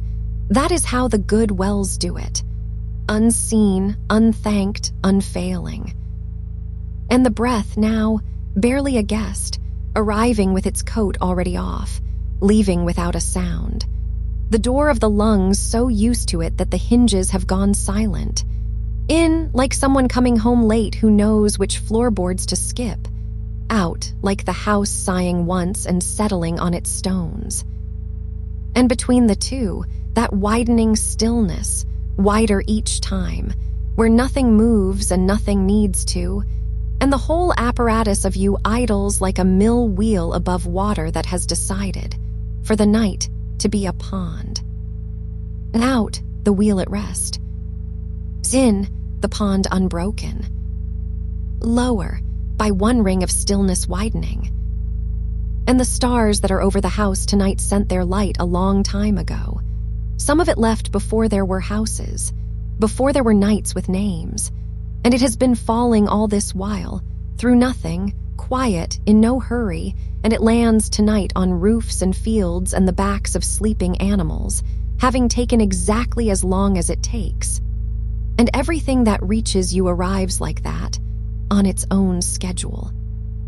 Having crossed what it had to cross, rest is arriving now, some of it sent from very far back, from old summers, from long finished days that are only now delivering their calm. Let it land. It has come a long way to be here. And there is a loom somewhere, an old one, in a workshop closed for the night, with a cloth half-made still stretched upon it. And the cloth does not fret at being half-made. It lies in the frame with its pattern begun and its threads at rest, and tomorrow more of it will exist, and tonight it is exactly as much of itself as it is supposed to be. And you, half-made things and all, the unfinished conversations, the projects lying in their frames. All of it is allowed to be exactly as much of itself as it is tonight. The weaver sleeps. The loom keeps everything precisely where it was left. Nothing unravels just because the hands are gone. That is what the frame is for. The night is the frame. It holds your unfinished pattern without adding a thread or losing one. Out, the shuttle laid down. In, the pattern kept. Lower, into the workshop dark. And the voice is far along the shelf of the night now, speaking from near its edge, softly, the way one speaks in a house where everyone is finally asleep and the speaking is only habit, only fondness. There is nothing left to say, and it says it slowly. The dark is good. The warmth is deep. The drift, somewhere, is still drifting, faithful as weather, and needs no watcher, and has none, and goes on. And deep in the hull of the earth, water is becoming stone, one mineral grain at a time, in caves where a single drip falls every hour and lands in the same place it has landed for 9,000 years, building its slow white column in the black. Nothing witnesses it. Nothing needs to. The most permanent things are made like this, drop by unattended drop, in the dark, over spans that make a lifetime look like one breath. And something permanent is being built in you by all these nights. Drop by drop, night by night, a steadiness at the base of you, mineral and calm, that the days can lean on without knowing where it came from. It came from here, from hours like this one, from the drip of rest landing and landing and landing in the same deep place. Out, one drop landing. In, 9,000 years of patience. Lower, where the columns grow. And the smallest sounds of the house have become the whole of the world's news, the tick of something cooling, the almost nothing of air in the vents, your own pulse in the pillow, soft as a moth against a shade. And every item of this news is the same item. All is well, all is well. Filed hour after hour by the quiet, read by no one, true every time. And the body is far away now in the good way. The feet are a rumor. The hands are two warm provinces that have declared their independence and gone dark. The face has forgotten its expressions the way a chalkboard forgets, wiped soft, gray, restful. And what is left, the small awareness reading these last words as they float past, is hardly bigger than a spark kept in wool. And even that is dimming sweetly. And even that is allowed to go out. Sparks in wool go out into warmth, not into cold. That is where you are going. Out into warmth. Out, a spark in wool. In, warmth all around it. Lower, and the wool closes softly over. And the night has no edges here, only middle, miles of middle in every direction. And the hours ahead are stacked like clean blankets in a cupboard, folded, plenty of them, more than you will need. And one by one the night will take them down and lay them over you without waking you. That is its whole employment, and it is old at the work, and has never once dropped a sleeper it was covering. And so the words thin toward their rest too. They have carried what they carried. They set it down here in the dark beside you, quietly the way something is set beside a sleeping person for morning. And they stay a little, not speaking, just staying, the way warmth stays in a stone after sundown, the way the shape of a lullaby stays in a room after the singing, near, faint, good. Out, the stone still warm. In, the song still shaped. Lower, and lower than that. And the snow is still falling in that far country, landing on itself in silence. And the lighthouse is still turning for nobody faithfully. And the underground river is still going down, smooth-walled, certain, toward its wide, dark sea. And the bees hold their small summer. And the moss holds its stones. And the glacier is not late. And the well is filling from below. And every one of them is doing your resting with you, the whole quiet company of the slow things, and none of them will finish before you wake, and none of them will leave. And the breath goes out and does not hurry back, and the pause is a meadow now, not a doorway, room to lie down in. And the breath comes in when it comes, small as a secret, and goes again. And each round is a little more the night's and a little less yours, which is the sweetest arithmetic there is, until the counting itself lies down in the grass of the pause and does not get up, and no one minds, least of all the numbers. Out into the meadow. In, small as a secret. Lower, and the grass closes over the counting. And whatever you were before tonight, whoever carried the day here and set it down at the door, they are provided for. The night took their coat, the dark took their questions, the warmth took the rest, and what lies in the bed now is simpler than a name. Breath and weight and warmth, and the faint, sweet gravity of sleep drawing all three down together through floor after floor of softness, past the last lit windows of thought, past the cellars of the words, down into the ground of the night itself, which is not cold, which was never cold, which keeps its small, steady warmth the way the winter earth does, and holds what is planted in it, and asks nothing of the seed. And somewhere, far from this bed, a ferry is crossing dark water in the middle of the night. A wide, patient boat, low in the water, carrying almost nothing. A few crates, a few coils of rope, the smell of tar and cold air. And the ferryman knows the crossing so well he barely steers. The water does most of it. The current knows the way. And the boat makes its small sound against the dark, a slow lapping, a rope creaking somewhere with no urgency in it at all. And nobody on either shore is waiting. Nobody needs the crossing tonight. It happens because crossings happen, the way breath happens, back and forth over the same deep water, and the water holds the boat the whole way, every time, without being asked. Out, the boat leaves the near shore. In, the water holds it, lower, and the far shore can wait. And you are held the same way, not by effort, by nature. The bed does not try to hold you. It simply does.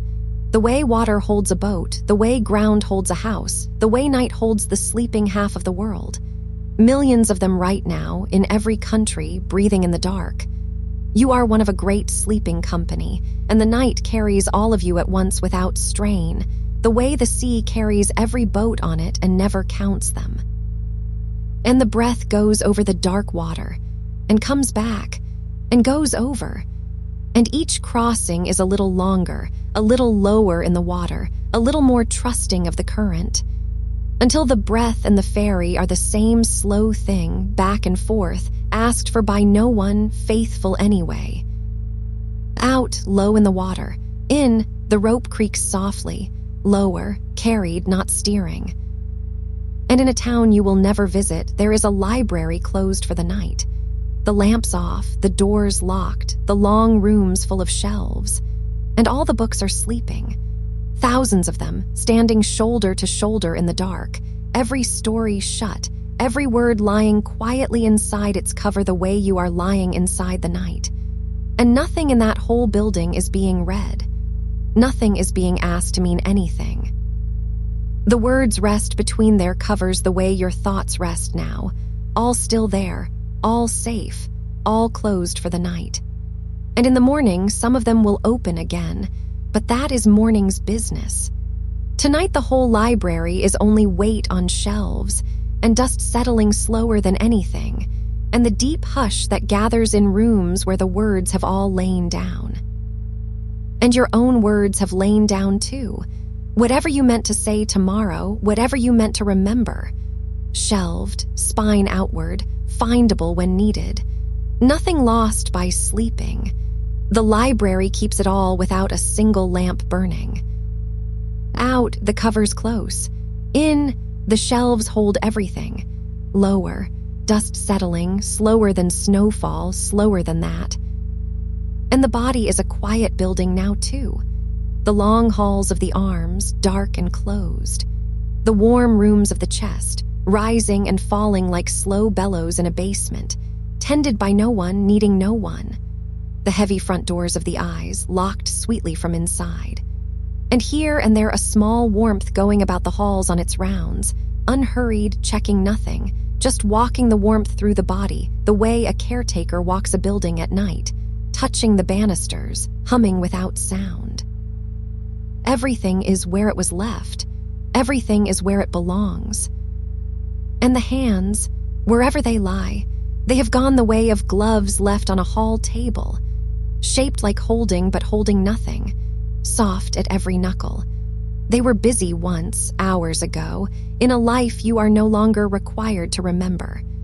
Now they are only warm shapes, and the blanket rests on them the way snow rests on low roofs without weight enough to name.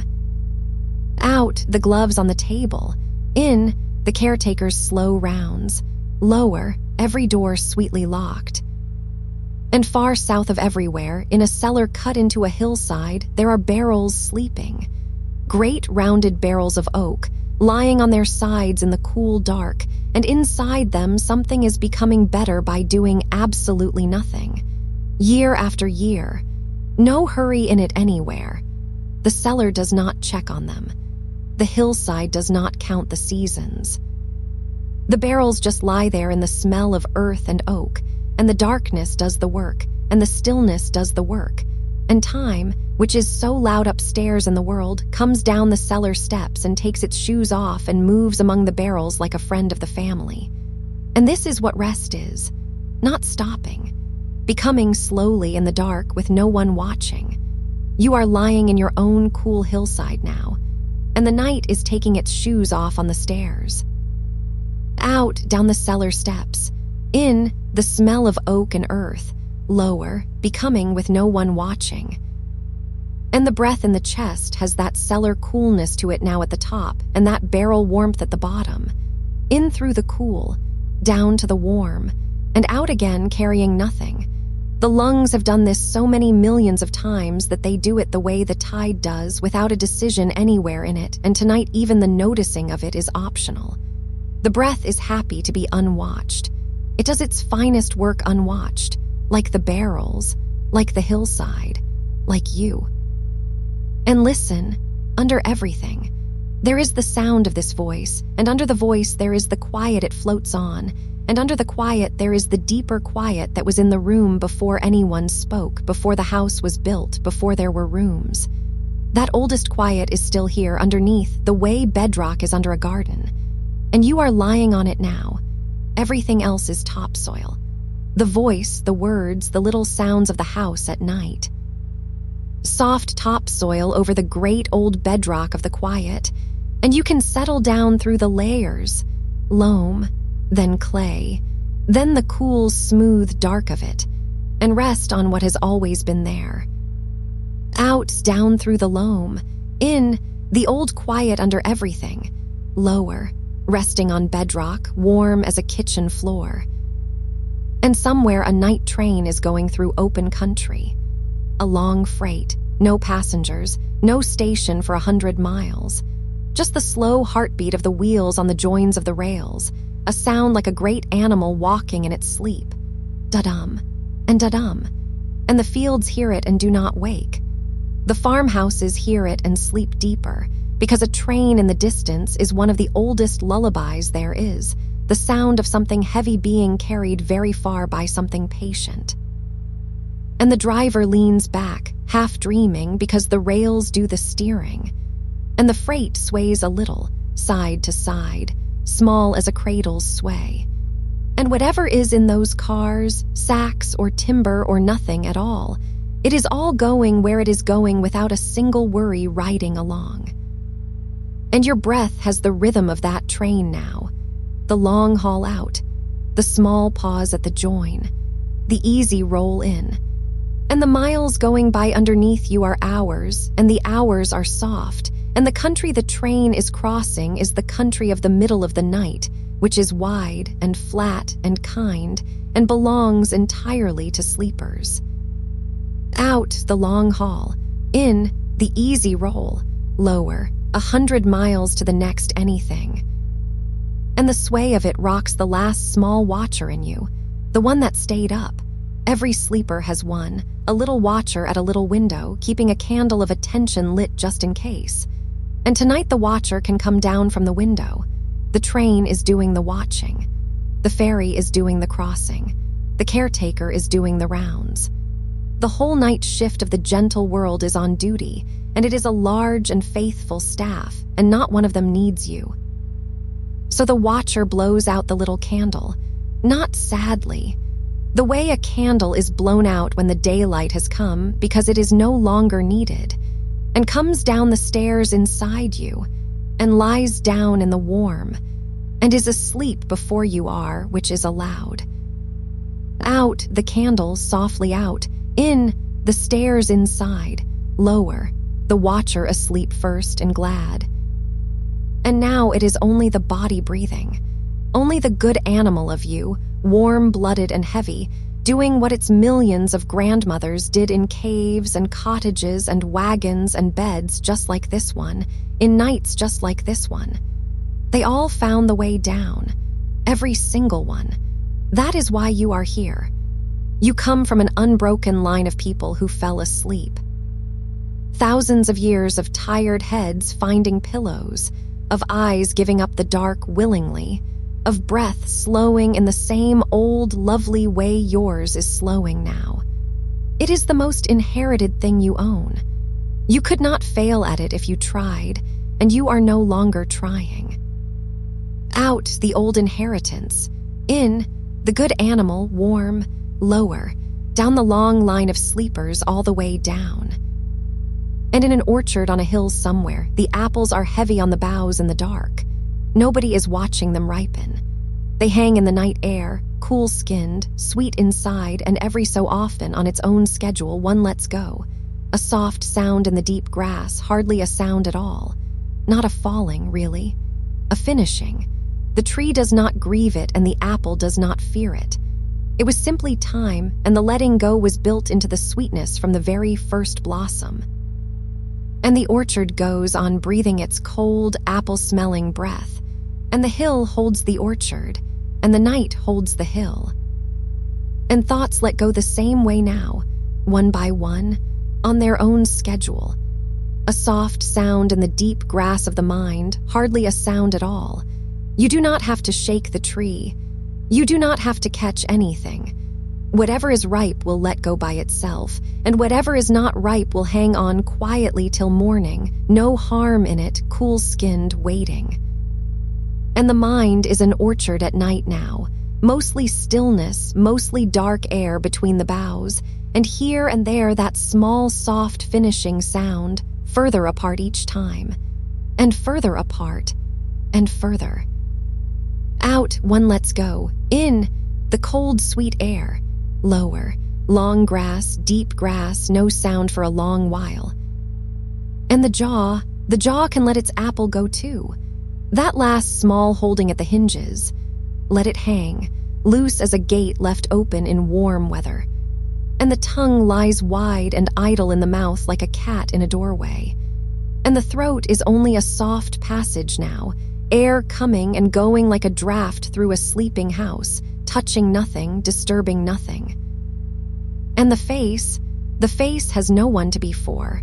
It smooths the way water smooths when the wind forgets it. Forehead wide and quiet as a field under cloud. The small muscles around the eyes unlacing like boots by the door. Everything undone that should be undone. Everything loosened that was laced. Out, the gate left open. In, the draft through the sleeping house. Lower, unlaced, undone, unwound. And far under the sea, where no light has ever been and none is missed, the great slow currents are moving. Water that sank in the far north 100 years ago is still on its journey along the floor of the world, cold and patient and enormous, taking centuries to cross, in no distress about any of it. 100 years to get anywhere and nothing lost. And above it the whales pass like slow weather, and above them the storms happen to other people, and none of it reaches the deep current, which just goes on, unhurried beyond all human meaning of the word, the slowest traveler there has ever been, and the most certain to arrive. And under all your weathers there is a current like that, deeper than moods, deeper than the day, deeper than the year you have been having. A slow, warm certainty that has been carrying you your whole life, through every storm that happened upstairs. And you are lying on it now. It does not need your faith. It does not take requests. It just carries 100 years to get anywhere, nothing lost. Out, below the storms. In, the slow, warm certain. Lower, carried by the oldest current, no arrival required. And the words come further apart now, like houses at the edge of a town. A lit word, then dark fields, then another, and the fields between them are yours to sleep in. The words do not mind being walked past. They were only ever fence posts for the drifting, something for the fog to gather on. Warm. And the fields. Heavy. And the fields again, wider this time. Held. And wider still. And the breath, somewhere below hearing, keeps its faith, out like a door closing gently in another wing of the house, in like the house settling half an inch closer to the earth, out, and the pause after it has furniture in it now, soft chairs, a low fire, room to stay, in, small, sufficient, unasked, and the night pours another hour over you the way dark honey pours, slow at the lip, endless in the jar. Out, honey at the lip. In, the jar is deep, lower, and the hour pours on. And if any last thread of you is still listening, it does not have to hold the thread. Threads like this one are held from the other end. The voice has you the way a hand under water has a floating swimmer, 2 fingers under the small of the back, hardly touching entirely enough. You could not sink if you wanted to. Wanting is asleep. Trying is asleep. Even floating is barely awake. And the far country of the deep night opens now, the one past all the towns. No roads in it, no names in it, only the great soft dark going on and on like felt, like the inside of a violin case made exactly to the shape of a resting thing. And you fit it. You have always fit it. It was cut to your shape before you were born. Out into the felt-lined dark, in, fitting perfectly, lower. The case closes without a sound, and the instrument sleeps, and the music it will make someday is safe inside it, sleeping too. And the warmth gathers one last degree, the way a kitchen holds bread warmth long after the oven is off. And the weight settles one last stone, the way a scale settles when nothing more will be added tonight. And the dark comes all the way in, friendly through and through, and sits down at the foot of the bed like an old dog that has guarded this house for years, and puts its head down and sighs. Out, the kitchen still warm, in, the scale at rest, lower, the old dog sighing at the foot of the bed. And nothing more is needed, not from you, not from the words. The night knows the rest of the way by heart. It has walked sleepers down this last soft mile since before there were words at all. And it takes your weight now, easily, gratefully, the way water takes a leaf. And the leaf does not steer. And the water does not hurry. And the dark goes on being kind, mile after mile of it, all downhill, all warm. Out, the leaf on the water. In, the water wide and slow, lower, and the miles go by themselves. And somewhere the ferry touches the far shore, so gently the ferryman doesn't wake. And somewhere the train is still crossing, da-dum, into its 100th quiet mile. And somewhere the barrels lie becoming in the dark, and the library sleeps with all its words inside. And the orchard lets another apple into the grass, softer than the last. And every one of them is a room in the same great sleeping house, and you are the warmest room in it. And the house breathes, and the night keeps it. And keeps it, and keeps it. And the snow begins somewhere far north of the house. Not here, nowhere near. But the night knows it is falling, the way a body knows the season without checking.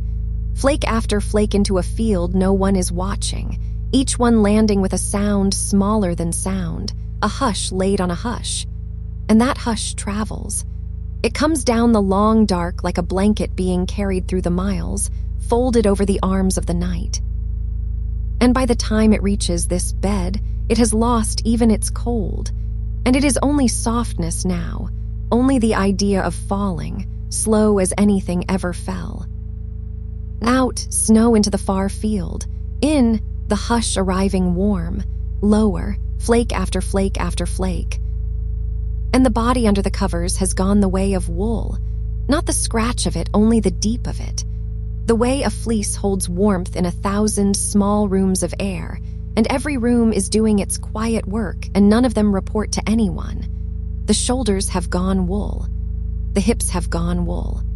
The hands, wherever they came to rest, have gone wool entirely, and could not close now around anything, and have nothing to close around, and this is wealth. This is the whole fortune of the night, hands with nothing in them. In 1,000 small rooms of warmth, out, none of them counting, lower. And far off, in a stone room that smells of lanolin and rain, a loom stands finished for the night.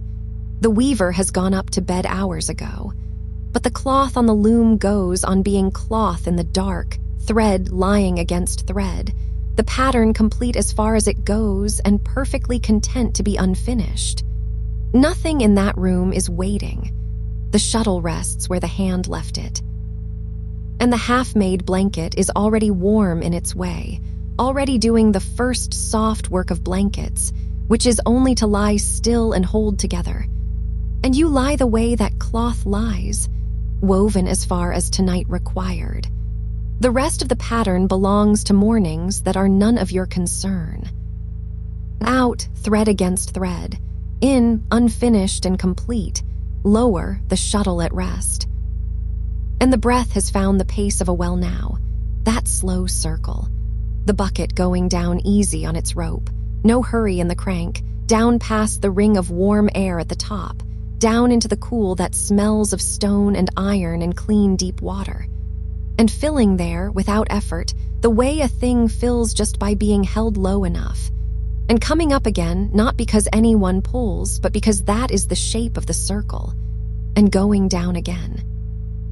And the rope knows the way, every fiber of it, and the stone knows the bucket, and the water at the bottom of everything is patient beyond all telling. In, the bucket descending, out, filling in the cool, lower, the rope knows the way. And the ears, which have been the last lit windows of the house, are dimming now too. Sounds arrive the way letters arrive for someone who has moved away. They are carried to the door, and the door is quiet, and the letters rest on the mat unopened, and nothing in them was urgent, and no one comes. This voice itself is one of those letters now. It lies on the mat of your hearing, soft, unopened, and that is exactly right. You do not have to read it. It was never news.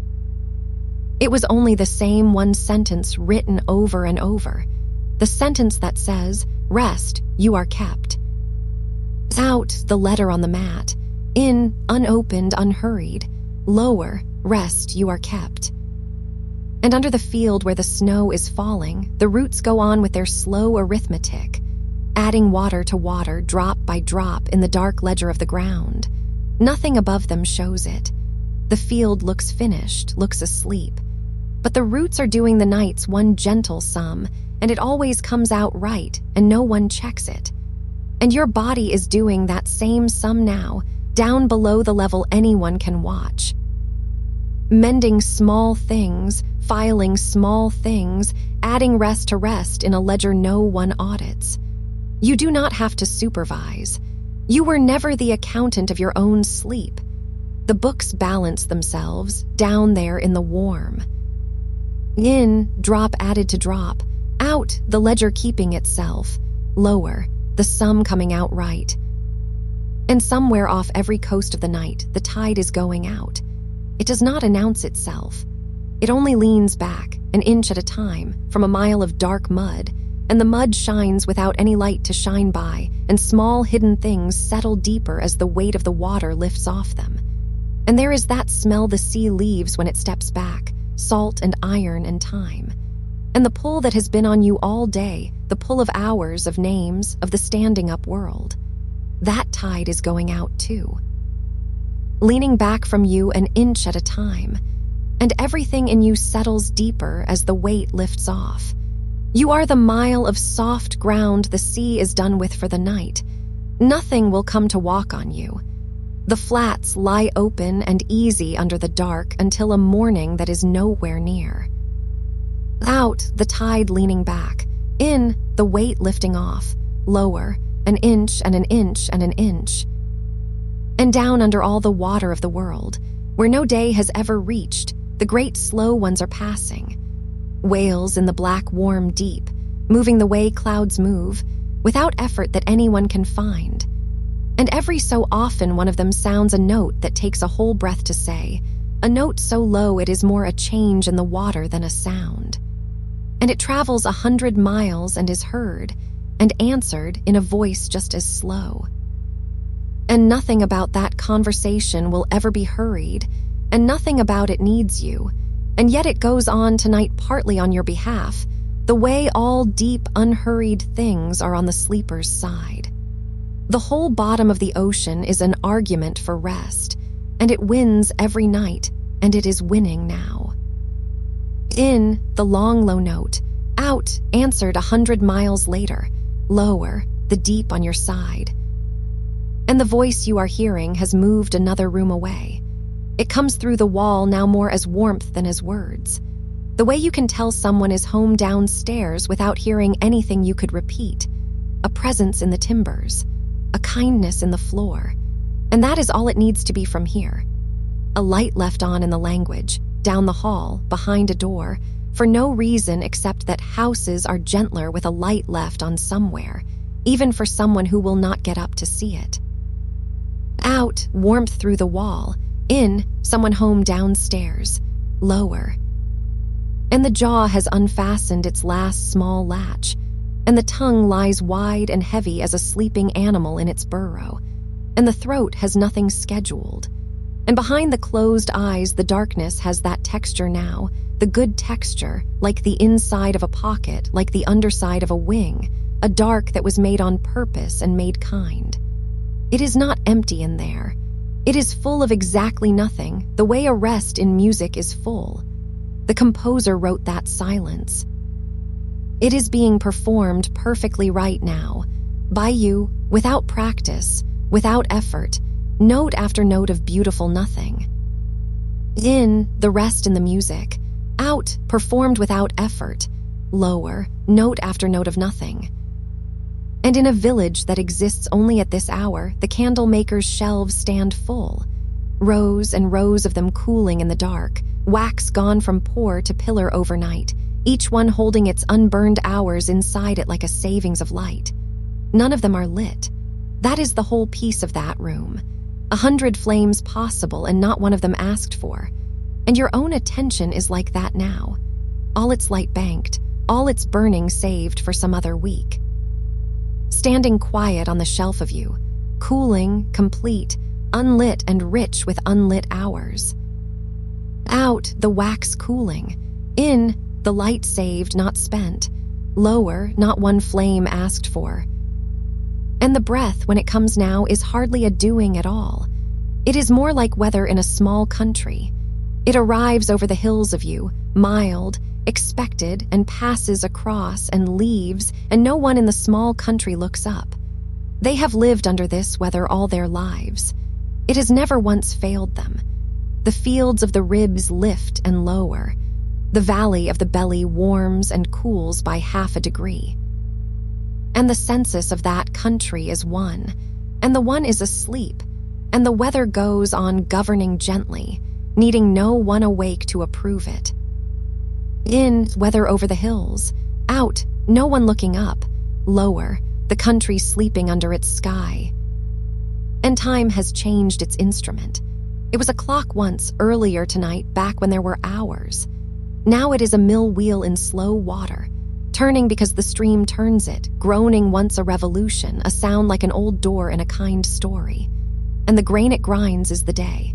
Everything that happened to you, everything said and carried and almost said, going soft between the stones, turning to flour, fine and pale and useful for nothing tonight. Tomorrow someone may bake with it. Tomorrow is a rumor. The wheel turns. The day gets softer. The water hardly notices the work it does. Out, the wheel turning in slow water. In, the day going soft between the stones. Lower, flower and flower and flower. And you are so far down now that the names have come off things. The way labels come off jars left long enough in a cellar. This jar of warmth, it had a name once. This long, soft weight along the bones, named once by someone standing up in a lit room. None of the names held. They are lying somewhere back up the stairs, curled like old paper. And the things themselves go on perfectly without them, warm and heavy and sweet, the way the contents of a cellar go on, dark and nameless and keeping beautifully. In, the labels curled and gone. Out, the contents keeping, lower, dark, nameless, sweet. And listen how little is left of the world, a rafter ticking as it lets go of the day's heat, the small seashell sound of your own blood, which has been saying the same soothing word since before you could hear. Maybe the faint press of quiet itself against the ears, the way deep snow presses on a roof, a weight made entirely of softness. That is all. That is the whole inventory of this hour. 3 soft things and a sleeper. And the night signs for the delivery and puts everything away in its right place and turns down the last lamp it kept lit for the counting. Out, the rafter ticking. In, the blood's one word. Lower, the last lamp down. And somewhere a shepherd is asleep on a hillside with his coat over him, and the flock has folded itself into the dark grass around him like scattered stones gone warm. And not one of them is counted. That is the joke the night has kept all these years. The sheep were never for counting. They were for this. For lying near, breathing, 100 small engines of warmth idling on a hill, proof that a whole field of hearts can rest at once without a single one keeping watch. The dog keeps half an ear, and even the dog is dreaming. And the hill holds them all up out of pure habit, the way it has held up sleepers and stones and slow grass for 10,000 years without once getting tired. In, the flock folded in the grass. Out, not one of them counted. Lower, the hill holding everything up. And the body has reached that depth where it no longer ends where it used to. The edges have gone the way shorelines go in fog. Somewhere the arm becomes the bed. Somewhere the back becomes the warmth behind it. There is no seam to find and no one looking for seams. You are poured now, not shaped. Settled into the mold of the night like something cooling in a kind kitchen far away, taking the form of rest exactly, filling every corner of it, level and smooth and done being poured. Out, no seam anywhere. In, level and smooth. Lower, done being poured. And if there is a bottom to this, it is not a floor. It is more like the place deep in a feather bed where the sinking simply becomes staying, where down and still are the same word. And you are at that word now, or near it, near enough that the difference is only a breath wide, and the breath crosses it, and crosses back. Unbothered, a ferryman of 1 inch of water, the easiest crossing in the world, made and remade all night with no passengers and no fare. In, the crossing 1 inch wide. Out, no fare, no passengers. Lower, down and still the same word. And the great slow dark goes on doing what it does best, which is nothing magnificently. It holds the hills in place without gripping them. It keeps the rivers dark without touching them. It lies along the rooftops of every sleeping town like a hand laid flat on a table, calm, claiming nothing. And under one of those rooftops, under this one, it is especially gentle, the way the dark is always most careful where someone is furthest down. It lowers its voice around you. It walks in socks past your door. It has given the whole staff of the night their instructions, moth and rafter and distant water, and the instructions are 1 word long. Softly, softly, softly. Out, the hand flat on the rooftops. In, walking in socks past the door. Lower, softly, softly. And the last of the listening dissolves now the way sugar dissolves in warm milk, sweetening what holds it, becoming impossible to point to. There is no listener left to speak of, only a warmth where listening was, only a sweetness spread evenly through the dark. And the voice stirs that warmth once more, slowly, the way a spoon goes once around a cup, and is set down on the saucer with care, so quietly that the china barely says its one small word. In, once around the cup. Out, the spoon set down. Lower, the china's one small word. And the night leans back in its chair. It has all it needs. A sleeper, a bed, a roof, the long hours stacked beside it like firewood, seasoned and dry and more than enough. It will feed them to the dark one at a time, unhurried, and the warmth will hold till morning and past it. And it looks over at you the way the old look at the young who have finally fallen asleep mid-sentence, with that softness that asks for nothing. And it draws the hour up over your shoulder like one more blanket, tucking it without waking you, the way it has tucked hours over sleepers since the first fire went to embers in the first doorway of the world. Out, the hour drawn up over the shoulder. In, tucked without waking. Lower, embers and embers. And the breath goes on without a keeper. In, like a tide remembering a small bay. Out, like the bay letting the water go without sorrow. And between them, that widening country of pause, that meadow of no need, growing a little larger every time, grass to the horizon of it, warm underfoot, though no foot falls. And the words are thinning now to their last few threads, and the threads are wool, and the wool is warm, and the warmth is yours. In, the small bay filling. Out, letting go without sorrow. Lower, grass to the horizon. And it is all one thing now. The snow in the far field and the wool of the body, the well rope and the whale's long note, the mill wheel and the milkworm dark, one slow fabric woven loose laid over everything that sleeps. And it breathes when you breathe, and it settles when you settle, and it goes on and quietly on, holding the whole night in its weave, holding the towns and the hills and the deep water, holding this room, this bed, this breath. Out, one slow fabric. In, over everything that sleeps, lower and on and on. And somewhere below the fabric, deeper than the weave, there is a cellar, cool and dry and older than the house above it. And in the cellar there are apples, laid out on slatted wood, each one a small closed world of sweetness, keeping through the winter without being asked to. No one tends them in the night. They keep themselves the way sleep keeps itself once it has begun. And the whole room smells faintly of orchards that ended months ago, a sweetness with no urgency left in it, a sweetness that has nowhere to be. And you are kept like that now, laid down in the cool and the dark, whole, unhurried, ripening into rest at the speed of nothing at all. In, the cellar's cool breath. Out, sweetness with nowhere to be, lower, kept and keeping. And in the hollow of an old tree at the edge of the same night, the bees have gathered into their winter shape. A single soft cluster, thousands deep, and no one bee is awake exactly and no one bee is asleep. They trade places slowly, the warm ones moving out and the cool ones moving in, so slowly it can hardly be called moving. And together they make one low note, below hearing, a hum the tree feels in its heartwood and holds like a secret. And the body is like that now. 1,000 small warmths trading places under the blanket, none of them in charge, all of them agreed.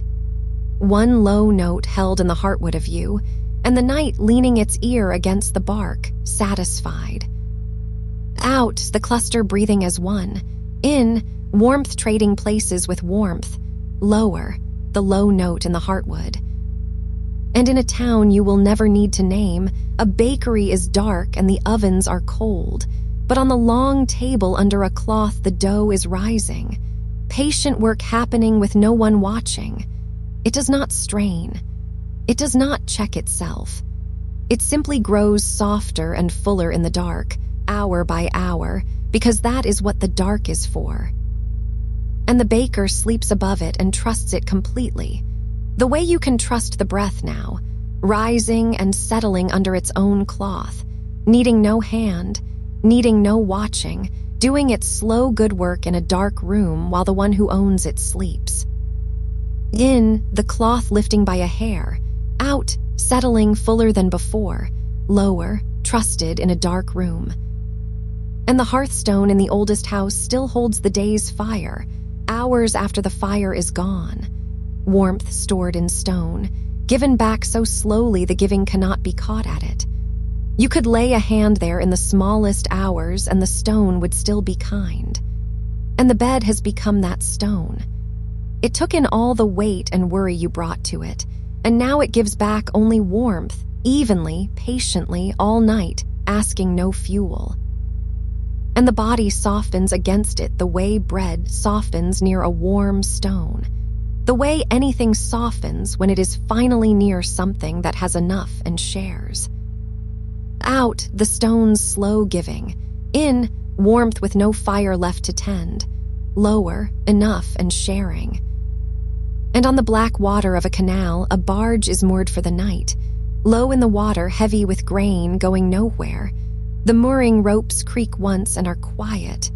The water lifts the hull the width of a breath and lets it down again, and the hull agrees, and that is the whole conversation.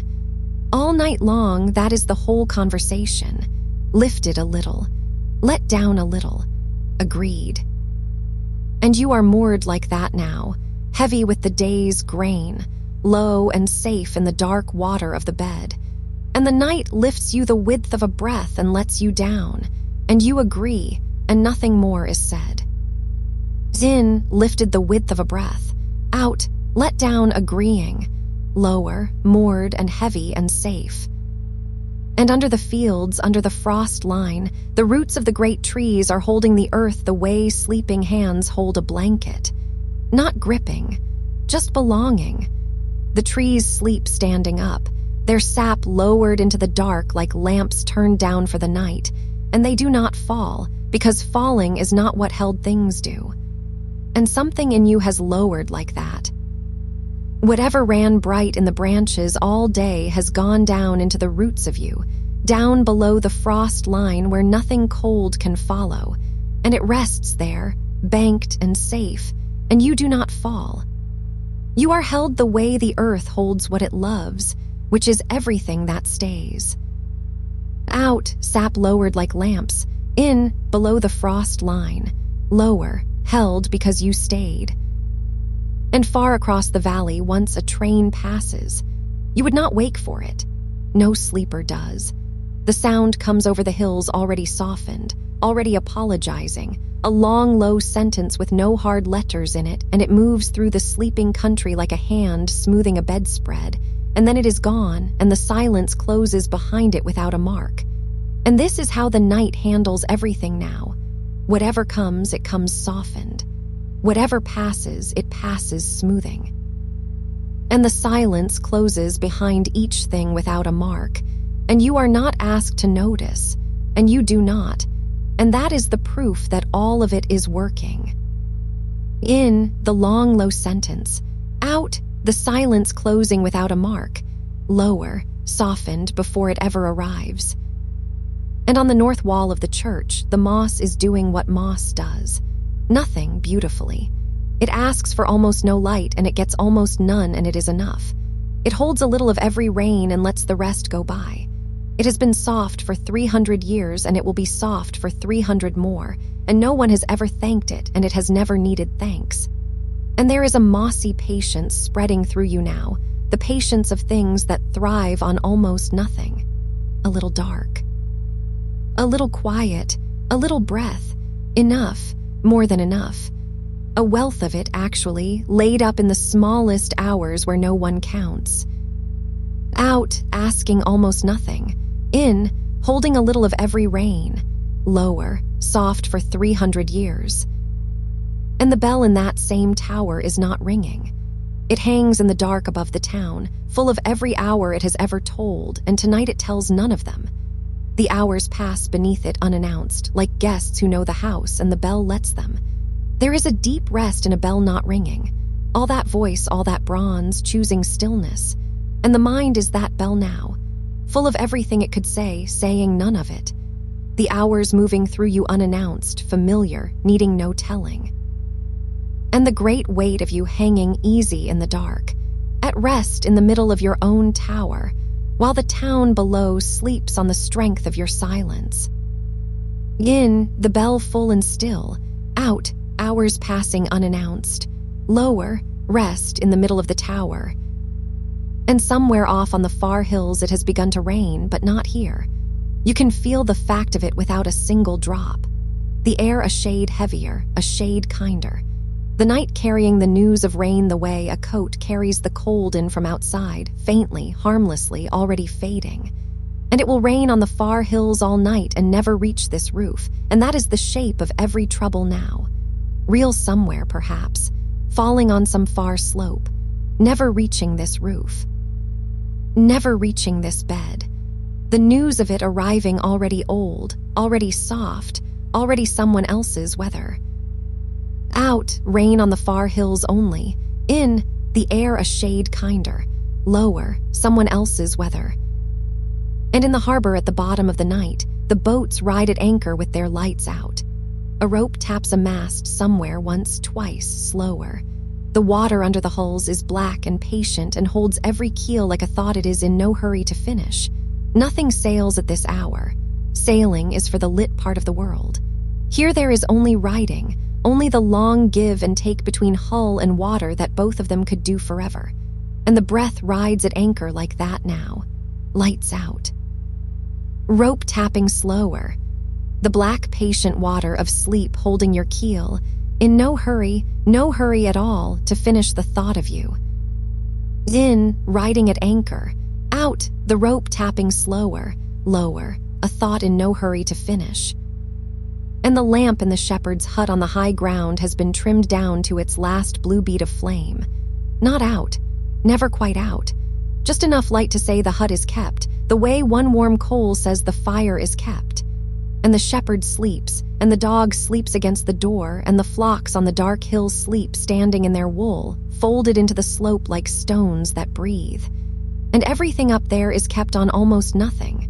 A bead of flame. A dog's ear. The hill itself shouldering the wind away, and you are kept on almost nothing too. A thread of breath. A bead of warmth. The night itself shouldering everything away, and it is enough. It was always going to be enough. Out, trimmed to a blue bead. In, folded into the slope. Lower, kept on almost nothing. And an old dog by a cold stove in a farm kitchen breathes the way you are breathing now. Long and easy and deep in the body, with that small sigh on the turn that means the sleep is good. Dogs do not wonder if they are doing it right. They lie down whole and sleep whole and leave nothing of themselves standing guard. And the body remembers how, from long before it learned to guard anything. It remembers in the hips and the jaw and the small muscles around the eyes, and one by one they lie down too, whole with that small sigh on the turn. Nothing of you standing guard now. The kitchen dark, the stove ticking as it cools, the good sleep doing itself. In, whole and lying down whole. Out, the small sigh on the turn. Lower, nothing standing guard. And under all of it, under cellar and root and harbor and hill, the earth itself is turning. Slowly, hugely, without a sound, carrying the bed through the dark the way a ship carries a sleeping passenger. You have never once felt it move, and it has never once stopped moving. It turns you away from the light gently every evening, and it will turn you back gently when you are done, and it has never dropped anyone. And there is nothing to do about being carried. It needs no gratitude and no attention and no holding on. You are a passenger of the oldest, steadiest thing there is, and it has the whole night's course laid in, and the crossing is smooth, and the cabin is warm, and the water ahead is calm the entire way. Out, carried without a sound. In, never once dropped. Lower, calm the entire way. And the words themselves are becoming what they speak of now. Slower, heavier, further apart, like footsteps in a house where everyone is already asleep, each one placed with care, each one softer than the last, going down a hallway that ends in no door at all, only in more dark, more warmth, more of the same good nothing. And you do not follow the footsteps anymore. They simply pass where you are lying, and their passing is a comfort, and their fading is a comfort, and the quiet after them is the greatest comfort of all. In, footsteps placed with care. Out, a hallway with no door. Lower, the quiet after. And in the deep of the orchard, the last apple lets go of its branch sometime in the smallest hour and falls into the long grass, and the grass takes it without a bruise. No one hears it. The orchard does not count its apples at night. What falls is caught, what stays is held, and the difference matters to no one. And whatever lets go in you now in the smallest hour falls just that way, into long grass, taken without a bruise, uncounted. And whatever stays, stays held. And the difference matters to no one, least of all to you, warm in the middle of the letting go and the staying, belonging to both, asked by neither. Out into the long grass, in, taken without a bruise, lower, uncounted and held. And the milk house at the edge of the farm is cold and clean and quiet, the pans set out under muslin, the cream rising through the dark without a sound. Rising is also a kind of rest, when it is this slow. Nothing in that room strives.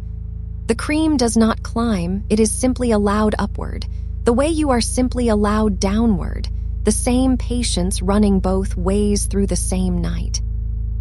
And by morning, what is richest will be at the top, and what is heaviest will be at the bottom, all of it sorted by stillness alone. And you are being sorted like that now, by stillness alone.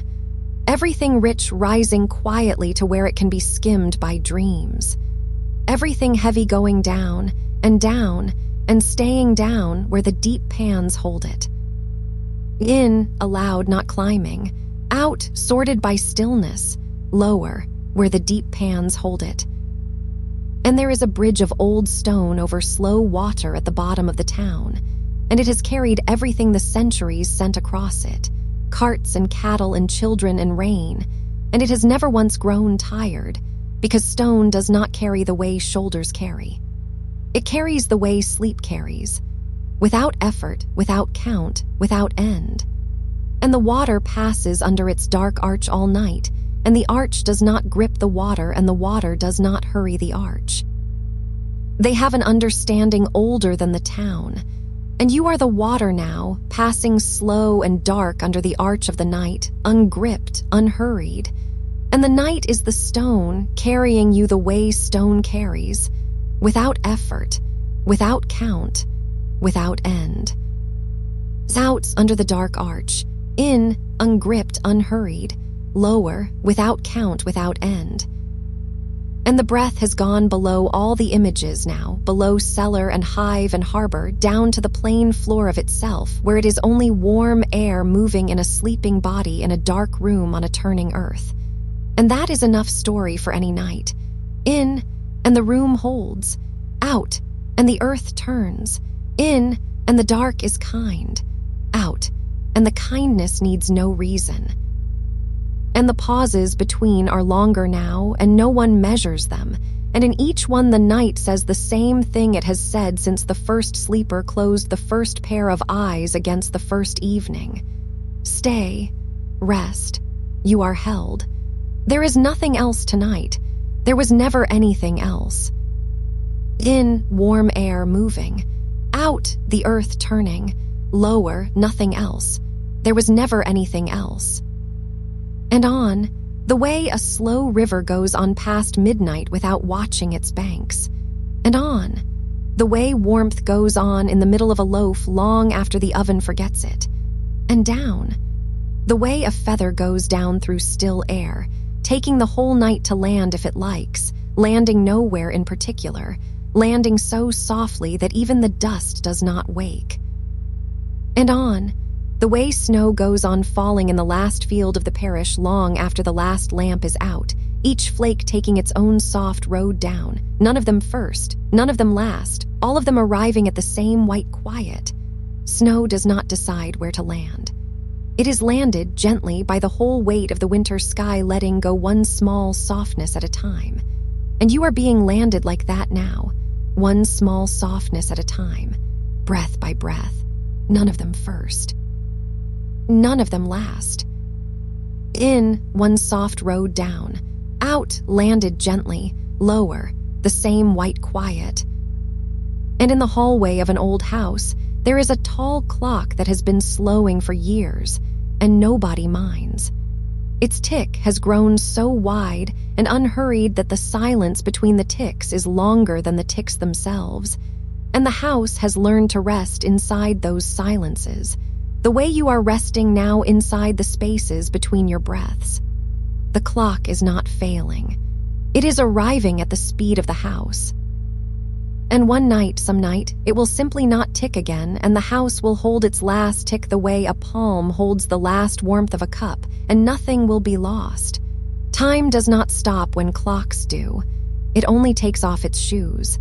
And time has taken off its shoes for you tonight. It is moving through your room in stocking feet.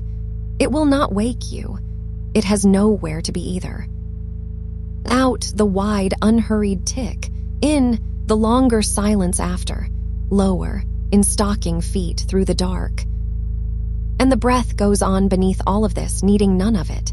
It was breathing before the clock, before the snow, before the words. It is the oldest servant in the house of you and the most patient, and tonight it has the whole place to itself. It banks the fires. It draws the curtains. It goes room by room through you, turning things down. The shoulders turned down. The jaw turned down. The hands open on the covers like things set down and not needed until morning. And last of all, it turns down the listening so that this voice becomes less like words and more like weather. A warm front moving through, nothing to answer, nothing to follow, only something passing over that means no harm. In, room by room turned down, out, less like words, more like weather, lower, something passing over, meaning no harm. And far off, at the very edge of hearing, there is a night train crossing the low country, and it will take an hour to go by because it is in no hurry and neither is the land. You cannot make out its shape, and you do not need to. It is only a long, soft sound laid along the horizon, a hum with a heartbeat in it, freight cars full of sleep being carried from one darkness to another. And everyone who has ever drowsed in a house near a railway knows this secret. That a faraway train does not disturb the night. It deepens it. It draws a single slow line under the silence so the silence can be read. And your breath is that train now, a long, soft sound crossing the low country of the body, carrying its freight of warmth from one darkness to another, an hour to go by, longer if it likes. No station tonight, no station for miles. Out, the long line under the silence. In, freight of warmth moving slow, lower, no station for miles. And in a barn at the fold of two hills, the animals are asleep, standing and lying and leaning, and their breath makes one warm cloud under the beams. Nobody taught them how to do this. The lamb against the ewe against the wall against the hill against the turning night. Everything leaning on the next thing, all the way down to the center of the earth, which leans on nothing and holds it all without noticing. And you are in that lean now. The body against the bed against the floor against the ground against the deep, quiet center that holds it all without noticing. You do not have to hold yourself tonight. You are the lamb's side of that arrangement, the warm side, the carried side. In, one warm cloud under the beams. Out, leaning all the way down, lower, the carried side of the night. And the breath in the barn and the breath in your chest are the same weather, rising a little, settling a little. The hay smell of it, the animal patience of it. In, and the beams creak once and are quiet. Out, and the cloud of warmth thickens. In, and no fox tonight, no wind under the door, nothing on the hill but the hill. Out, and the ew's ear flicks once at a dream and goes still. And that is the whole of the news from the barn, all quiet, all warm, all leaning. Lower, all quiet, Lower, all warm, lower, all leaning.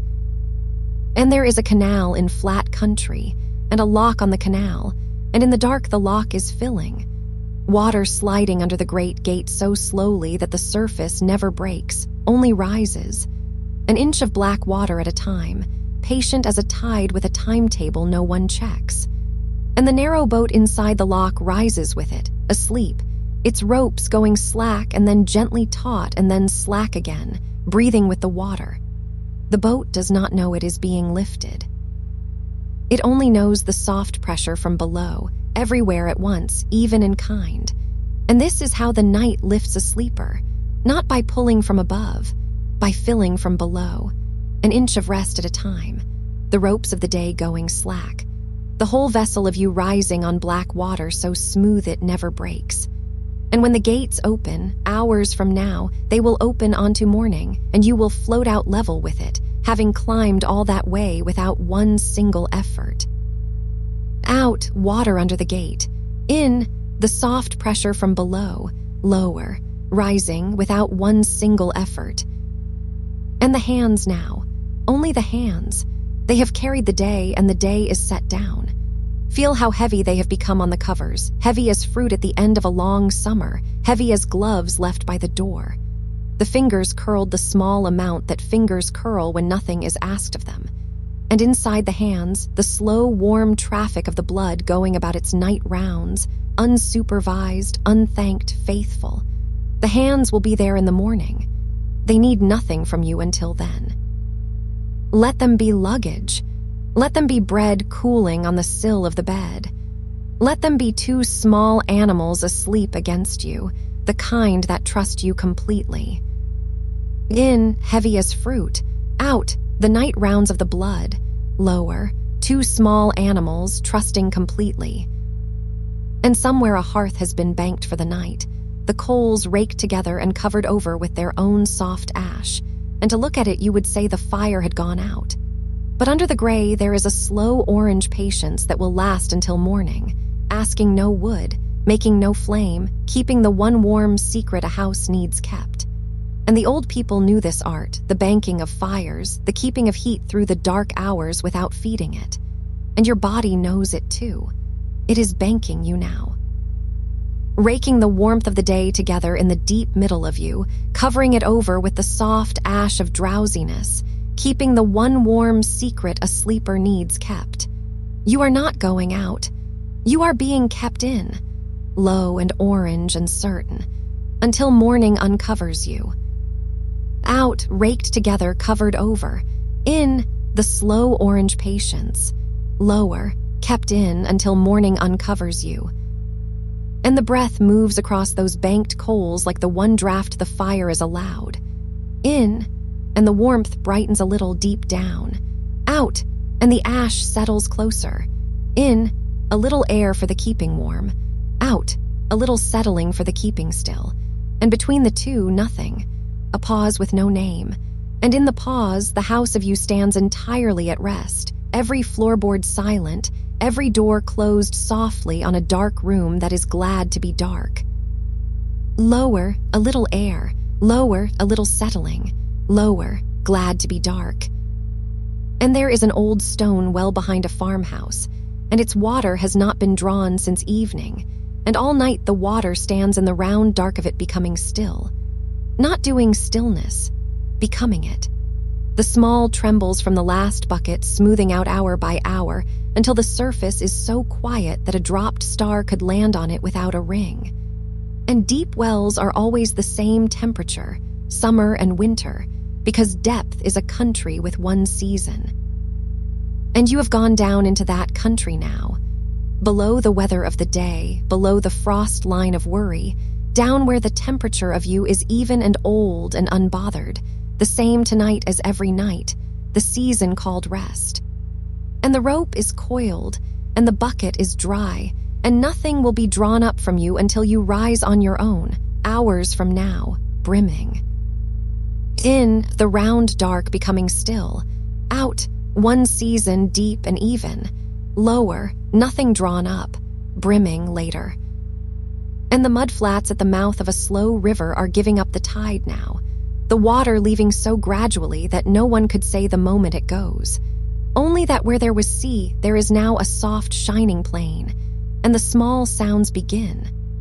The tick and sip and whisper of a million tiny lives settling into the wet dark, glad of the lowering. The ribbed sand holding the shape of waves that are miles away now and not coming back tonight. And this is the hour the shore rests, uncovered and unhurried, breathing through its 1,000 small doors.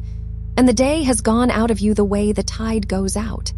Not torn away, withdrawn, politely, leaving the soft, shining plain of you settling and ticking and whispering itself calm, holding the shape of things that are miles away now and not coming back tonight. Out the tide withdrawing politely, in 1,000 small doors breathing, lower, miles away now, not coming back tonight. And the jaw once more, because the jaw forgets. Let it hang the small dark distance it hangs when no words are coming. None are coming. The tongue lying wide and easy behind the teeth like a boat drawn up past the tide line. The face smoothing from the inside, the way water smooths when the wind forgets it. Nothing left in the face but the faint warmth of having been alive all day. And that warmth sinking back now, down through the pillow's slow give, into the general warmth of the night, which accepts it without counting. In the small dark distance, out, drawn up past the tide line, lower, accepted without counting. And in the loft of a weaver's house, the loom stands with its work half done, and this is not failure, it is evening. The shuttle rests in the shed of the threads exactly where the last throw left it, and the pattern waits without complaining, because thread does not worry, it only holds its tension or lets it go. And tonight it lets it go. The warp easing invisibly in the dark, fiber by fiber, the whole unfinished cloth exhaling the day's tightness so slowly that only the spiders notice.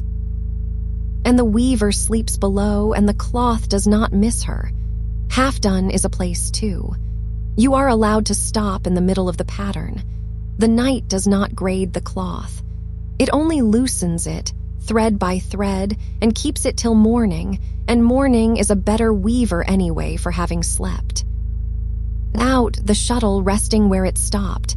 In, the warp easing in the dark. Lower, half done is a place too. And the breath weaves on without a loom. Over and under, over and under. The plainest cloth there is, warm air and time, and it has been weaving since before you could ask it to, and will not stop for anything so small as sleep. In, over, out, under. And the cloth of it settles across you an ounce at a time, the blanket beneath the blanket, the one that is always the right weight because it is made of exactly what you are doing.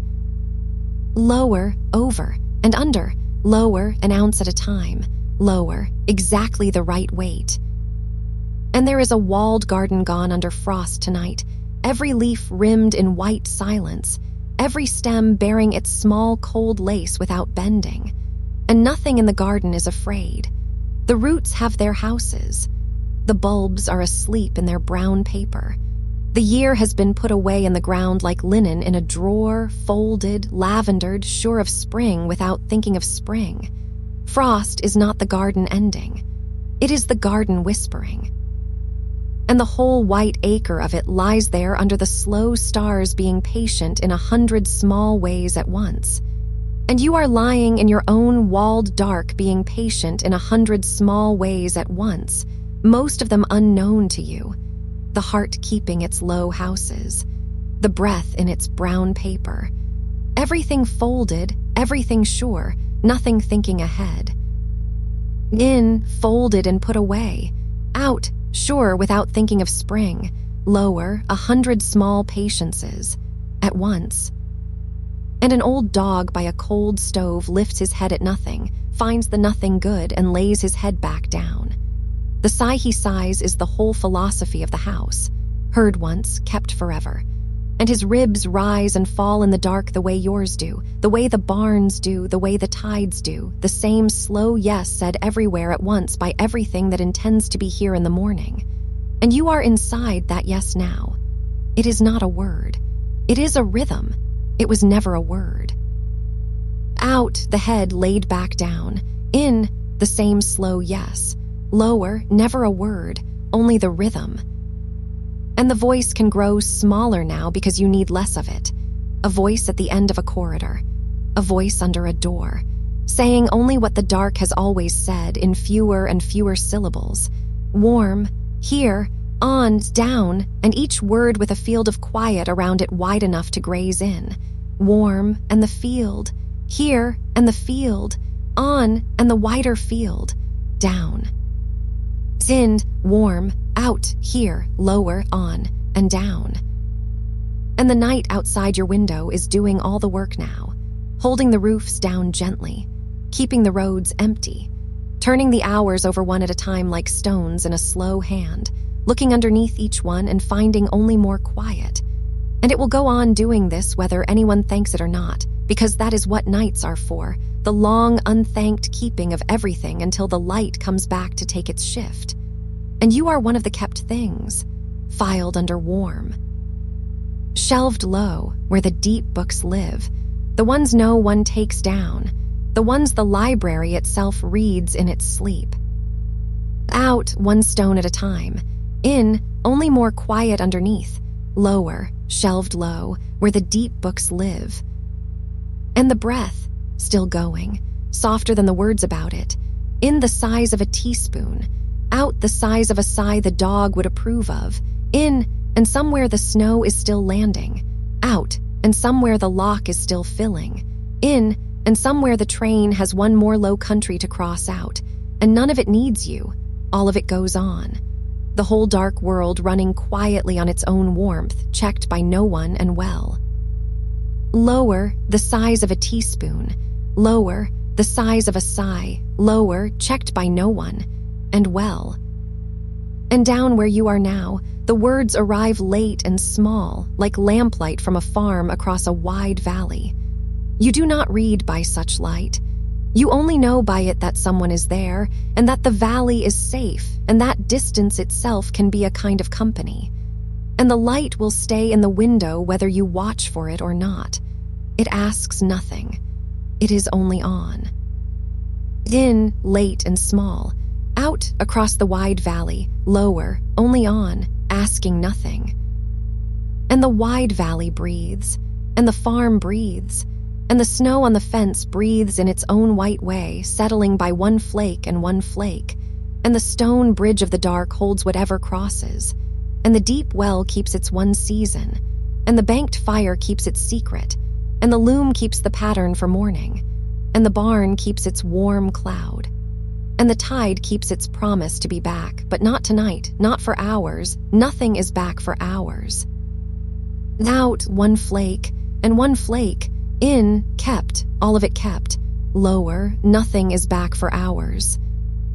And on, at the pace of cream rising, and on, at the pace of frost riding, and down, at the pace of a well forgetting the bucket, down past the last of the words with fields around them.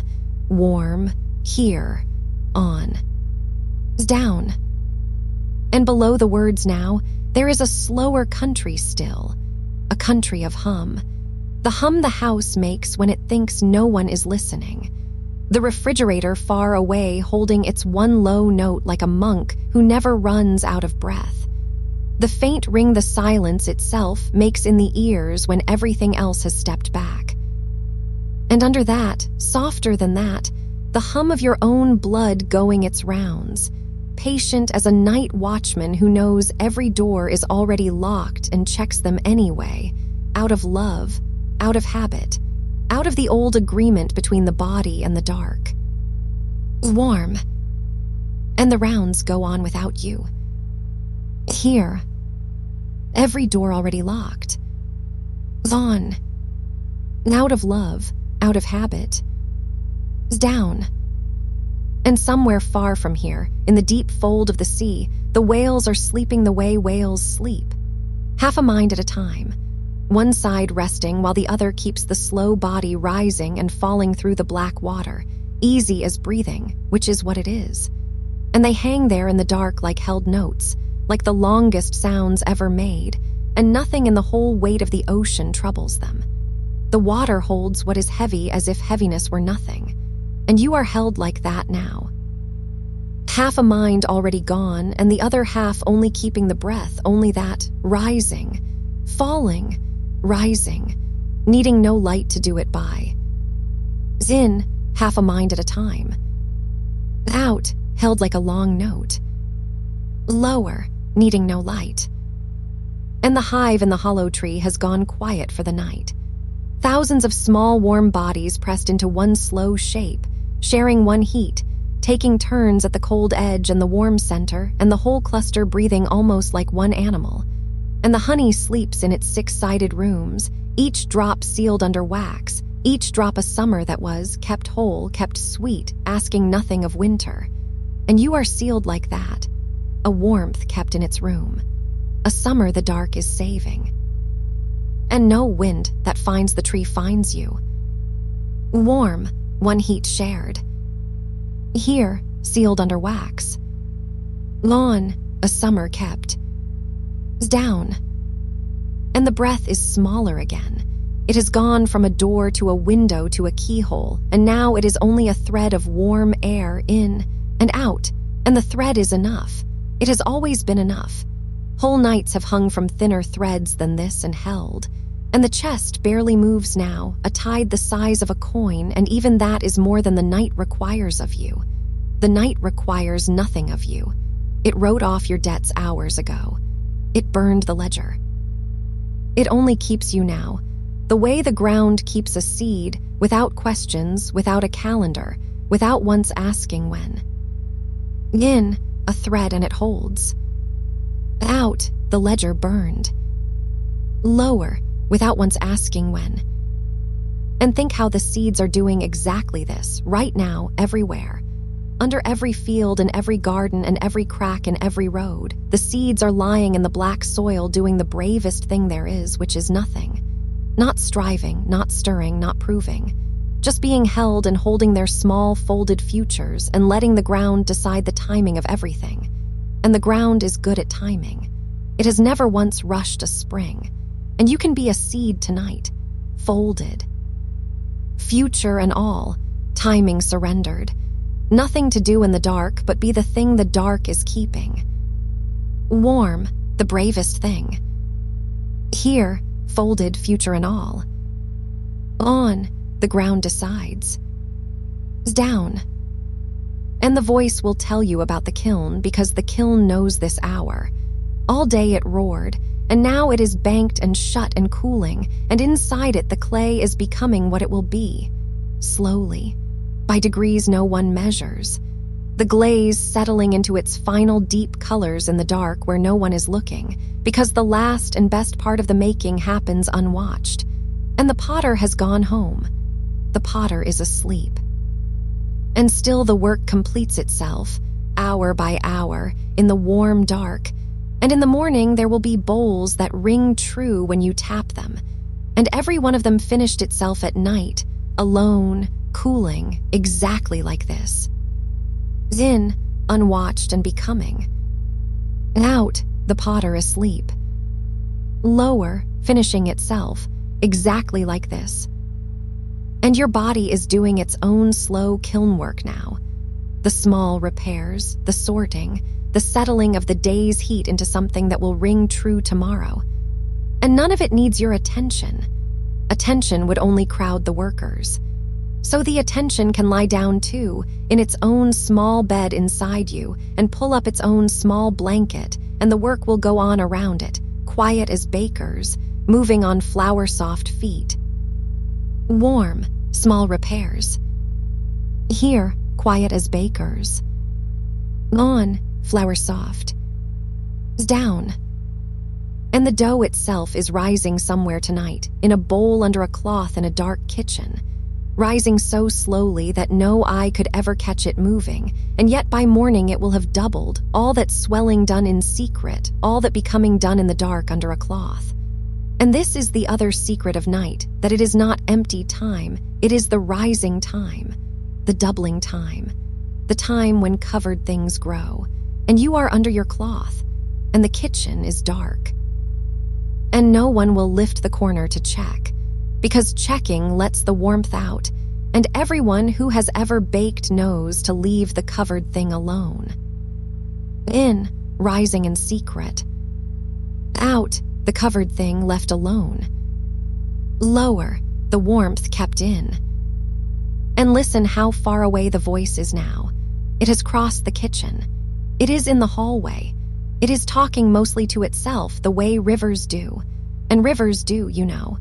All night the river says the one word it knows, over and over, to the stones and the roots and the undersides of boats. And the word means keep going, and it also means rest, because for a river those are the same thing. Moving is its stillness. And the river never argues with its banks.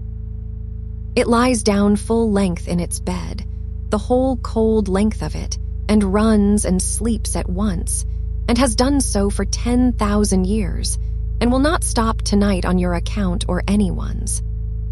Warm, the one word over and over. Here, full length in its bed. On, running and sleeping at once. Down. And under the ice, where the river goes in winter, the water still moves, slower, darker, a muscle relaxing. And the fish hang in the deep pools barely finning, their small cold hearts down to a few beats a minute, waiting out the white months in a patience they never had to learn because it was given to them whole. And patience is given to you whole tonight. You do not have to make it. It is in the blanket. It is in the pillow. It is in the hour itself, which is a patient hour, the most patient of the whole turning day. In, barely finning. Out, patience given whole. Lower, the most patient hour. And the voice grows smaller still, a lamp turned down to its least flame, just enough to keep the wick alive.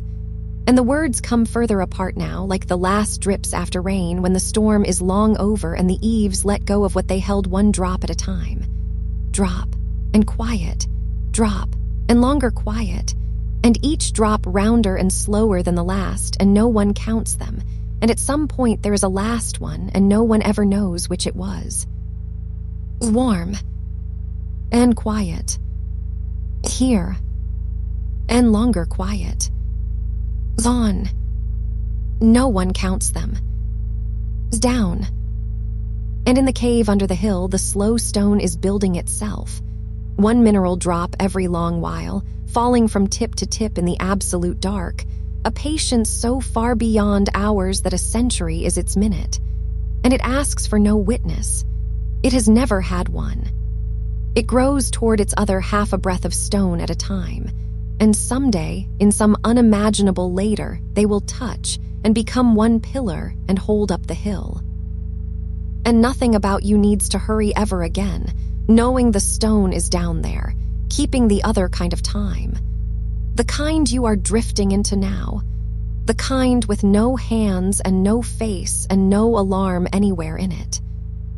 In, a century its minute. Out, no witness ever. Lower, no hands, no face, no alarm. And the piano in the front room of some quiet house has its lid closed, and inside it all 88 notes are lying in their long row, every song in the world asleep in there at once. Every lullaby that has ever been hummed is in that closed box tonight, resting in the wires, and the wires hold their tension gladly, the way you are learning to lay yours down. And nothing will strike them till morning, or past morning, or maybe not for days, and the songs do not mind. Songs keep. Everything true keeps. Warm, the lid closed. Here, every lullaby resting. On, songs keep. Down. And the breath, find it only by its warmth now, the faint warm proof at the lip. In, cooler out, warmer. That small difference is the whole report, and the report says all is well. And the heart under it has found its night gate, the unhurried gait of an animal on a path it has walked so many times it could walk it ended, walked it asleep and does. And the blood goes out warm to the far provinces, the toes, the fingertips, the small towns of you, and comes home slow and goes out again, the oldest circuit, the kindest rounds. In, cooler. Out, warmer, and all is well. Lower, the small towns of you. And the wool blanket over you was a fog on a hillside once. It lay on the backs of sheep through how many nights of rain, keeping the warmth in against the whole of the weather, and it has not forgotten how. It is doing now what it did on the hill. It is a professional at exactly this. And the pillow has taken the shape of your resting the way a path takes the shape of feet, gradually, agreeably, until the shape is the welcome. And the mattress underneath carries all of you and reports no weight, because to a bed a sleeper is not heavy, a sleeper is the point. Warm, a fog on a hillside once. Here, the shape is the welcome. On, a sleeper is the point. Down. And far off in the closed observatory, the great telescope stands aimed at nothing tonight, its dome shut, its mirrors resting under covers, and the stars go on without being studied. They do not shine to be recorded. They shone the whole time before anyone, and it was not wasted. Nothing that happens in the dark unregarded is wasted. Your sleep is not wasted. It does not need to be productive or deep enough or done correctly. It only needs to be let alone, the way the sky is let alone tonight, and it will do everything sleep has ever done, on its own, unregarded and well. In, the dome shut. Out, nothing unregarded is wasted. Lower, let alone, and well. And smaller now, the words the size of moths, arriving soft against the screen of hearing and resting there with folded wings, not asking to come in, just resting near the warmth, word, and wing, and word, and the spaces between them wide as lawns. And you do not follow the words anymore, and that is right, that is the whole arrangement. The words follow you now, at a distance, like a lantern carried by someone kind who stays back so the light never lands on your face. Warm, the size of moths. Here, wide as lawns. On, someone kind staying back. Down. And the moss on the north side of every tree and every wood is holding its dampness like a low green thought, the slowest plant, the one that never needed flowers, and it covers the fallen logs so gently that falling starts to look like being received. And everything that lies down in the wood is received. The leaf, the bough, the whole tired trunk, taken in, grown over, made soft, made ground. And lying down, you are received. The night grows over the day's fallen hours and makes them quiet, makes them floor, makes them the soft footing that tomorrow will walk on without ever knowing what it walks on. In, like a low green thought. Out, falling, being received. Lower, made soft, made ground. And the canal boat is tied for the night at the towpath ring, and the water under it is so still that the boat forgets which is water and which is boat. A rope, a ring, a stillness. That is the whole of mooring, and it is the whole of this. You are tied on by a thread of breath to a ring of warmth, and the water under you has nowhere to take you and would not if it could. Boats rest best loaded, they say. They sit deeper, steadier, truer in the water. And you are loaded with the day and sitting deep, and the deepness is the steadiness. Nothing rides so quiet as a full hull, low in the dark water, tied and done. Warm, a rope, a ring, a stillness. Here, sitting deep. On, low in the dark water, tied and done. Down. And the voice is nearly only breath itself now, the shape of words without their weight. The way a hand smooths a blanket already smooth, not to fix anything, only to say again, without saying, that everything is fixed. And if the words blur into one another now, let them blur. Blurred is how medicine tastes when it is working. Blurred is the border country, and you have your papers, and the border is open all night. In, already smooth. Out, the border open. Lower, all night. And one flake of quiet, and one flake of quiet settling on the roof of you, and the roof holds, and the beams of you creak once softly, the good creak, the sound a house makes when it trusts its ground. And the ground of you is old and sure. It has held every night so far, every single one. A perfect record, never mentioned, never once brought up, the way the truly reliable never mention it. Warm, the good creek. Here, every night so far. Lawn, a perfect record. Down. And the last of the small words now, spaced like fence posts going over a hill in the dark, each one only just in reach of the next. Warm, and the long wire of quiet between. Here, and the hill going down, not up. On, and the posts getting older and kinder. Down, and past the last post, the open country of sleep, unfenced, unowned, and yours. In, the long wire of quiet. Out, older and kinder. Lower, unfenced, unowned, and yours. And the breath goes on writing its one short letter and sending it and writing it again. 2 words long. Still here, still here. And the night reads everyone and keeps them all in the shoebox of the dark, tied with the ribbon of the small hours under the bed of the world. Still here. And kept. Still here. And kept. And the small hours turning. And the ribbon holding. And the world's bed low and wide, and warm underneath everything. And on, at the pace of moss. And on, at the pace of honey in the cold. And down, at the pace of a stone growing toward its other half. Down past counting. Down past keeping count of the counting. Where the river runs asleep. Where the whales hang like held notes. Where the seeds wait without waiting. Warm. Here. On. And somewhere a fire has been banked for the night. Not put out, never put out, only covered. The coals raked together and the soft gray ash drawn over them like a blanket over a shoulder. And under the ash the warmth goes on all night without a single flame, without any light at all, only heat, patient, hidden, sure. That is how you are carried now. Nothing burning, nothing bright, only the banked warmth of you under the ash of the day, keeping itself without being asked. And in the morning there would be embers enough, there always are, but morning is a country far from here and owes you nothing tonight. Tonight there is only the keeping, warm under gray, low and slow, the oldest way of holding fire and the kindest.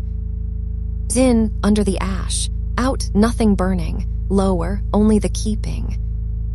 And in the glass house at the edge of some town, the kiln has been shut for the night, and inside it the glass is annealing, which is only a careful word for cooling slowly. Because glass that cools too fast breaks from its own hurry, and glass that cools all night, degree by degree, in the dark, in the closed, warm dark, wakes as one whole unhurt thing. Nobody watches it. Nobody needs to. The slowness itself is the care, and you are annealing now. Whatever the day heated in you is coming down degree by degree at the only speed that keeps a thing whole. There is nothing to do about it, and nothing you could do would help. The dark is doing it. The warmth is doing it. The hours are doing it, one small degree at a time, all night, until you are cool and whole and unhurried all the way through. Warm, degree by degree. Here, nobody watches. On, the slowness is the care. Down. And out in the winter field there is a hive. And inside the hive the bees have drawn together into one soft ball around their queen, and they are humming. Too low to hear from the path, but the wood of the hive hears it. A hum like a word said over and over until it stops being a word. And the bees on the outside of the ball grow cool and work their way gently inward, and the warm ones at the center drift outward to take their turn at the edge, all night, a slow turning of warmth through the whole small nation of them, so that no one bee is ever cold for long. And no part of you is left out of the warmth either. It moves through you the same way, shoulder to hip to heel, taking turns, tending its own. You are the hive and the hum and the turning, and the winter can stand outside all it likes. The hum goes on, the turning goes on, the warmth is shared all the way down. In, the hum, out taking turns, lower, shared all the way down. And under some farmhouse there is a cellar of apples, each one wrapped in its own square of paper, laid in rows in the cool dark, not touching, each in its sleeve of quiet. And they will keep like that for months, breathing so slowly that a whole winter passes in a few of their breaths. Nothing is expected of a wrapped apple. It has already grown, already been picked, already been carried down the stairs in careful hands. Its whole work is done, and its whole task now is to stay sweet in the dark, which is no task at all. And you are wrapped and laid down the same way. The day picked you, the evening carried you, the night has shelved you in the cool and the dark. Nothing is expected. Your work is done. Your task is to stay, which is no task at all. Warm, wrapped in paper. Here, rose in the dark. On, already carried down. Down, no task at all. And the breath keeps its small, slow trade with the night, taking in a little of the dark, giving back a little of the warmth. A fair trade made 1,000 times without a single word, the way old neighbors trade eggs for bread over a low wall, never counting, never needing to. In, a little of the dark. Out, a little of the warmth. And the wall between you and the night getting lower with every trade, and lower. Until it is only a line of old stones in the grass, and the night steps over it like a friend of the family, and sits down quietly and stays. Lower, never counting, down, a friend of the family, staying. And in the hall of some house tonight, a clock has been left unwound. On purpose, maybe, or only forgotten, it comes to the same thing. And the pendulum hangs straight down, plumb and still, pointing at the floor like a finger saying here, and the hands rest at whatever hour they last touched, and the house has stopped counting. Nothing in that house knows what time it is, and nothing suffers for not knowing. The cat sleeps longer. The dust settles finer. The rooms hold their warmth without spending it on ticking, and your own counting can stop the same way.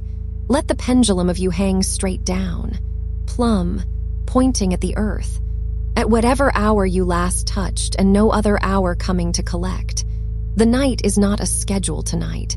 It is a room with the clock stopped, and you are the warm thing sleeping in it. In, the pendulum still. Out, the counting stopped. Lower, no hour coming. Down.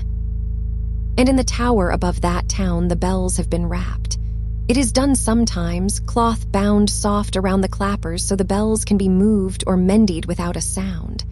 And there is something tender in it, a bell with its voice held gently in wool, all that bronze made quiet not by force but by softness.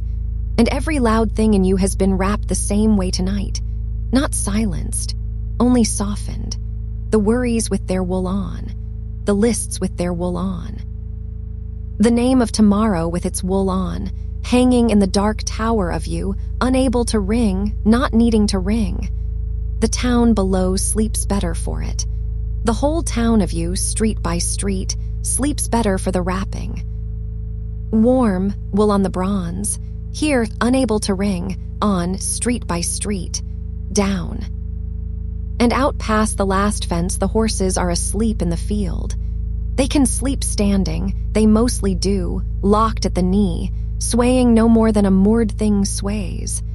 But the deep sleep, the true sleep, comes only when a horse lies down. And a horse will only lie down where it trusts the ground and trusts the herd, because a lying horse has given up its running. And one by one in the dark field tonight, they fold their long legs under themselves and go down into the grass, huge and warm and entirely given over. And it is the most trusting thing on 4 legs, a sleeping horse flat in a field. And you have done the braver version of it. You have lain down your running, folded the long day under you, put your whole warm weight on the ground, and the ground has said, as it says to the horses, I have you. I have had you all along.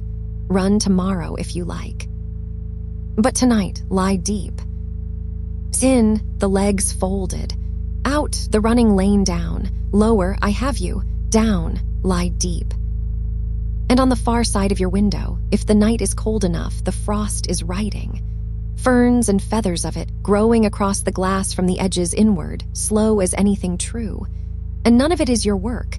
It asks no help, wants no audience, needs no light. It simply happens on the far side of the glass while you are warm on this side, the way most of the night's work happens. Roots drinking, rivers rounding their stones, the tide filling the long mud inlets far away. All of it going on without you, beautifully without you, and the world never once turning to check whether you are keeping up.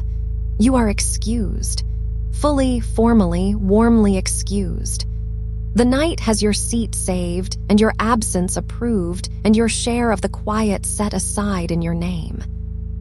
Warm, on this side of the glass, here, beautifully without you, on, your absence approved, down, your share set aside.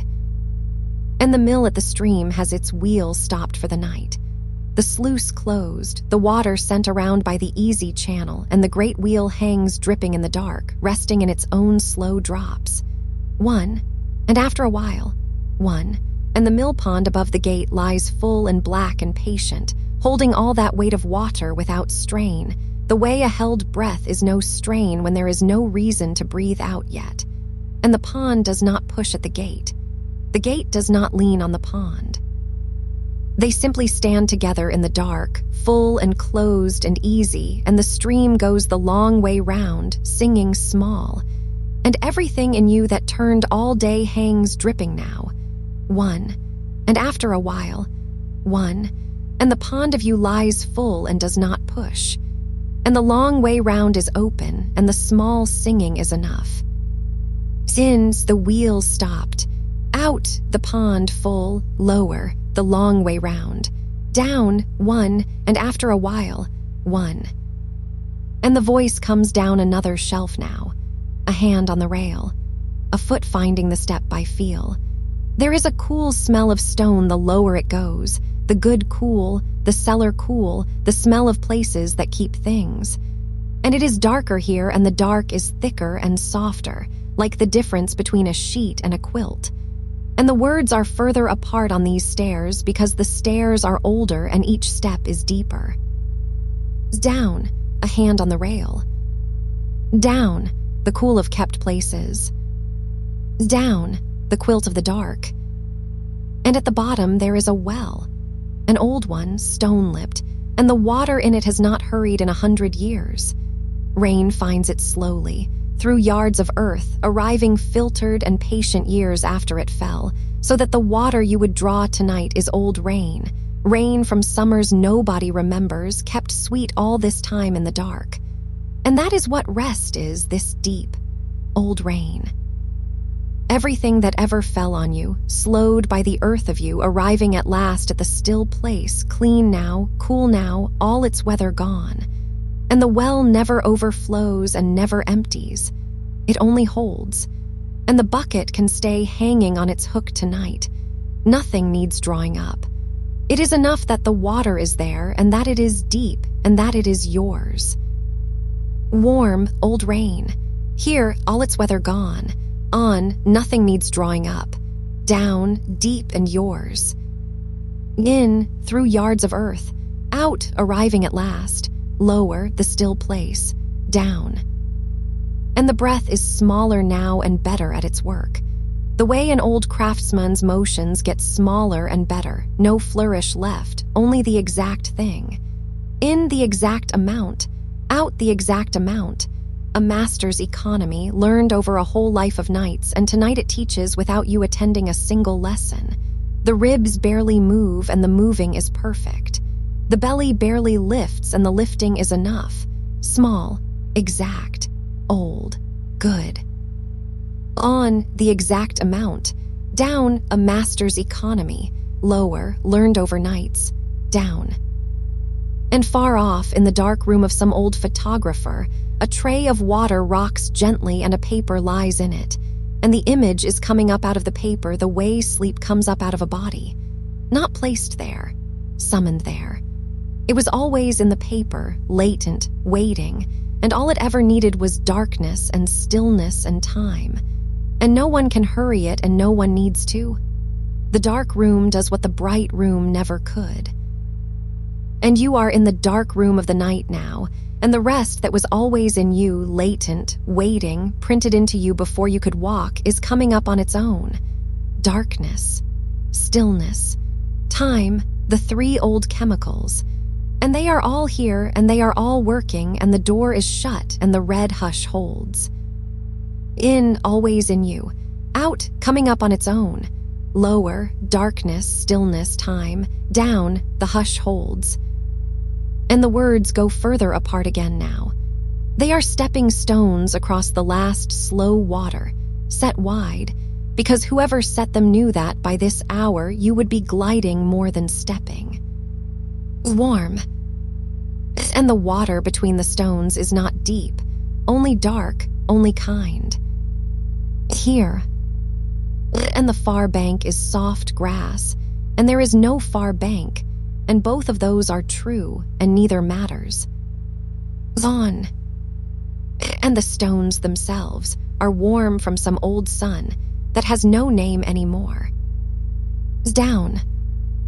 And the night is a granary now, roofed and dry and full, all the gathered quiet of all the sleeping houses stored in one place, grain on grain, hush on hush, and you inside it lying on the deep soft heap of it, and every small sound the world makes falls in through the high window and lands in the grain and is kept. A car far off. Kept. The tick of the cooling wall. Kept. Your own swallow, your own settling. Kept, kept. Nothing is lost in a granary and nothing is loud in one. Sound comes in like a sparrow and goes quiet like a sparrow and sleeps in the rafters like a sparrow.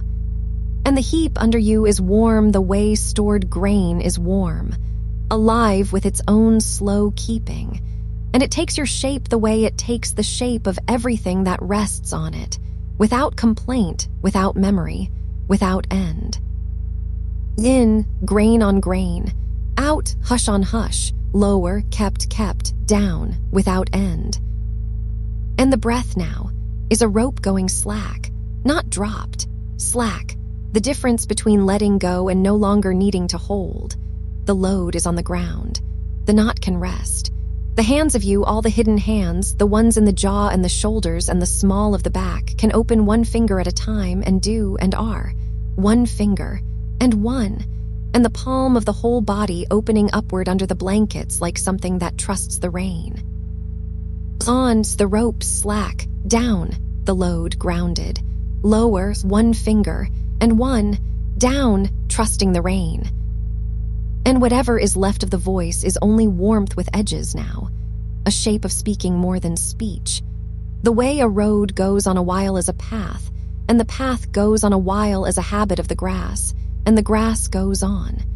And you do not need the road anymore, or the path, or even the habit.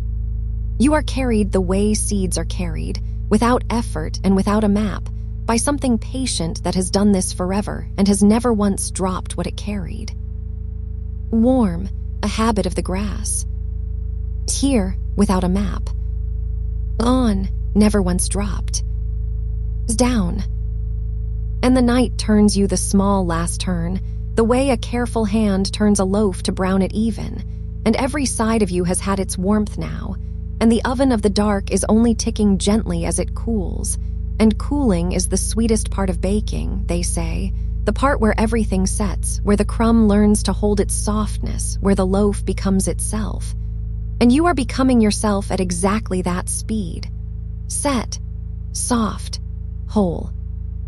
Cooling on the sill of the small hours, with the whole kitchen of the night, standing quiet around you. In, the small last turn. Out, everything sets. Lower, the sill of the small hours. Down. And on, at the pace of the well filling. And on, at the pace of frost writing. And down, at the pace of glass learning to be whole. Down past the wrapped bells, down past the lying horses, down past the stopped wheel and the full black pond, where the apples sleep in their paper, where the bees turn their warmth, where the old rain waits, clean and cool in yours. Warm, here, on. And above the roof of all this, unfelt until now, snow has been arriving for hours. You can tell not by any sight of it, but by the hush it lays on the hush. The way the world outside the walls has gone thicker, rounder. The way every edge out there has been given a blanket of its own. Snow on the fence rail, snow on the woodpile, snow on the stone that marks nothing. Each flake landing with a weight too small to be a weight at all, and yet the roof knows. The beams know. They take the slow accumulation the way you take sleep, ounce by ounce, without ever feeling the moment it became heavy. And the house shoulders it gladly, an old house, built for this, its timbers settling a half-tone deeper, a creak like a word said in another room, not to you. And under all that gathered white the rooms grow warmer by contrast, the way a held hand grows warmer inside a mitten. You are inside the mitten of the house. The house is inside the mitten of the snow. The snow is inside the mitten of the night. Warm inside warm inside warm. In, snow on the hush. Out, the beams settling. Lower, warm inside warm. Down.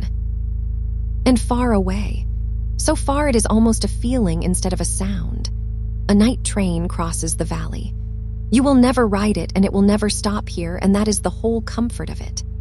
The long, low note of it comes over the miles already softened, already worn smooth by the distance like a stone worn smooth by a river, and it passes through the walls without asking, and through the blankets without asking, and lays itself down along your hearing like a cat along a windowsill. And then the rails hum a while under it, a hum you feel more than hear, down in the mattress, down in the floor of the world. Somebody is being carried through the dark right now, rocked in a sleeper car, and the same motion that rocks them is rocking the whole valley by a hair, and you are in the valley, and so you are rocked. By a hair, by a hum, by a train you will never ride, going somewhere you never have to go. On, the long low note, down, worn smooth by miles, lower, you never have to go. And when the train has passed, listen to what it leaves. It leaves the quiet bigger than it found it. That is the gift of a far sound at night. It holds the quiet open for a moment like a door held for a stranger, and then lets it swing gently shut, and the quiet that closes around you afterward is deeper than the quiet before, the way water is stiller after the ripple than it ever was before the stone. And you can sink in that after quiet. It takes sinking well. It was made for it. Every far sound tonight is working for you like this. Each one opens the quiet, each one closes it a little deeper, and you go down with each closing, a small step, a smaller step.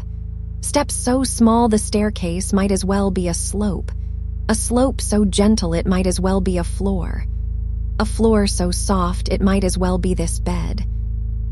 In, the after quiet, out, a little deeper, lower, might as well be this bed. Down. And the body now. The body is an instrument being put away for the night. Played all day, played hard some hours, and now the music is over and nobody claps and nothing is expected, and the careful hands of the dark are laying you into your case. And the case fits. Of course it fits. It was made from your shape, molded to every curve of you, the velvet of the mattress pressing up to meet exactly what presses down. Shoulder into shoulder-shaped softness, hip into hip-shaped softness, heel into its own small harbor, and the strings of you are loosened, as strings should be for storing, the tension let off a half turn at a time so nothing warps in the night. The string of the brow loosened, the string of the jaw loosened, The long strings of the back let down half a turn and another half, and somewhere in the hollow body of you the last note is still fading, the way a note lives on inside the wood long after the bow has lifted. You can feel it more than hear it, a warmth of sound. A hum going golden and then gone, and the lid of the night comes down slow and settles without a click. Not locked, never locked, just closed the way a hand closes over something it means to keep. Ons let down half a turn, down, the last note fading, lower, something it means to keep, down. And deeper than the house, deeper than the valley the train crossed. There are places in the earth where a single drop of water takes a year to form, a slow gathering at the tip of the stone, mineral, patient, unlit. And the drop does not hurry and cannot hurry and has never once been asked to hurry. It grows heavy at the pace of seasons. And somewhere in this very hour, in some deep, unvisited dark, one of those drops is finally full, finally round, finally more weight than hold. And it falls, one small note in a stone room, a note that took a year, and the pool below receives it, and the ripple crosses the pool in perfect darkness where no ripple has ever been watched and stills. And the stone begins again, another year, another drop, and nothing about this is sad. It is the most restful arithmetic there is. The earth keeps time in drops and doesn't count them, and you are resting on top of all that patience, miles of it. Bedrock that thinks in centuries, holding up a mattress, that thinks in nights, holding up a body that is done thinking at all. In, a year to form. Out, one small note. Lowers, done thinking at all. Down. And the breath has gone the way of the deep places, too. It moves like air in a cave now, unforced, following passages it knows. In through the warm dark, out through the warm dark. And every passage of you is round-edged now, smoothed by how many thousand breaths tonight, the way stone steps are smoothed by feet. No corners left in the breathing, no doors in it. Just the slow exchange, the tide of air that asks nothing of the tide before it. And if a breath is shallow, shallow is right. And if a breath is long, long is right. The cave does not grade its weather. It only holds it. And you only hold it. And being held and holding have become the same slow thing, the way the cup and the water agree on a shape and keep it together. On, no corners left. Down, shallow is right. Lower, agree on a shape. Down. And there is a cedar chest at the foot of some remembered bed. Every family has one somewhere, or wants one. And inside it the quilts of every winter are folded, and the wool blankets with their satin edges gone soft as breath from years of chins, and the smell of cedar keeps them the way amber keeps. And tonight you are among them, folded with that same unhurried care, corner brought to corner, smoothed by a flat warm palm, laid down on the stack of every soft thing that ever kept anyone. And the lid of the chest is the dark, and the smell of the wood is the goodness of being stored, and moths cannot come here, and hurry cannot come here, and morning itself will have to knock and wait. You are put away like the best things are, not because they are done being loved, but because they are loved enough to keep. In, corner to corner, out, a flat warm palm, lower, loved enough to keep, down. And the voice you are hearing, it is folding itself away too. You can feel it getting smaller in the room, not weaker, smaller. The way a fire is not weaker for being embers. The way a river is not weaker for being deep.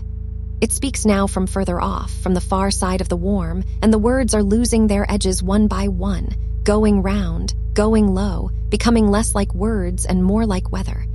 A warm front of sound moving through the dark of you at the speed of falling asleep. And you do not need to follow it. You have never needed to follow it. It follows you. It has been following you all night, down every slope, through every hush, and it will keep following, quieter and quieter, until following and staying are the same. On, from the far side of the warm, down, less like words, lower, quieter and quieter, down. And the heart has found its night pace at last. The pace it keeps when nobody needs anything. A drum played with the soft end of the stick, felt in the pillow faintly if you happen to lie just so. And around each beat there is more room than there was. The beats like footsteps of someone walking slower and slower through a field of tall grass, unhurried, going nowhere but further in. And the blood goes out warm to the far provinces of you, to the toes, to the fingertips, to the small towns of the body where nothing is happening tonight and nothing needs to. Delivering warmth door to door, asking nothing, collecting nothing. The gentlest economy there is. Give and go on. Give and go on. In, the soft end of the stick. Out, further in, lower, give and go on. Down. And the weight of you now, it is not one weight anymore. It has divided itself out among all the things that hold you. Some of you is held by the mattress, some by the pillow, some by the blanket's small pressing, some by the floor beneath the bed, and the beams beneath the floor, and the ground beneath the beams, and the patient stone beneath the ground. You are distributed, spread out among your keepers like a load shared by many hands until no single hand feels it. And that is why you feel so light and so heavy at once. Heavy because all of you has arrived. Light because none of you is carrying it. The carrying has been taken over entirely. The night signed for it hours ago. It is the night's now till morning. Every worry included in the freight. Every plan. Every name. All of it riding in the night's own hold, manifest and sealed, and you traveling free. On, shared by many hands. Down, all of you arrived. Lower, traveling free. Down. And the ears. The ears are the last lamps of the house of you, and even they are being turned down now. Not off. Down. They keep only the watchman's portion of their hearing, enough to know the house is safe, no more. Sounds still arrive, but they arrive the way mail arrives for someone away. Set gently on the mat. Nothing opened. Nothing answered. The far train if it comes again. The tick of the room. The small weather of your own breathing. All of it received and none of it read. And the watchman himself is old and kind, and half asleep in his chair by the door of your hearing. And he has done this 10,000 nights, and nothing has ever come that he could not let pass. In, the watchman's portion. Out, nothing opened. Lower, let pass. Down. And down here the words come fewer, and that is the plan working. A voice at the top of sleep talks. A voice this deep only touches. A word. Then the warm dark. Another word. Then the warm dark holding longer like a palm resting between strokes of a slow comb. Soft and the dark. Heavy and the dark. Kept and the dark. And each pause is not an absence. Each pause is the destination. The words were only ever the stones across the stream. The pauses are the water. And you were never meant to stay on the stones. Warm and the water, lows and the water, downed. And the night outside has reached its widest hour, the hour with the most room in it. When the snow has stopped its arriving and lies finished on the roof, one seamless weight, one white blanket over the dark house, over the warm rooms, over the soft bed, over the slow you. Layer under layer under layer, like the earth keeping a seed. And nothing anywhere is expected until light, and light itself is far away and in no hurry, resting on the other side of the world with its feet up. Even the light is resting. Even morning is asleep. You are not behind. You are not late. You are exactly where the night keeps its middle, and the middle of the night is the deepest shelf of the dark, and things set on the deepest shelf are safe the longest. On, the widest hour. Down, even morning is asleep. Lower, the deepest shelf. Down. And the breath again, barely a guest now. It comes and goes like someone tending a fire in another room, so softly you only know by the warmth that they were there. In and the warmth. Out and the warmth. No effort anywhere in it. The body breathing itself the way the tide breathes itself. The way the year breathes itself, one long in through spring, one long out through fall, and you somewhere in the deep exhale of the night, going out slow with it, out and down, no bottom needed, no bottom asked for. In, tended in another room, out, the long exhale, lower, no bottom asked for, down. And whatever is still listening in you, the last small ember of listening, it can bank itself now, covered soft in the gray ash of almost sleep, keeping its low orange heart till morning without a single flame. That is how the old houses kept fire alive all night, not burning, only keeping. And that is all you are asked now, and less than asked, offered, only keeping. The low orange heart of you under the soft gray hush of you, warm through till morning, needing no wood, needing no wind, needing nothing. Kept and warm, low and warm, down and warm. And the dark takes another half step down with you, unhurried as ever, down where the snow sound cannot reach, down where the train is only a story the rails tell each other, down where the drop is still gathering at the tip of the stone, a year from falling in no hurry like you, down where the quilts of every winter are folded in keeping, down where the instrument rests in its shape of velvet with the last note gone golden, down where the watchman nods, down where the water holds the stones, down where the night carries the freight, and on, at the pace of the drop forming, and on, at the pace of the ember keeping, and down, at the pace of snow finishing its blanket, down under the widest hour, down along the slack warm rope of the breath, down to the deepest shelf where you are set with both hands, gently all the way back, safe the longest. Warm, here, kept, on. And still the drifting goes on without you needing any part of it. The way the river went on after the mill closed. The way the orchard breathes after the pickers leave. Everything continuing softly on your behalf. The world running its low, quiet errands all night so that nothing is missing by morning. And you excused from every errand, excused from the river, excused from the snow, excused from the listening, excused, a word like a door closing kindly, like a chair pushed in, like a lamp turned down by someone who loves the room. Down, the low, quiet errands, lower, a chair pushed in, down, someone who loves the room. And the warmth under the blankets has finished becoming one warmth. No line anymore where you end and the warm begins. The bed has learned you. The night has learned you. The dark has your shape now the way water has the shape of the cup, easily, entirely, without holding on. And it will keep that shape till morning without effort, the way the valley keeps the shape of the river, the way the shelf keeps the weight of the jar, kept without keeping, held without hands, carried without a single step.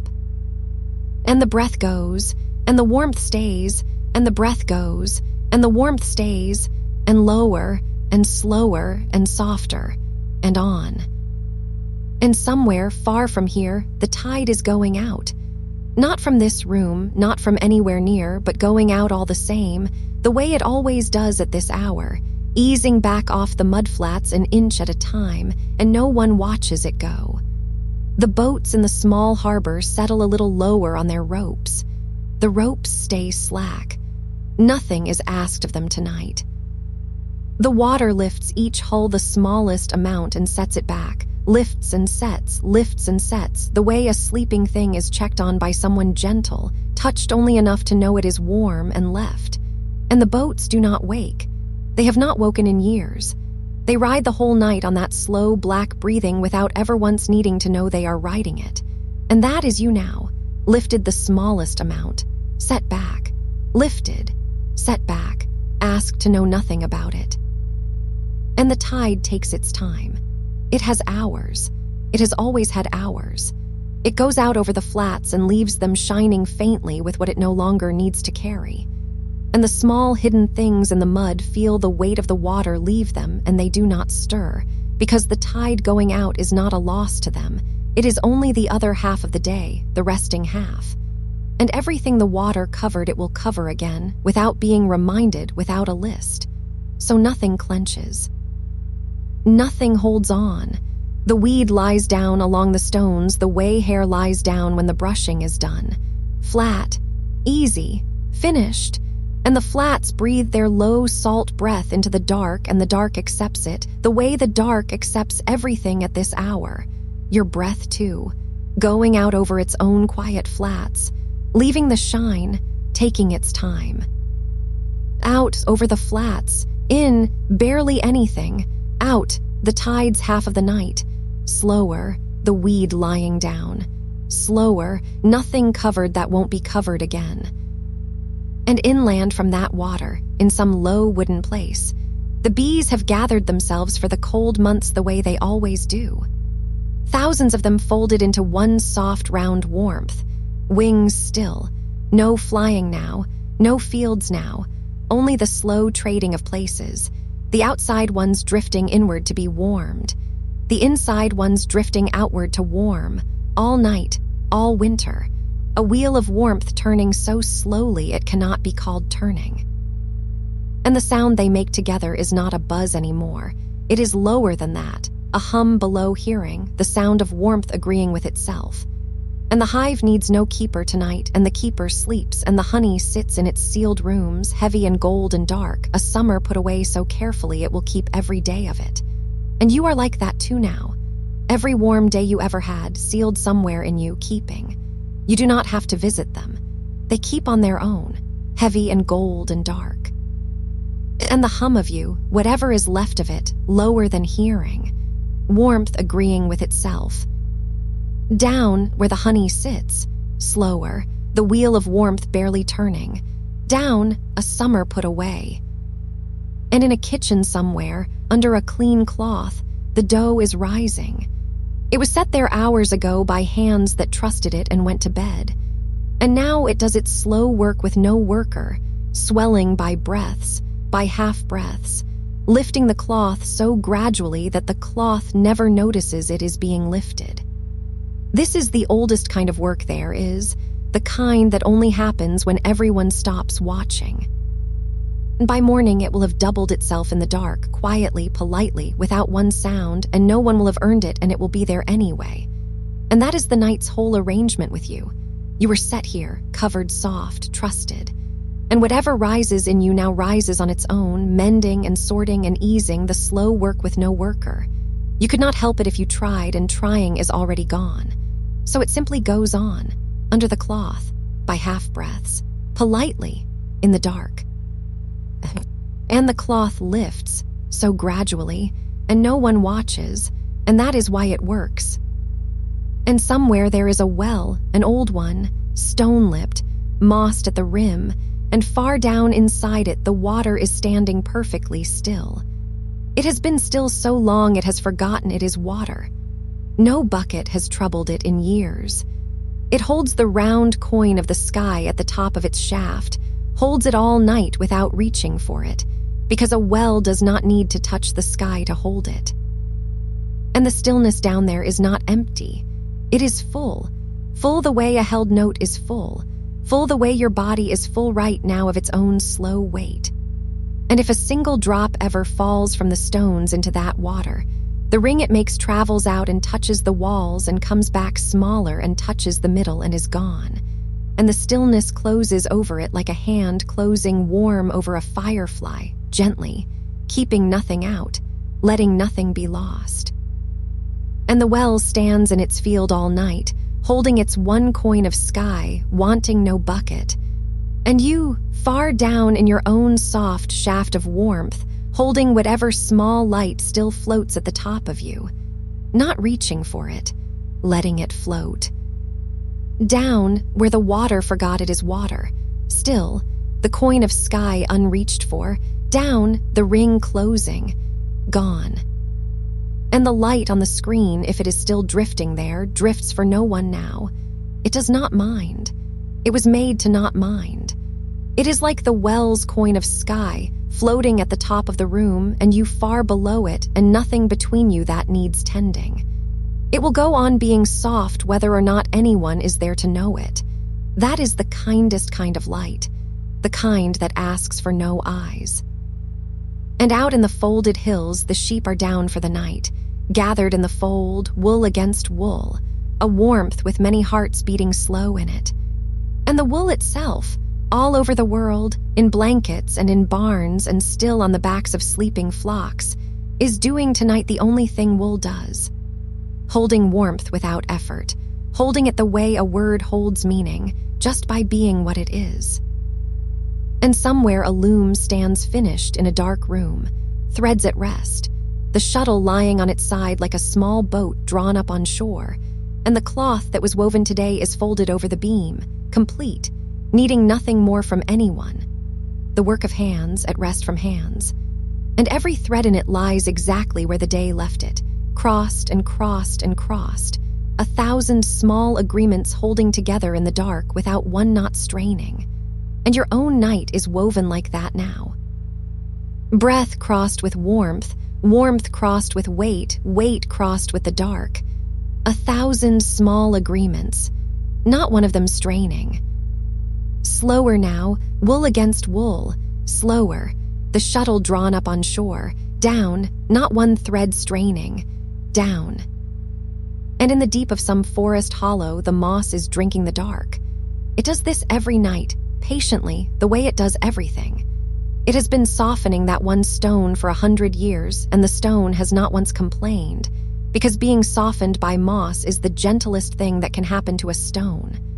And the hollow holds its cool green breath, and the ferns are furled for the night, and everything down there lives at the speed of moss, which is the speed you are moving now. Slower than growing. Slower than mending, the speed at which stones agree to be soft, and nothing at that speed can be hurried, and nothing at that speed can be harmed. 100 years for one stone, and all the time in the world. And the hollow keeps its dark like a bowl keeps water, brimful and unspilled all night. Down at the speed of moss, down the ferns furled, down, brimful and unspilled. And high in some square stone tower the bells are hanging silent. They rang at some hour long past, rang their round bronze note out over the roofs, and then they stopped, and ever since they have been doing what bells do most of their lives, which is nothing, holding their great curved quiet up in the cold air. And the quiet inside a bell is rounder than other quiet. It remembers the shape of ringing without doing any of it. And the tower holds the bells, and the town holds the tower, and the night holds the town, each one carrying the next without feeling the weight, the way you are carried now, roundly, in a quiet that remembers every sound you ever loved without playing one of them. The bronze cooling. The rope hanging straight down through the dark of the stairwell, still. No hand on it till morning, and morning far away, farther every breath.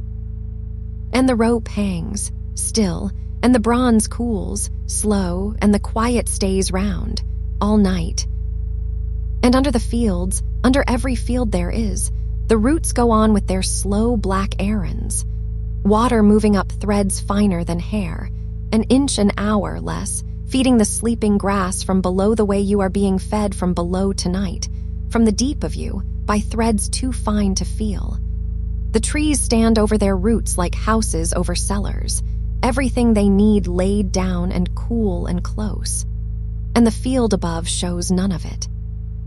The field just lies there under the dark being a field, smooth as a made bed, while beneath it all that patient traffic moves so slowly that even the worms are not disturbed. And this is how much is done for you without you. An inch an hour, threads finer than hair, the whole dark ground of you, quietly provisioning the morning you don't have to think about.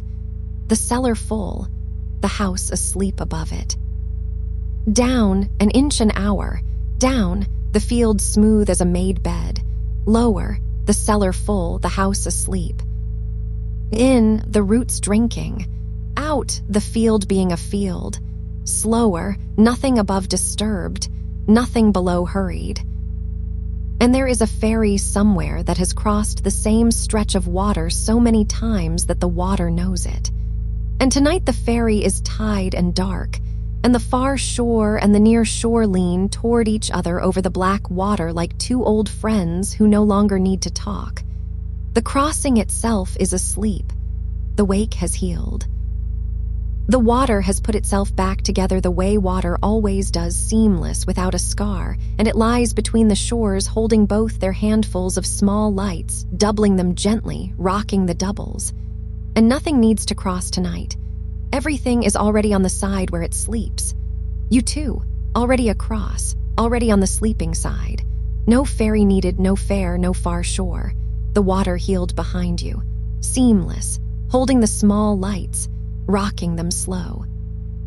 And the wake heals, and the shores lean close, and you are on the sleeping side, already, all the way.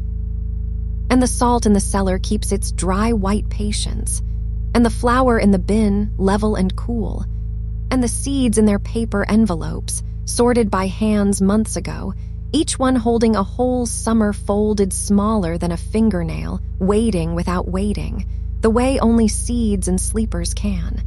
Nothing in the house is anxious. The pantry is a small country at peace, shelf above shelf of things that know how to wait. And you are shelved among them now in the best spot, the low, deep one where the temperature never changes, where the good things are kept longest. A whole summer folded small in you too, waiting without waiting. The door shut soft, the small country at peace. Down, among the things that know how to wait, down, the low, deep shelf, the door shut soft. And the mountain does what the mountain does at night, which is exactly what it does in the day, only darker. It is the one thing in the whole landscape that never once shifted in its sleep. And the fog comes to it slowly from the valleys, laying itself along the lower slopes in long gray shelves, and the mountain wears the fog without noticing, the way you wear the warmth now, the way the deep wears the night. And whatever weather comes, the mountain has already agreed to it, years ago, all at once, forever. So nothing arrives that is not already welcome, and that is the last agreement the mountains won, everything already welcome, nothing left to negotiate, the fog laying itself down, the slopes accepting, the whole gray settlement of the night, signed long ago in no one's hand. Slower, everything already welcome, slower, signed long ago, down, in no one's hand. And the breath now is hardly a happening at all. It is more like tide than breathing, more like the well than the tide, more like the moss than the well. It goes when it goes. It comes when it comes. Nobody's errand, nobody's work. And between one and the next, there is that wide place, wider now, where nothing is scheduled. And you can stay in the wide place longer each time. Nothing there but warmth and the far-off hum of the world's low machinery, the roots and the tides and the rising dough, all of it running without you beautifully, proof on every side that you were never needed for the night to work. Only welcome in it, only carried by it, only warm.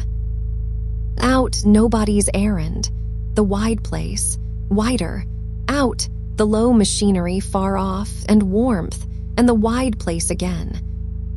And if there is anything left that listens, it is only the way a shell listens, shaped for sound but holding none, an ear the sea left on the sand, full of a hush that sounds like the sea and is only the shape of listening itself. That is all the listening that remains in you, the shape of it, empty and curved and calm, the sea gone back out, the hush staying. And the voice, this voice, is far along the beach now, small, going, a figure you would not turn your head for.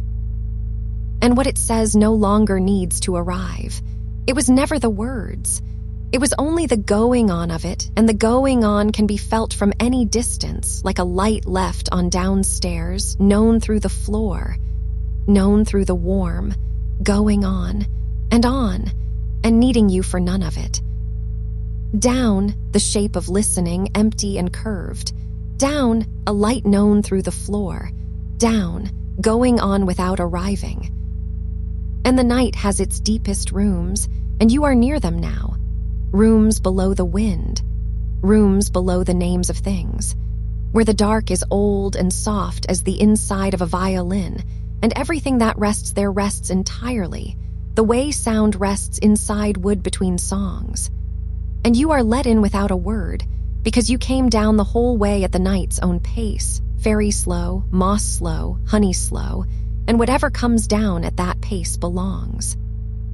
So the deep room takes you the way the fold takes the last sheep, closing warm behind.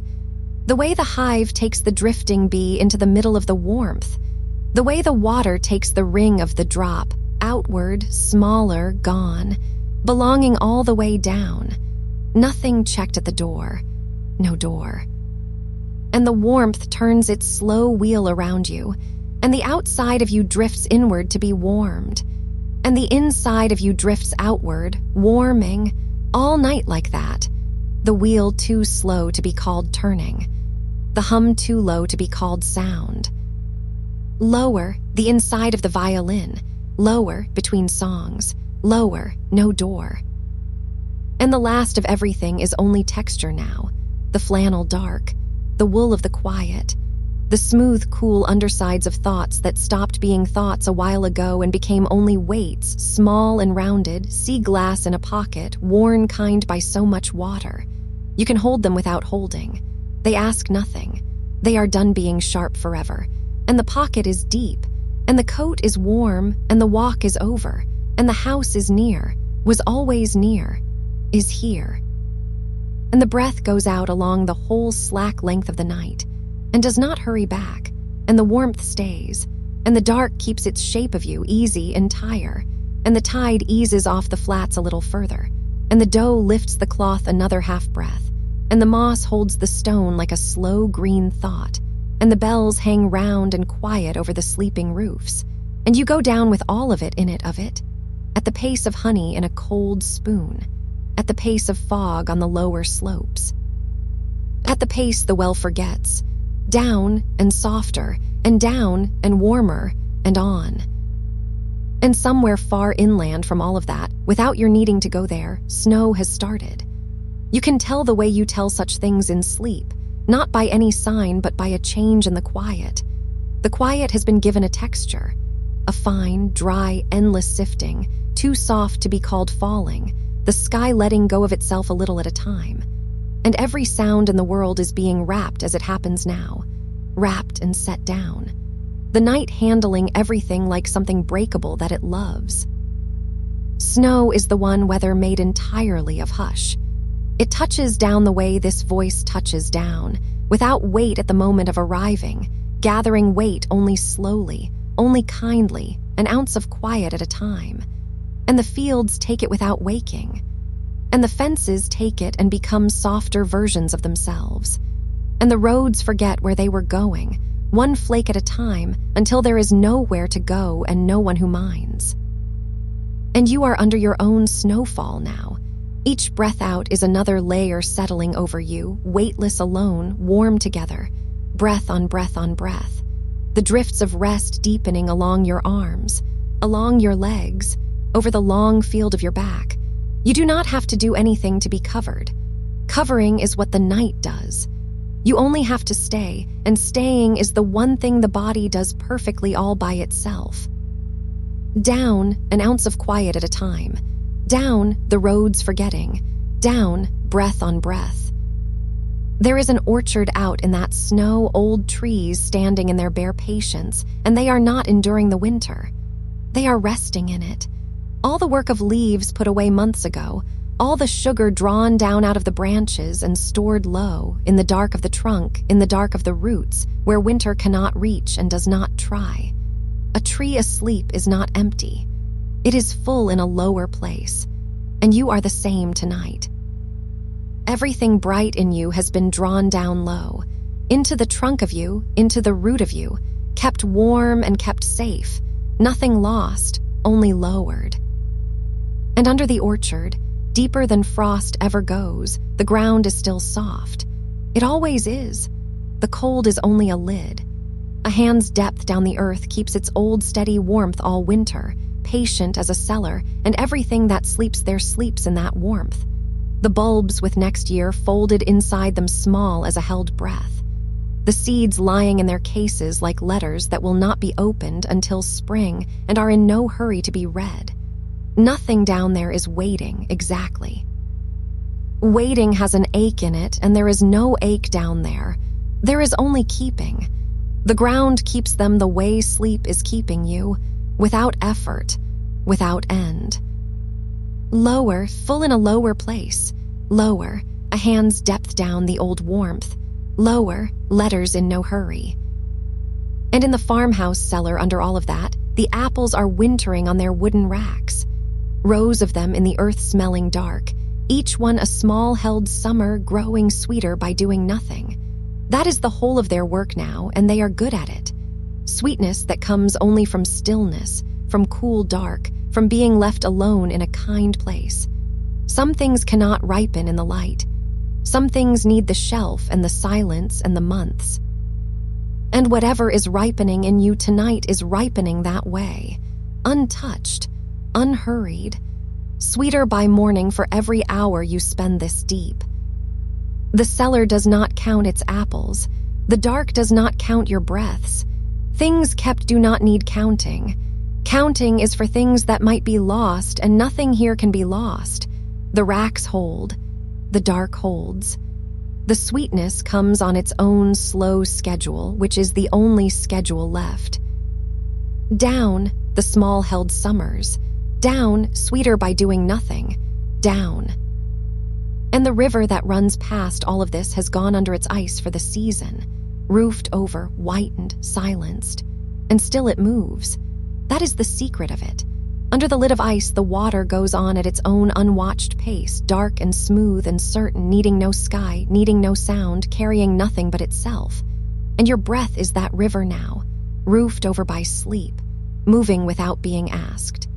You gave up the running of it a long way back up this night, and it has run better ever since. On and on under the ice of you, low and smooth and sure, it will go all night. It has gone every night of your life. It does not need the light on. It does not need you awake. It barely needs the banks. If a person stood on that ice, they would feel it more than hear it. A faint, deep, patient going on beneath the stillness, known through the soles of the feet. And that is how you know yourself now, not by thought, by that faint going on beneath everything. The current under the quiet, alive and covered and completely at rest on the surface where rest belongs. Lower, the river under its roof. Lower, known through the soles. Lower, nothing carried but itself. And once, far off across the whole width of the night, a train. You would not call it a sound so much as a length.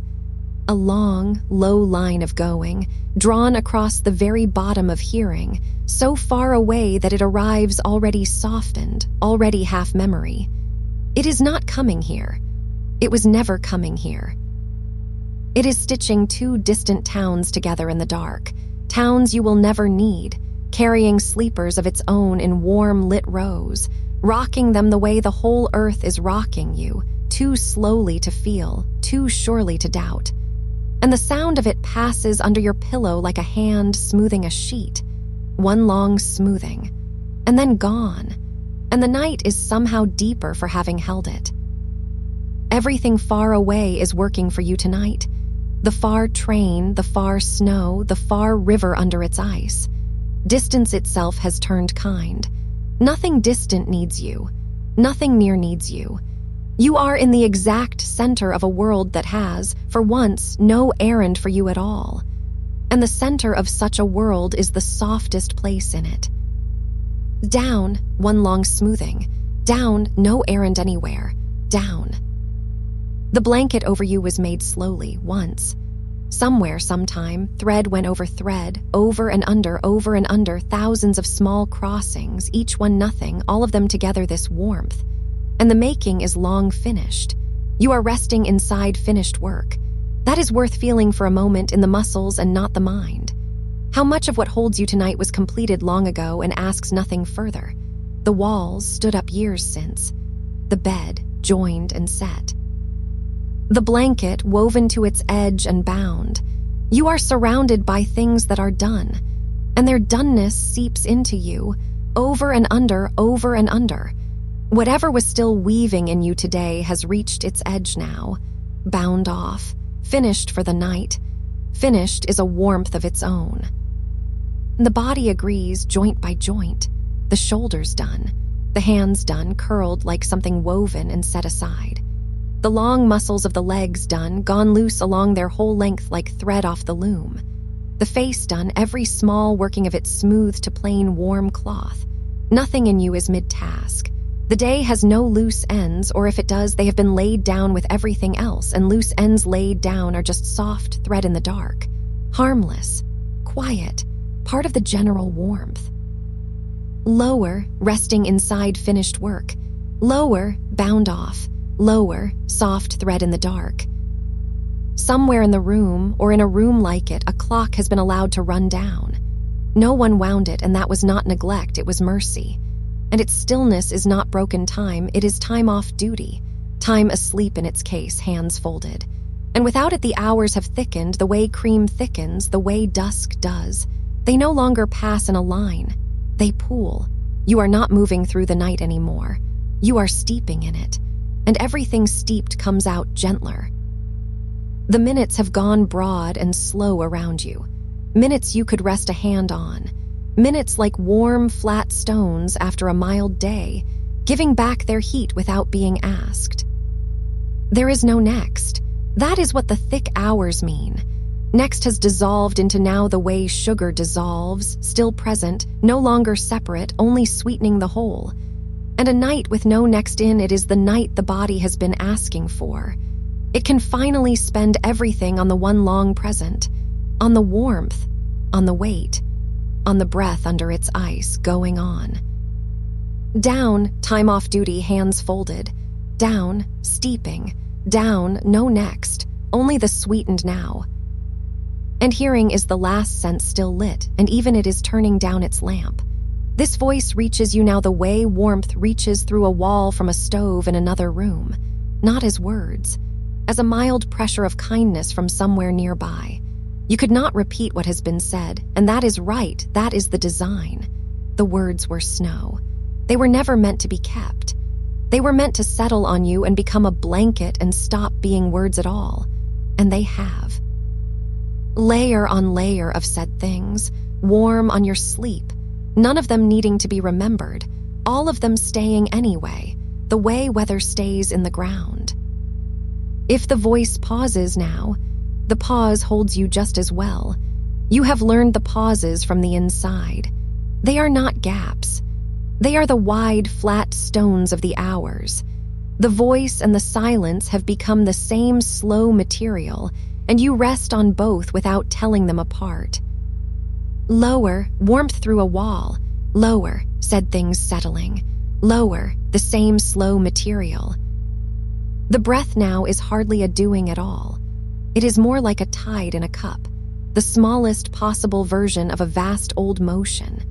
The whole ocean of air above the roof, above the snow clouds, above everything, and your share of it just this gentle spoonful in and given back, in and given back. You could not make it smaller, and you do not need to.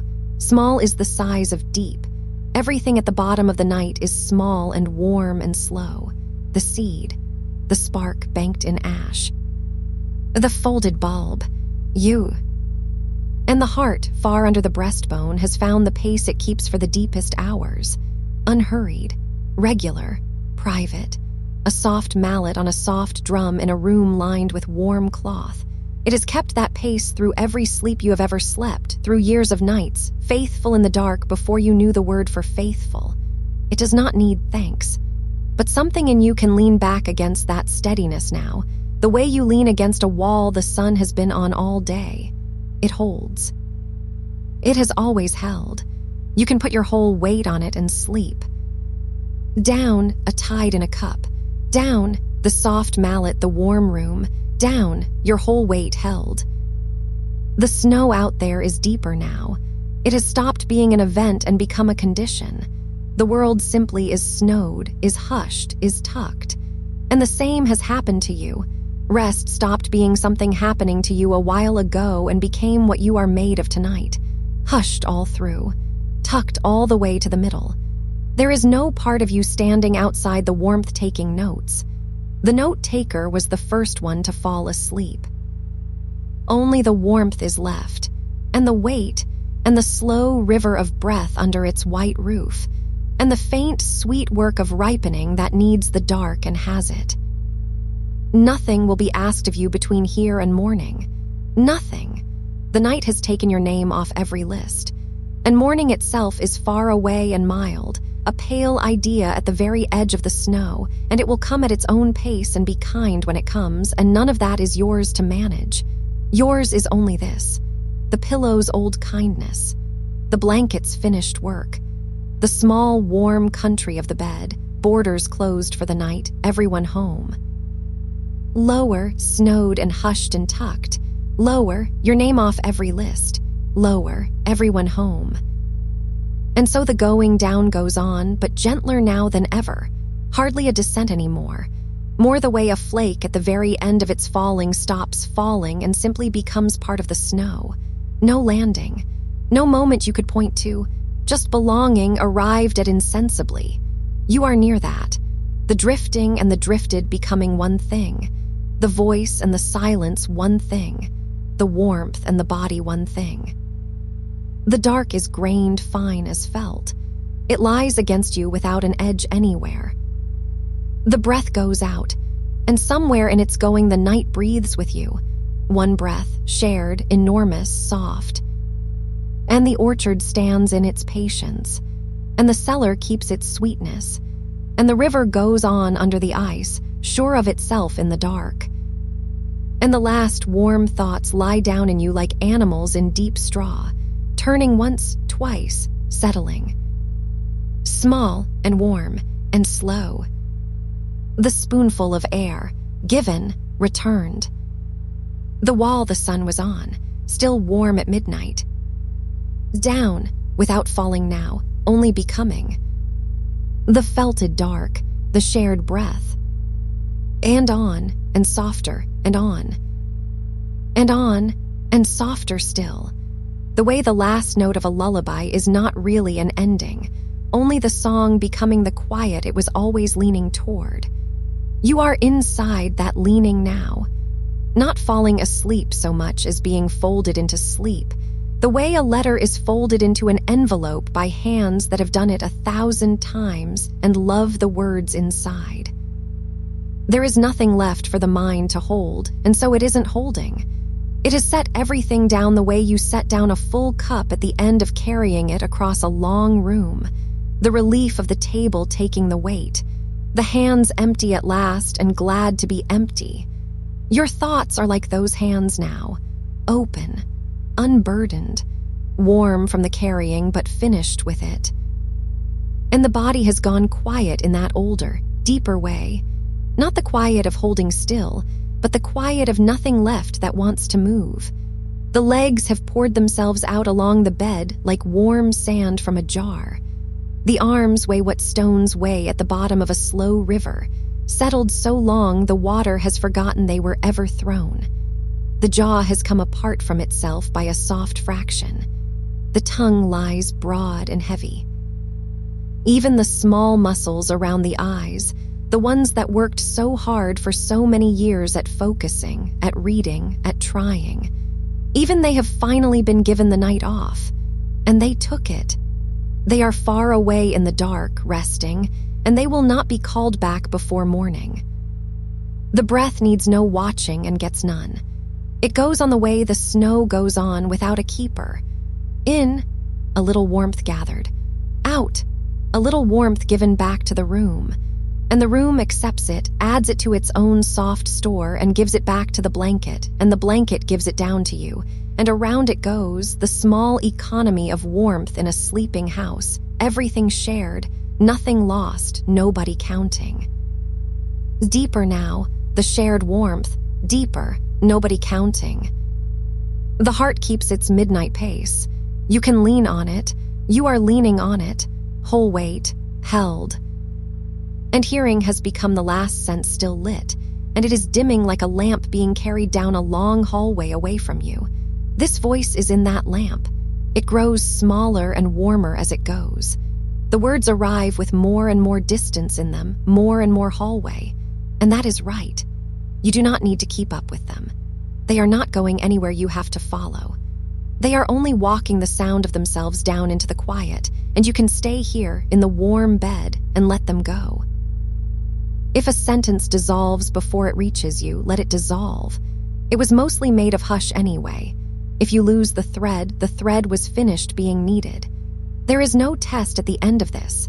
There was never anything to remember, only sound, shaped kindly. Only the tone of someone glad you are resting. You could keep just the tone and let every word fall out of it, the way you keep the warmth of a hand on your shoulder long after the hand has gone. It's only the tone now, the warmth of the hand, the hallway growing long. Out there, the night is doing all its faithful work without you.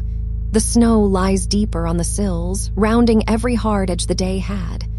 The house has finished its settling, its one soft creak given and forgiven. The cellar keeps its sweetness in the dark, apple by apple, patient as anything on earth. The river goes on under the ice, dark and certain, needing no witness. The orchard stands with snow along every branch, asleep on its feet the way old trees sleep, 100 winters deep in the knowing of how. And none of it needs you. All of it holds you. You are the smallest, warmest room in a world that has decided, all together everywhere, to rest. And morning, that pale, mild idea, is still far out past the edge of everything, moving at its own unhurried pace in no rush to arrive. It knows the way. It has never once been lost. You can leave the whole matter of morning to morning. Yours is smaller and better. The pillow holding your head the way water holds a leaf. The blanket, finished with every task but warmth. The dark, lying against you fine as felt, no edge anywhere. The breath, going and returning like a small tide that has kept faith with its shore forever. Down, the leaf on the water. Down, the faithful tide. Down. And the drift has become so gentle now that it hardly deserves the name of motion. It is more like the way warmth spreads through bread as it rises overnight in a covered bowl. Nothing moves that you could point to, and yet everything is changing into softness, slowly, surely, in the dark under the cloth.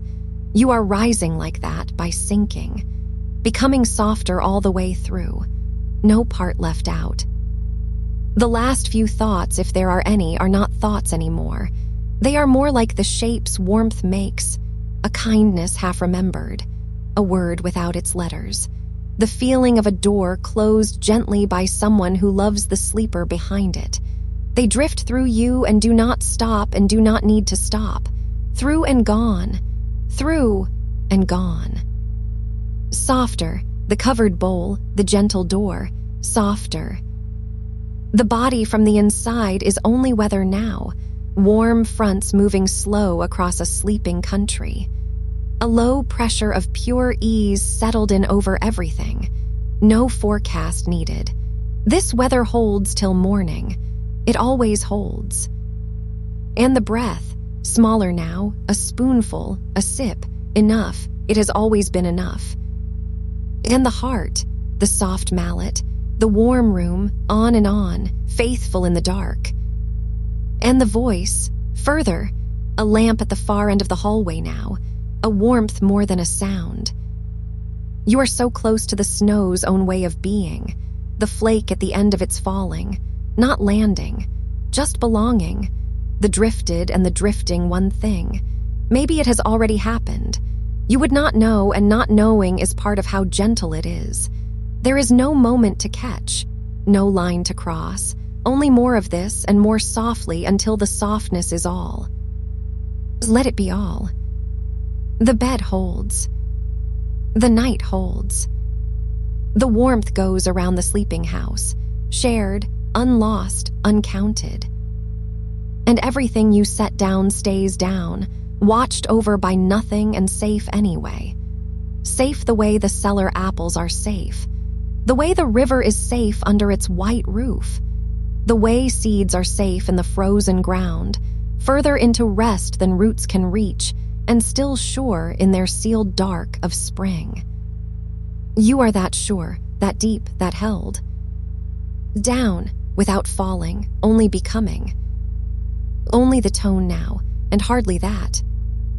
A hand's warmth after the hand.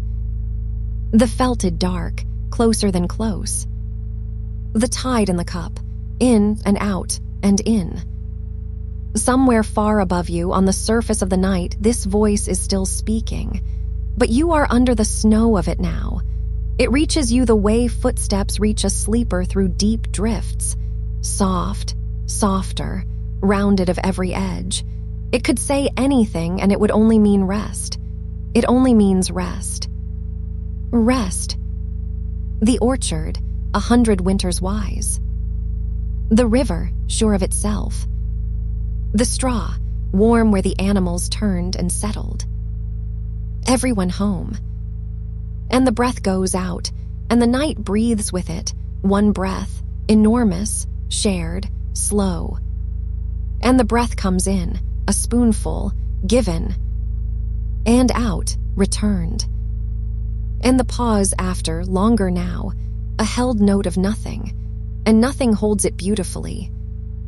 In, and out. And the snow on the sills. And the lamp far down the hall. Warm. Small. Slow. The last list blank. The last door closed gently. The last word mostly hush. Down. And down. The seed in its sealed dark, sure of spring. The wall, still warm at midnight. Your whole weight, held. Held. The felted dark. The shared breath. Softer. And on. And on. Sleep now, you are already there. The snow, the hush, the warmth all through. Home.